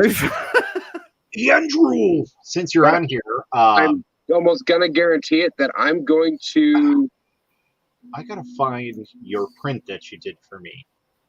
I'm going to have to do a filament swap halfway through. I can. You know what? I have a 3 kilogram spool of filament. Yeah, that'd be better. Buy Oh, a 3 kilo. jeez. I have one sitting right here. They're brand new, unopened. So all this filament I put up on the Etsy store, it's all gone. Those are all returns from Amazon. They're all brand new. You sold it all. Never been touched. Yeah, they were gone in 2 minutes. Sweet. Did you ever get my email back? I don't think so. When you emailed me that morning, I emailed you back. Did you? Yes. Rude. Right? Matt's too You have famous no to read idea his how emails. much shit that I go through on a daily basis. You asked for my contact info, so Matt's Let's too see. famous Oh, to yes, reply I to did. emails. Yep. He has a person that normally replies to his emails for him. So It is that's not all the filament that I'll be getting. I'm sure there'll be a box arriving today, as there usually is every single day. I'm almost like- hoping the rat rig turns up today. I'm hoping. And I have all this that I'm not selling. So Are they all parts bowls? Yeah. Yeah. So I managed to find on AliExpress this stuff. I've never heard of them. It's DD basically, I think It's it's Sunlu. I think it's pretty much a Sunlu rebrand. Yeah, it is. Yeah. Yeah, I worked with 3D Kagi. Yeah. That was before. It was either before or after. I think it was before because now they're still around. Jo came out, so like Right. they were switching. They were transitioning from 3D Warhorse to 3D Kage, and then they went to Jo, and now they're Jo. Really does feel like they could just ask somebody when they're picking a name. And like they could go be like, hey, do you think this is a good idea? And they'd go, no, that sounds like a bad idea. So anyway, so I paid £109, including shipping, for 20 kilos. So that's about £5 a spool, which is about $8 a spool for you guys. That's pretty good. That's cheap. It's very cheap for us. So I've not been able to get under. to the GST here. Yeah, very similar to So it's actually. I mean, I've been printing with it, and it's doing a pretty solid job, if I'm honest. I'm going to start. I'll be honest. Every spool of filament that I've gotten, like all those ones that I just showed you, those are all Amazon returns. Those are legitimate returns. Like they're open box, they're missing some of it, whatever. I mean, they're technically not legitimate. Somebody used them and then they returned them. But anyway, I guarantee if I put any of those through any of the machines that I have here, they'll print perfectly fine. Yeah. Don't be wrong. I've had some bad filament in the parts of the G-Tech filament I had really struggled.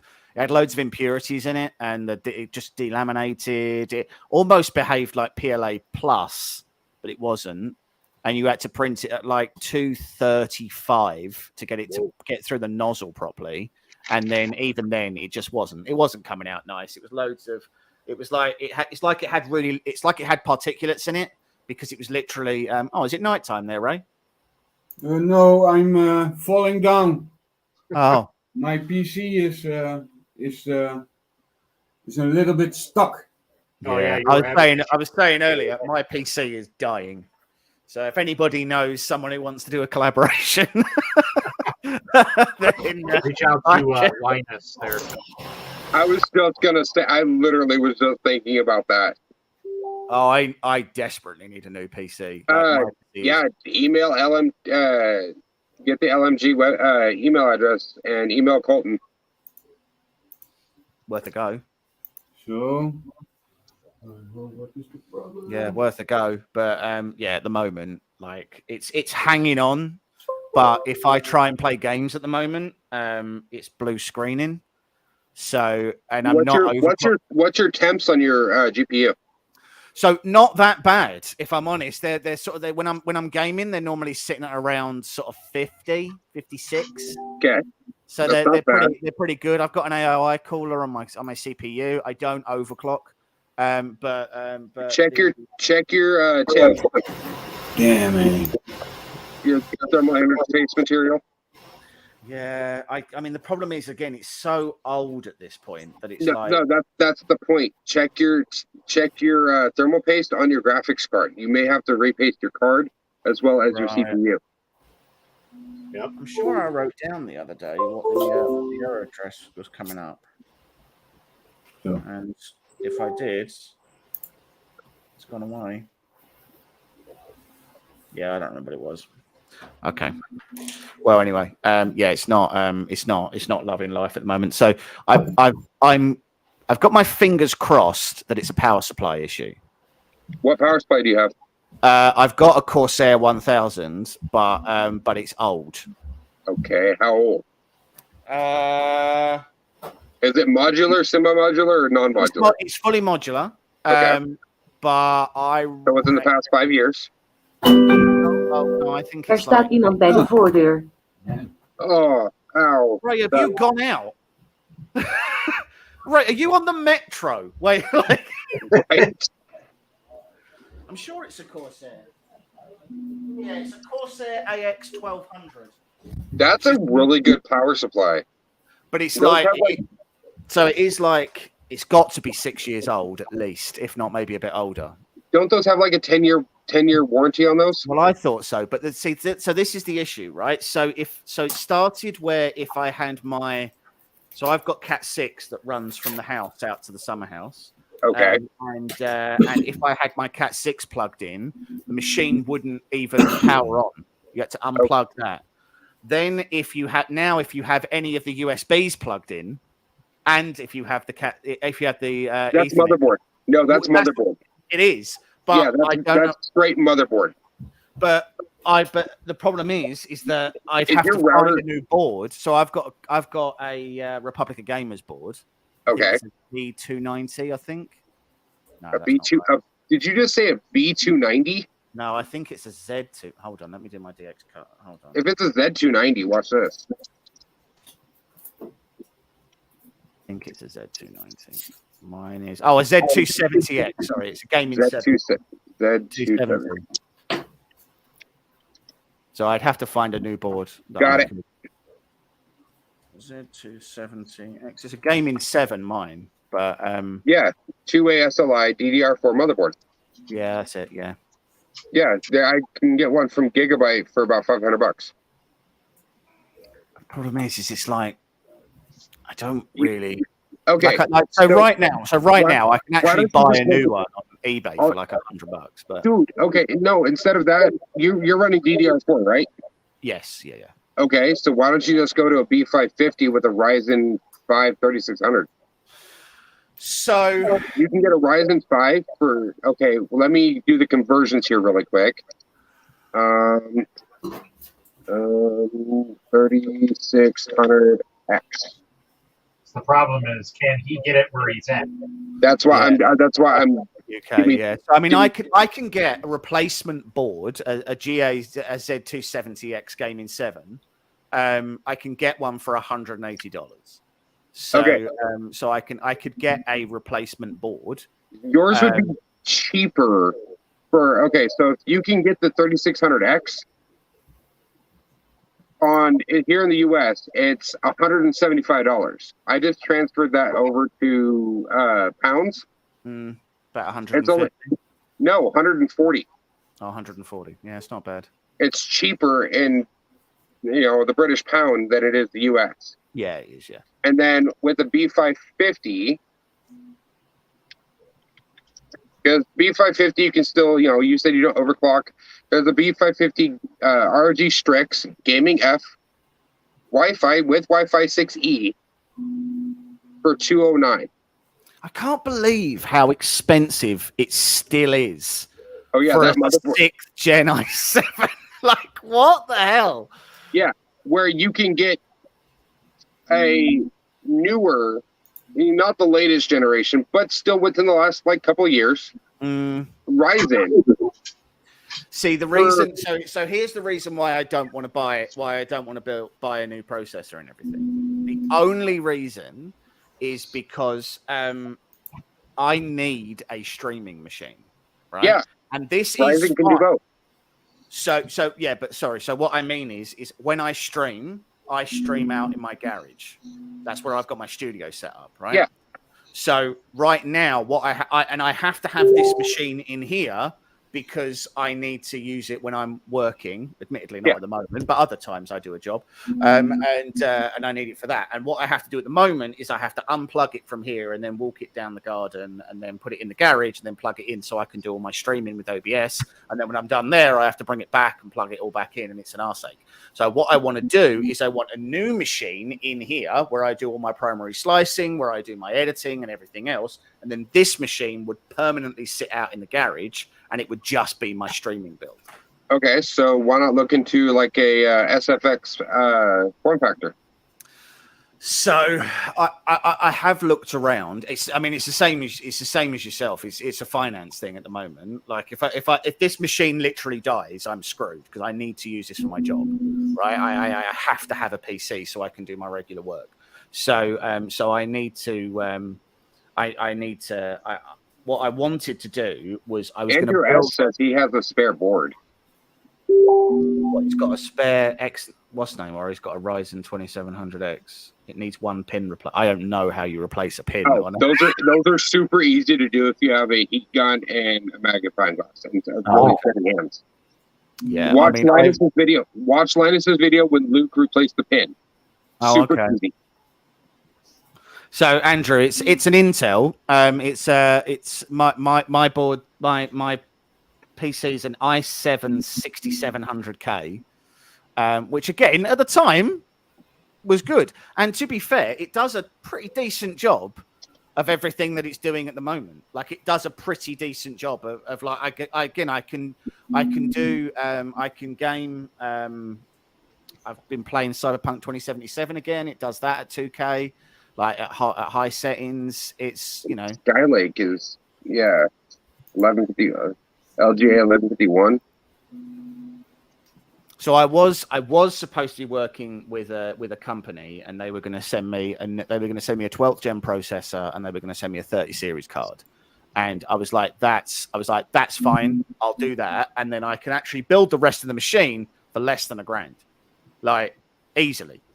Yep. I spent $2,000 just on my base investment. I spent about $2,000 on my system, and then with my water cooler, my RAM, I have 17 terabytes of storage. Yeah.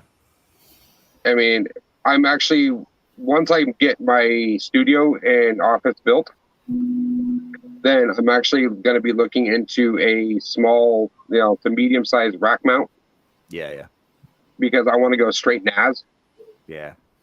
So I've got 15 terabytes. No, not quite 15. About 13 terabytes of internal storage at the moment. Well, I can't say mine's all internal. It's all hard drive. Yeah, I have 2 terabytes of PCIe NVMe SSD. Yeah. It's a Servient Qs. I have 2 of those at 1 terabyte each. Yeah. I have a PNY 1 terabyte scratch disk for Photoshop, stuff like that. Yeah. I have another 1 terabyte mechanical drive that my wife uses for her tattoo storage. Then I have another 6 terabytes up on my shelf for my external drive. I have another 4 terabyte external. I have 3 1 terabytes that are not plugged in. And I found an amazing flash drive.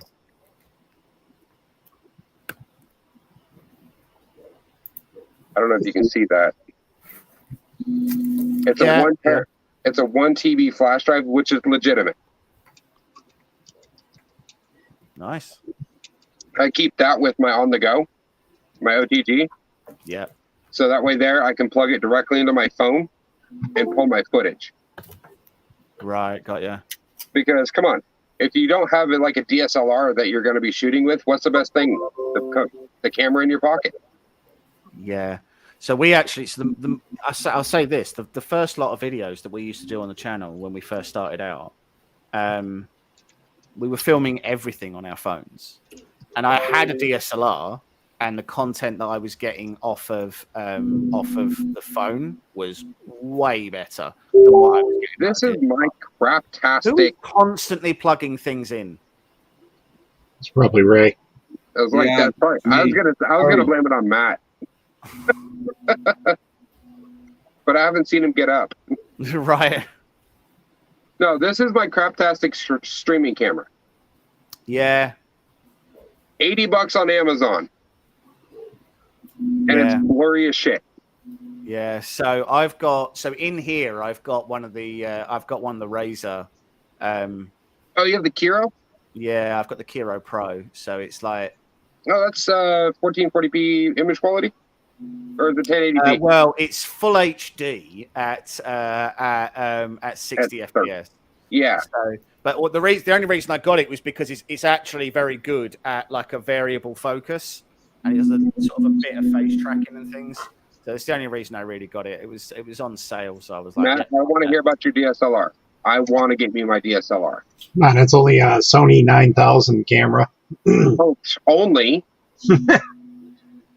I would literally trade you my 3060 for it. It'd leave me without a graphics card for a little bit, but a deal. Yeah. I could just grab the one out of my son's because that was originally my graphics card, which is a 1660 Super. right. See, so so the other guy I do the channel with, he does all our editing, and he's got a 1660. And don't get me wrong, it's fine, and it does what it needs to do. A little But- slow, but It's slow. And the thing is that bearing in mind that his is the 16, my 1080 Ti, like that has been fantastic. it has been the best investment in PC hardware that I have made in the last decade. I have I've never had a piece of hardware that has stayed relevant as long as that graphics card has. So when I started my YouTube channel, I was running with a RX 580. Yeah. It was a Power Color RX 580, dual BIOS OC'd, and it finally took a crap on me. And so then I dropped the cash and got this set up with taxes. And I've just kind of been building it up from there. The most recent purchase I made was my microphone. I was running with a FeeFind microphone. And now I have this. Yeah. It's a EPOS. It's the EPOS B20. Yep. You want to know what my new job sent me for my headset? Cool. And do they send you like a pair of Sennheisers or something? They did. Yeah. My work is the same. No, I didn't get that one. I got the Sennheiser 75s. Oh, nice. Yeah. I got it's a EPOS Sennheiser 75s, and I'm like, wait, what? I mean, granted, the computer's a high-end system. Yeah, but still. Yeah, but I won't use them because I have my studio quality headphones. Right. And they're like, you can use any headphone or microphone you want. So I'm literally going to use my EPOS B20 and my studio headphones that I can just plug right into it. I just use this, and it's more than good enough. Like, so this is my Rode microphone. Yeah. As a condenser mic, like it's fantastic. But now, do you use a Go XLR, or what do you use for your? No, so your it doesn't audio go. interface? No, it's literally USB. Oh, that was a USB. Okay. Yeah, and it's really nice. This is the Rode Mini, and it's brilliant. Put the little condenser over the front, and everyone can hear me when I'm on calls. It's nice and clear. You know, you can get really intimate and just sort of whisper straight into the microphone, and it's A little bit of ASMR there. yeah, you know, it's yeah, it was. I've said before. I said to Mike, like when we first started out, people will forgive slightly shoddy video, but they won't listen audio to quality. audio. If audio's not there, they will not listen to it. They will just be like, no, thank you. Yeah, And they'll skip right actually, over. when we first started out, we got to about, I think we got to about 2,000 subs, and people were like, yeah, guys, like you actually, like you need to sort out the audio now because it's getting bad. So if you go to my YouTube channel, which is the same as my username, Yeah. and you watch my very first video versus some of the newer ones that I've done, you'll hear the audio quality difference. Yeah. Because my wife even commented on my very first video, and she was like, "You need to invest in a tripod." Yeah. That was, you know, as soon as I got any money, I went and got me a tripod. You know, granted it was cheap; it was like $20 on Amazon. And so, I still use it to this day when I'm shooting overhead. I will clip it and then have my phone facing downwards as an overhead. Yeah. And then have that plugged into my computer so I can use that as a different source. And I can just bounce back and forth between either direct on, overhead. I have like 3 different camera angles that I use. Yeah. As I say, for me now, I've got to the point where this machine, I can replace things to fix it, right? That I can replace things to fix it. Yeah. But I'm just past the point now where I really want to fix it. I'm at the point now where this wants to go out in the garage and I forget about it, and it's just my streaming setup. It's to go out to the pasture and be retired. Yeah, and then Granted, I have here a new machine, but you could sell that 1080 Ti for crap. I mean, they're still going for like £500 over here. Let me see what they are in here in the US. They were £500 when the graphics card shortage was really bad. When it was Okay. bad, What model of the 1080 Ti do you have?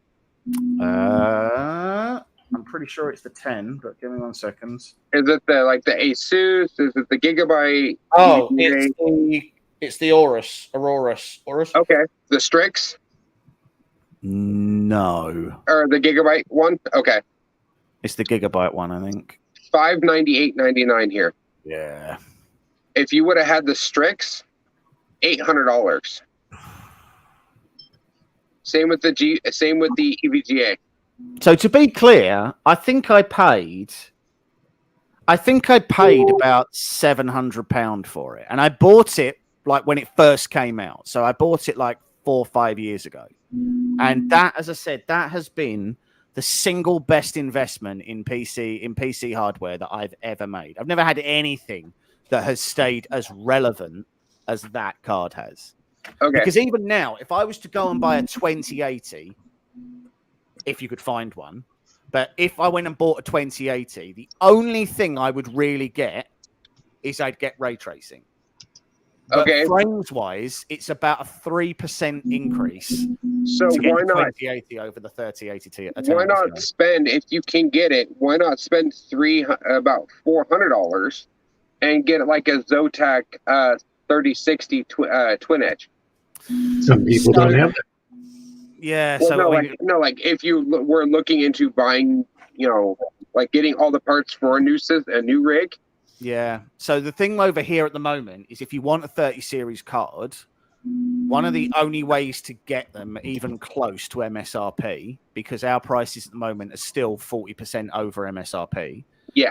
If you the only way to get it as like a regular price is basically to buy a pre-build. Now I don't want a pre-build necessarily, but I mean it's really the only way that I could get one. Now there's a couple of sites on here. So for example, hold on, let me see if I can pull one up. Where's overclockers? You probably, I think Skytech ships to the UK.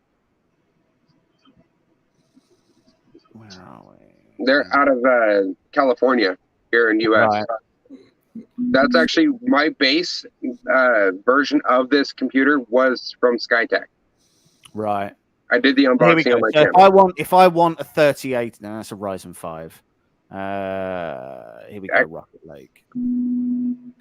So right now I could get a 3070 Ti, 16 gig of RAM, 500 gig SSD with a 1 terabyte backup, with a i7 1100, sorry, with an i7 11700K. Okay. And that would come in at about £2,050, including VAT. Okay, so So that's about 2000 $2,500. Well, about $2,700, I think. So that would be $3,300 in US. Oh, okay. Ugh, gross. Okay. Yeah, that you see, And that would only get me. I say only, but that would get me a 3070 Ti. that's Which would be a material upgrade from my 1080 Ti. That would actually be a performance increase, and it would actually be good. But that's still only DDR4. That's not DDR5. Yeah. Look into and see if they would even be able to ship to the UK. It's Skytech, Right. and they actually have the 12900Ks with DDR5. Right. But you are going to pay the premium because DDR5 right now is a hot commodity. So, question as to whether or not it really makes that much of a difference in the stuff that I'm doing, because I don't actually do any of our editing, right? So I don't really have to worry about doing the editing. I don't have to worry about Premiere and stuff like that. Obviously, I slice a lot and things like that. But someone's saying he got himself an RTX 3050 OC for €400. Jesus. Holy Yeah, he got a steal off of that. Yeah. When he told me he got that, I was like, dude, That's get more. astonishing. Like that's 200. That's 200 cheaper than it should have been, easily. But yeah, you can't really get 36. So you can still get 3080s in this country. But a 3080, if I just wanted to buy a 3080 graphics card, right? Yeah. Hold on, let me just pull up Overclockers because they're one of the places I know have got them in stock. But if I wanted a 3080, so I used Amazon pricing. Oh, okay. So if I want a 3080 and I want the 12 gig, not the 10, Yeah. £1,249, including VAT. So 1,249, so about 1,300. You're looking at almost 1,700 Rs For just a 3080 and Yeah. for just and for it to be the 12 gig, because I've got my TI, I'm pretty sure is a 10 gig card. I can't remember now. I feel like I've made that up. Is it a 10 or is it an 8? I can never remember. I'm sure the yours. Yeah, you have hardware monitor on your system. Yeah, I'm just looking it up. Hold on.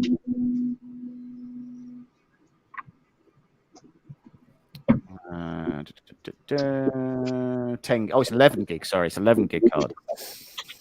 So I have one more gig of RAM than you do. Right. So my 3060, I have the 3060 Eagle from Gigabyte, Yeah. that has 12 gigs of GDDR6, Yeah. and you have 11 gigs of what, GDDR5? I think it's 5. Yeah, I think the 1080 had the 5.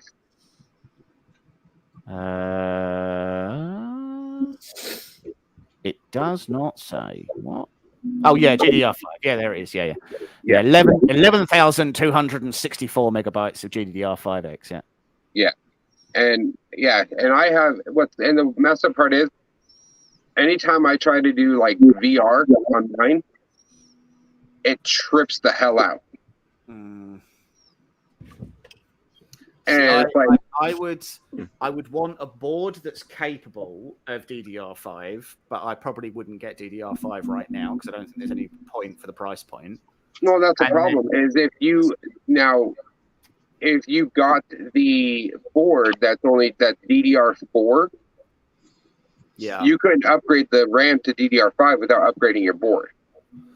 Really? What? It's not backwards compatible? Oh, of course, because the slot's different, isn't it? Yeah. Yep. Slots are different. Pins are different. Yeah. Even the little centerpiece, Yeah. that they actually moved it up just like course by they 2 did. pins. Yeah, just to dick you over. Yeah. Yeah. Well, I mean, the other one as well is I would like the option for PCI 5. So my Yeah. cards are PCI 3. Right. Well, that's the thing, though. Well, no, that's the thing. Even the DDR4 boards have PCIe 5. Right. I'd probably be more inclined to go for a board that does DDR4 as opposed to just because I mean I've got like 48 in here. I don't need 48 for streaming, so I could save myself a little bit of money by ripping 32 out of this, leaving it with 16, putting it in there as a streaming machine, and then just putting the 32 in the new machine. Like there wouldn't be a material issue doing that. Yeah. And it would be fun. And even then, and you wouldn't even need the 1,000-watt power supply. If you were looking at like a 1200 in here at the moment, and I've actually got somewhere lying about. I've got another 1,000-watt power supply that I was probably going to do a changeover at some point, so I could either steal that one or test it and see whether or not that was causing the issue. So the blue screen that I'm getting is normally a power draw issue. Yeah. So, to me, it sounds like you could have a leaky capacitor. Right. Yeah. But again, that's on the board. So if your board could be trying to basically kill itself. Very possibly. It wouldn't surprise me. It feels like the sort of vindictive thing it would do.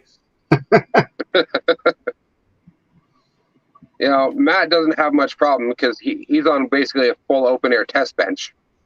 That's right. Damn right. Where me, I have a data vac that I use weekly. Right. Because, besides having here children, it is. I have fur babies. Right. So I'm lucky because my office is completely separate to the house.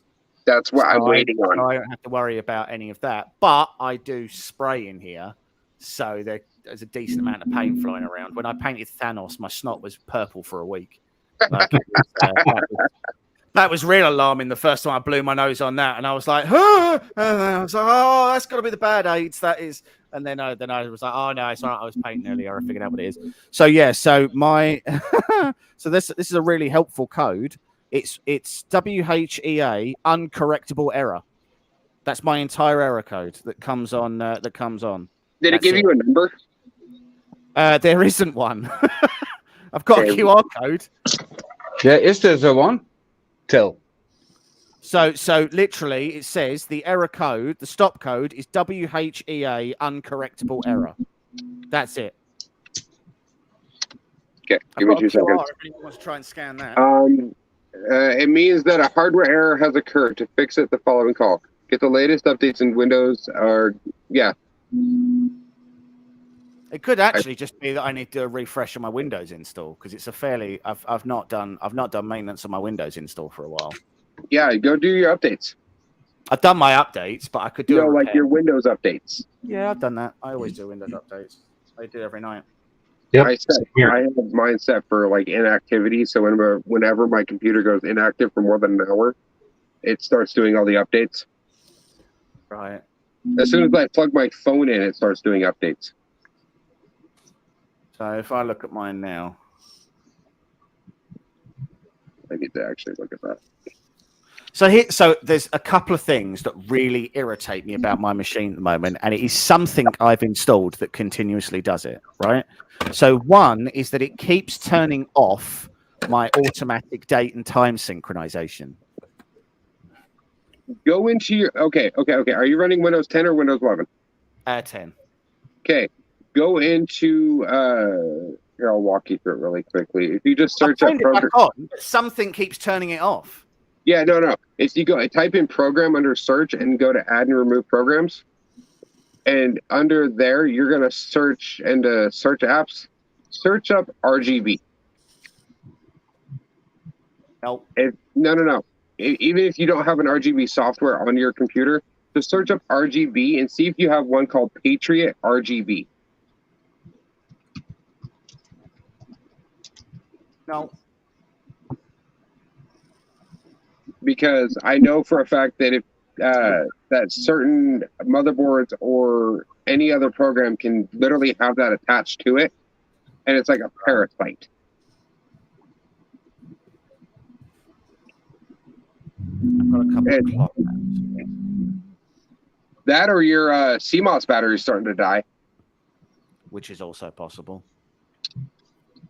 But it just keeps turning that off. The other one is that randomly, so I share media from my PC to my TVs, and randomly it will shut off my sharing settings. It will turn off media streaming just randomly. It just decides. It's like, Oh, yeah, movie, not today. not for you, not for you. Yeah, Andrew, I'm thinking the same thing as you are. It has to be the BIOS battery. Yeah. CMOS. But the thing is neither of those are BIOS controlled. Yes. Anything that is done with a DLL file, right, is BIOS control. Right. Oh, and that's my other one. This is a fun one. So you've got the search bar down at your start menu. Okay. If I restart my machine, I have to run cftmon.exe manually to be able to type in that box. Otherwise, my keyboard won't register in there. And I've even put cftmon.exe in my startup programs, and that still doesn't work. Yeah, so, it's your battery. Guarantee it. Yeah? Yeah, because you're running into hardware limitations. You're running into different hardware level malfunctions on your operating system itself. That's including DLL files, because that search bar is part of a DLL file, which is a registry. Yep. Same thing with your streaming, like a Plex server or something from your computer over to your TV or whatever else. That's still part of a registry. The settings it turns off are literally the Windows own media streaming settings. I don't run Plex servers or anything. No. But that's still, because you have to have the media streaming settings turned on to run a Plex. Yeah. That's still running in registry. Right. All of that, guarantee it, if you swap that battery out, it may, I'm going to say 85% chance it may fix it. Well, that'd be good if it did. There's a good chance I'm probably going to have to replace the main board, right? But what's annoying, right? So I can run this all day, not a problem. The only time that error comes up, and it's only been doing it for the last week, is when I actually play a game. 1977 All Out actually had a good idea as well. Update your BIOS. Yeah, I can bring up the gigabytes. So. But you want to make sure that you're going with. I know with Gigabyte, I don't know. I know with mine, with MSI and stuff, you have to go in order. Of course you do. And I don't know. I'm not 100% sure if with Gigabyte you have to go in exact release date order, or if you could just go from what you have now to jump to the current. Right. I'm not 100% sure on that. I'll actually let me check my BIOS revision. So what am I on? I'm a computer tech by trade. BIOS is F9E. That sounds like it's made up. Okay, when was F9E? You have a Strix board. No, mine's a Gigabyte Gaming 7, which is weird because I actually thought I had an ASUS board, but that's clearly not true.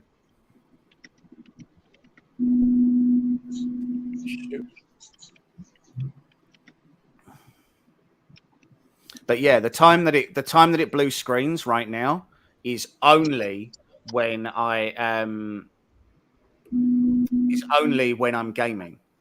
So if I run a game, it'll run for literally 3 or 4 minutes, and then the whole machine locks up, and I have to do a reset. And you said you had a Windows 11? And you said you had a Z270? 270X. And you have Windows 11 on it or Windows 10? Windows 10. Yeah, me too. Windows Oh, 11 by is crap. default, I'll take it. I can't get Windows 11 on mine because my board doesn't support secure boot. Yeah, it does not have yes, it does not have the TPMS sensor, but you can get the My add-on laptop module. say I can upgrade it, but I do nothing. I have seen it by Vincent. They have last 3 days. I have an update.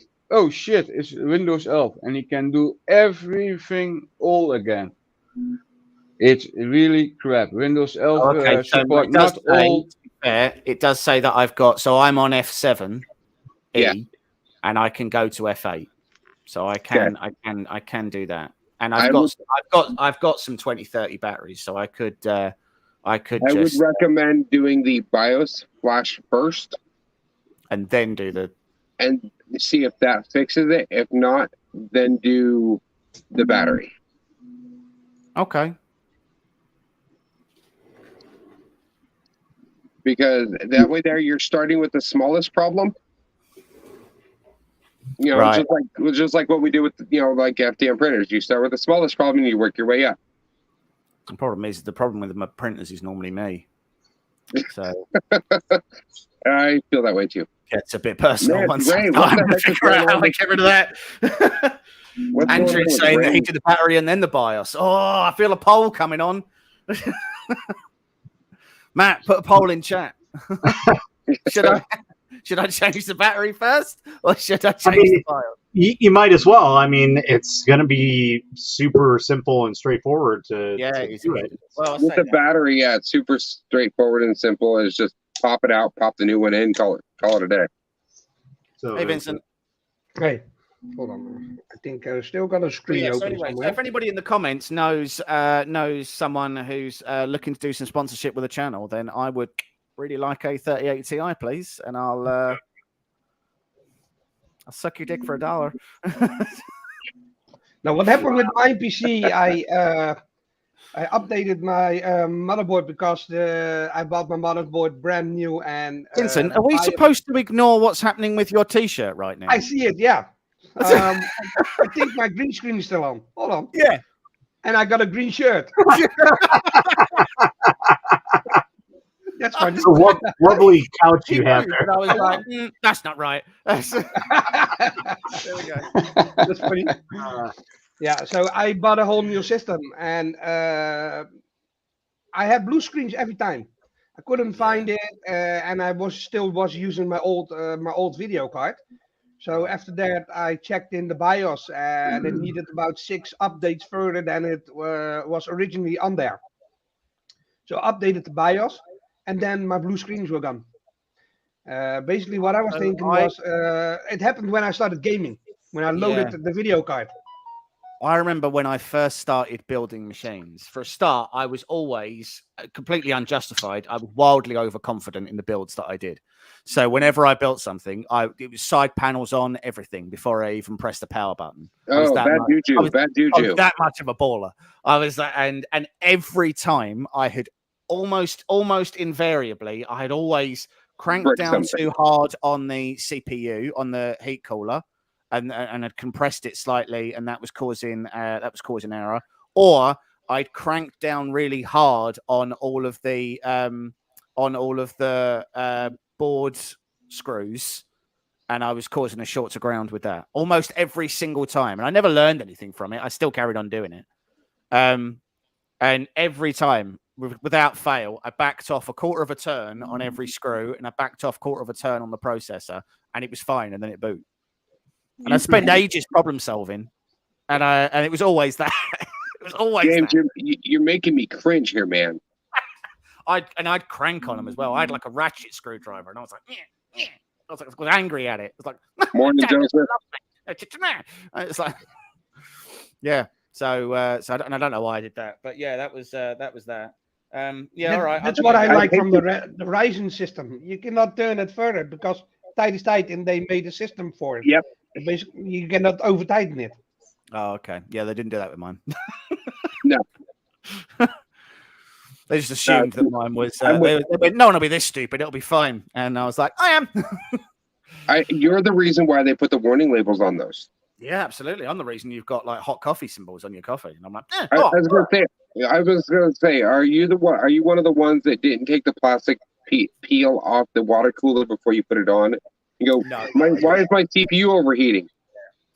When I first came out of school, I liked computers. I'm an angry PC builder. That's very true. I'm angry at everything. I have an incredibly short fuse when it comes to doing anything, and I have a very low attention span. So I get bored at the best of times anyway. I get halfway through doing something, and I'm like, I'm going to go do something else now. So my Voron's still not 100% working properly. I've still got an issue with hot in, and I haven't sorted it out. But it's just like that's that thing. It pisses me off so damn much that I'm just like, screw it. I'll fix it in software. Yeah. See, the problem I have is that this is the other reason why I was terrified to do. I say terrified. Why I was concerned about doing any fixes on this PC, because the problem is that if I strip this machine, I can start on Friday and it has to be running by Monday. It has to be, because I have to have it for work. I've got no other way to log on. That means I then have to go into the office, and there's terrible people there, and I don't want to go. So I have 2 days to get it. So if I get annoyed or angry, tough, I have to have it work. I have 2 days to be able to strip it, do whatever I'm doing to it, and then move, and then get it working. And if I don't do it in that time, then I am actually screwed. So as I say, what I really want to do is I want that to go out in the garage, and I want a new build in here that I can start again from. And again, if I buy another machine that I'm building myself, or if I get a machine that I'm building myself, then this can just stay in here until it's built.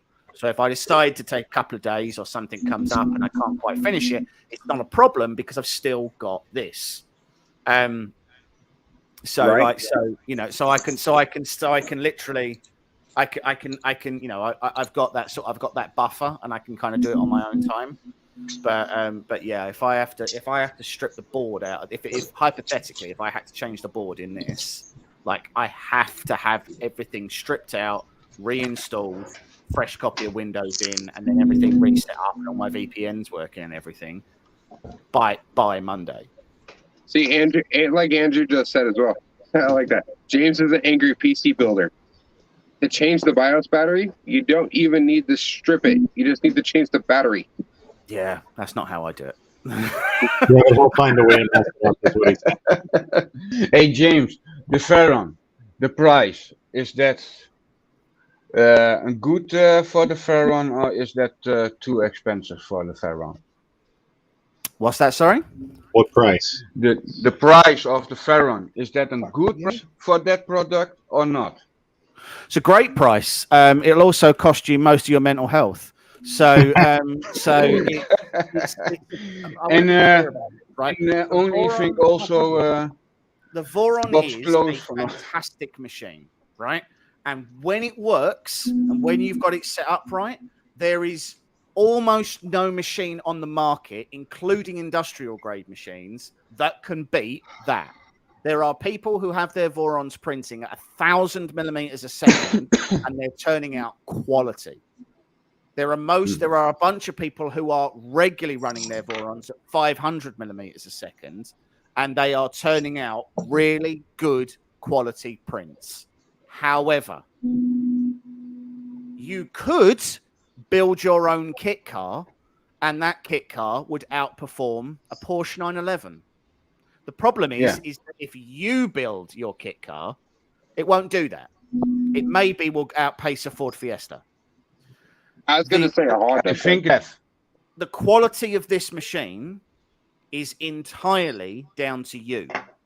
Whether or not you assemble it correctly, whether or not you source the correct parts, whether or not you put it together in the right order, you align everything, you don't strip the bolts or anything else, that it's you. If this doesn't work, it's your fault. This doesn't come as a kit. The kit that this comes, you can buy it as a kit. This one's the Blue Rolls one, but Voron don't sell a kit. This is a collection of parts with a guide that's like 2.5 years old. Okay, but question though, is the guide for that better than the Ender 3 guide?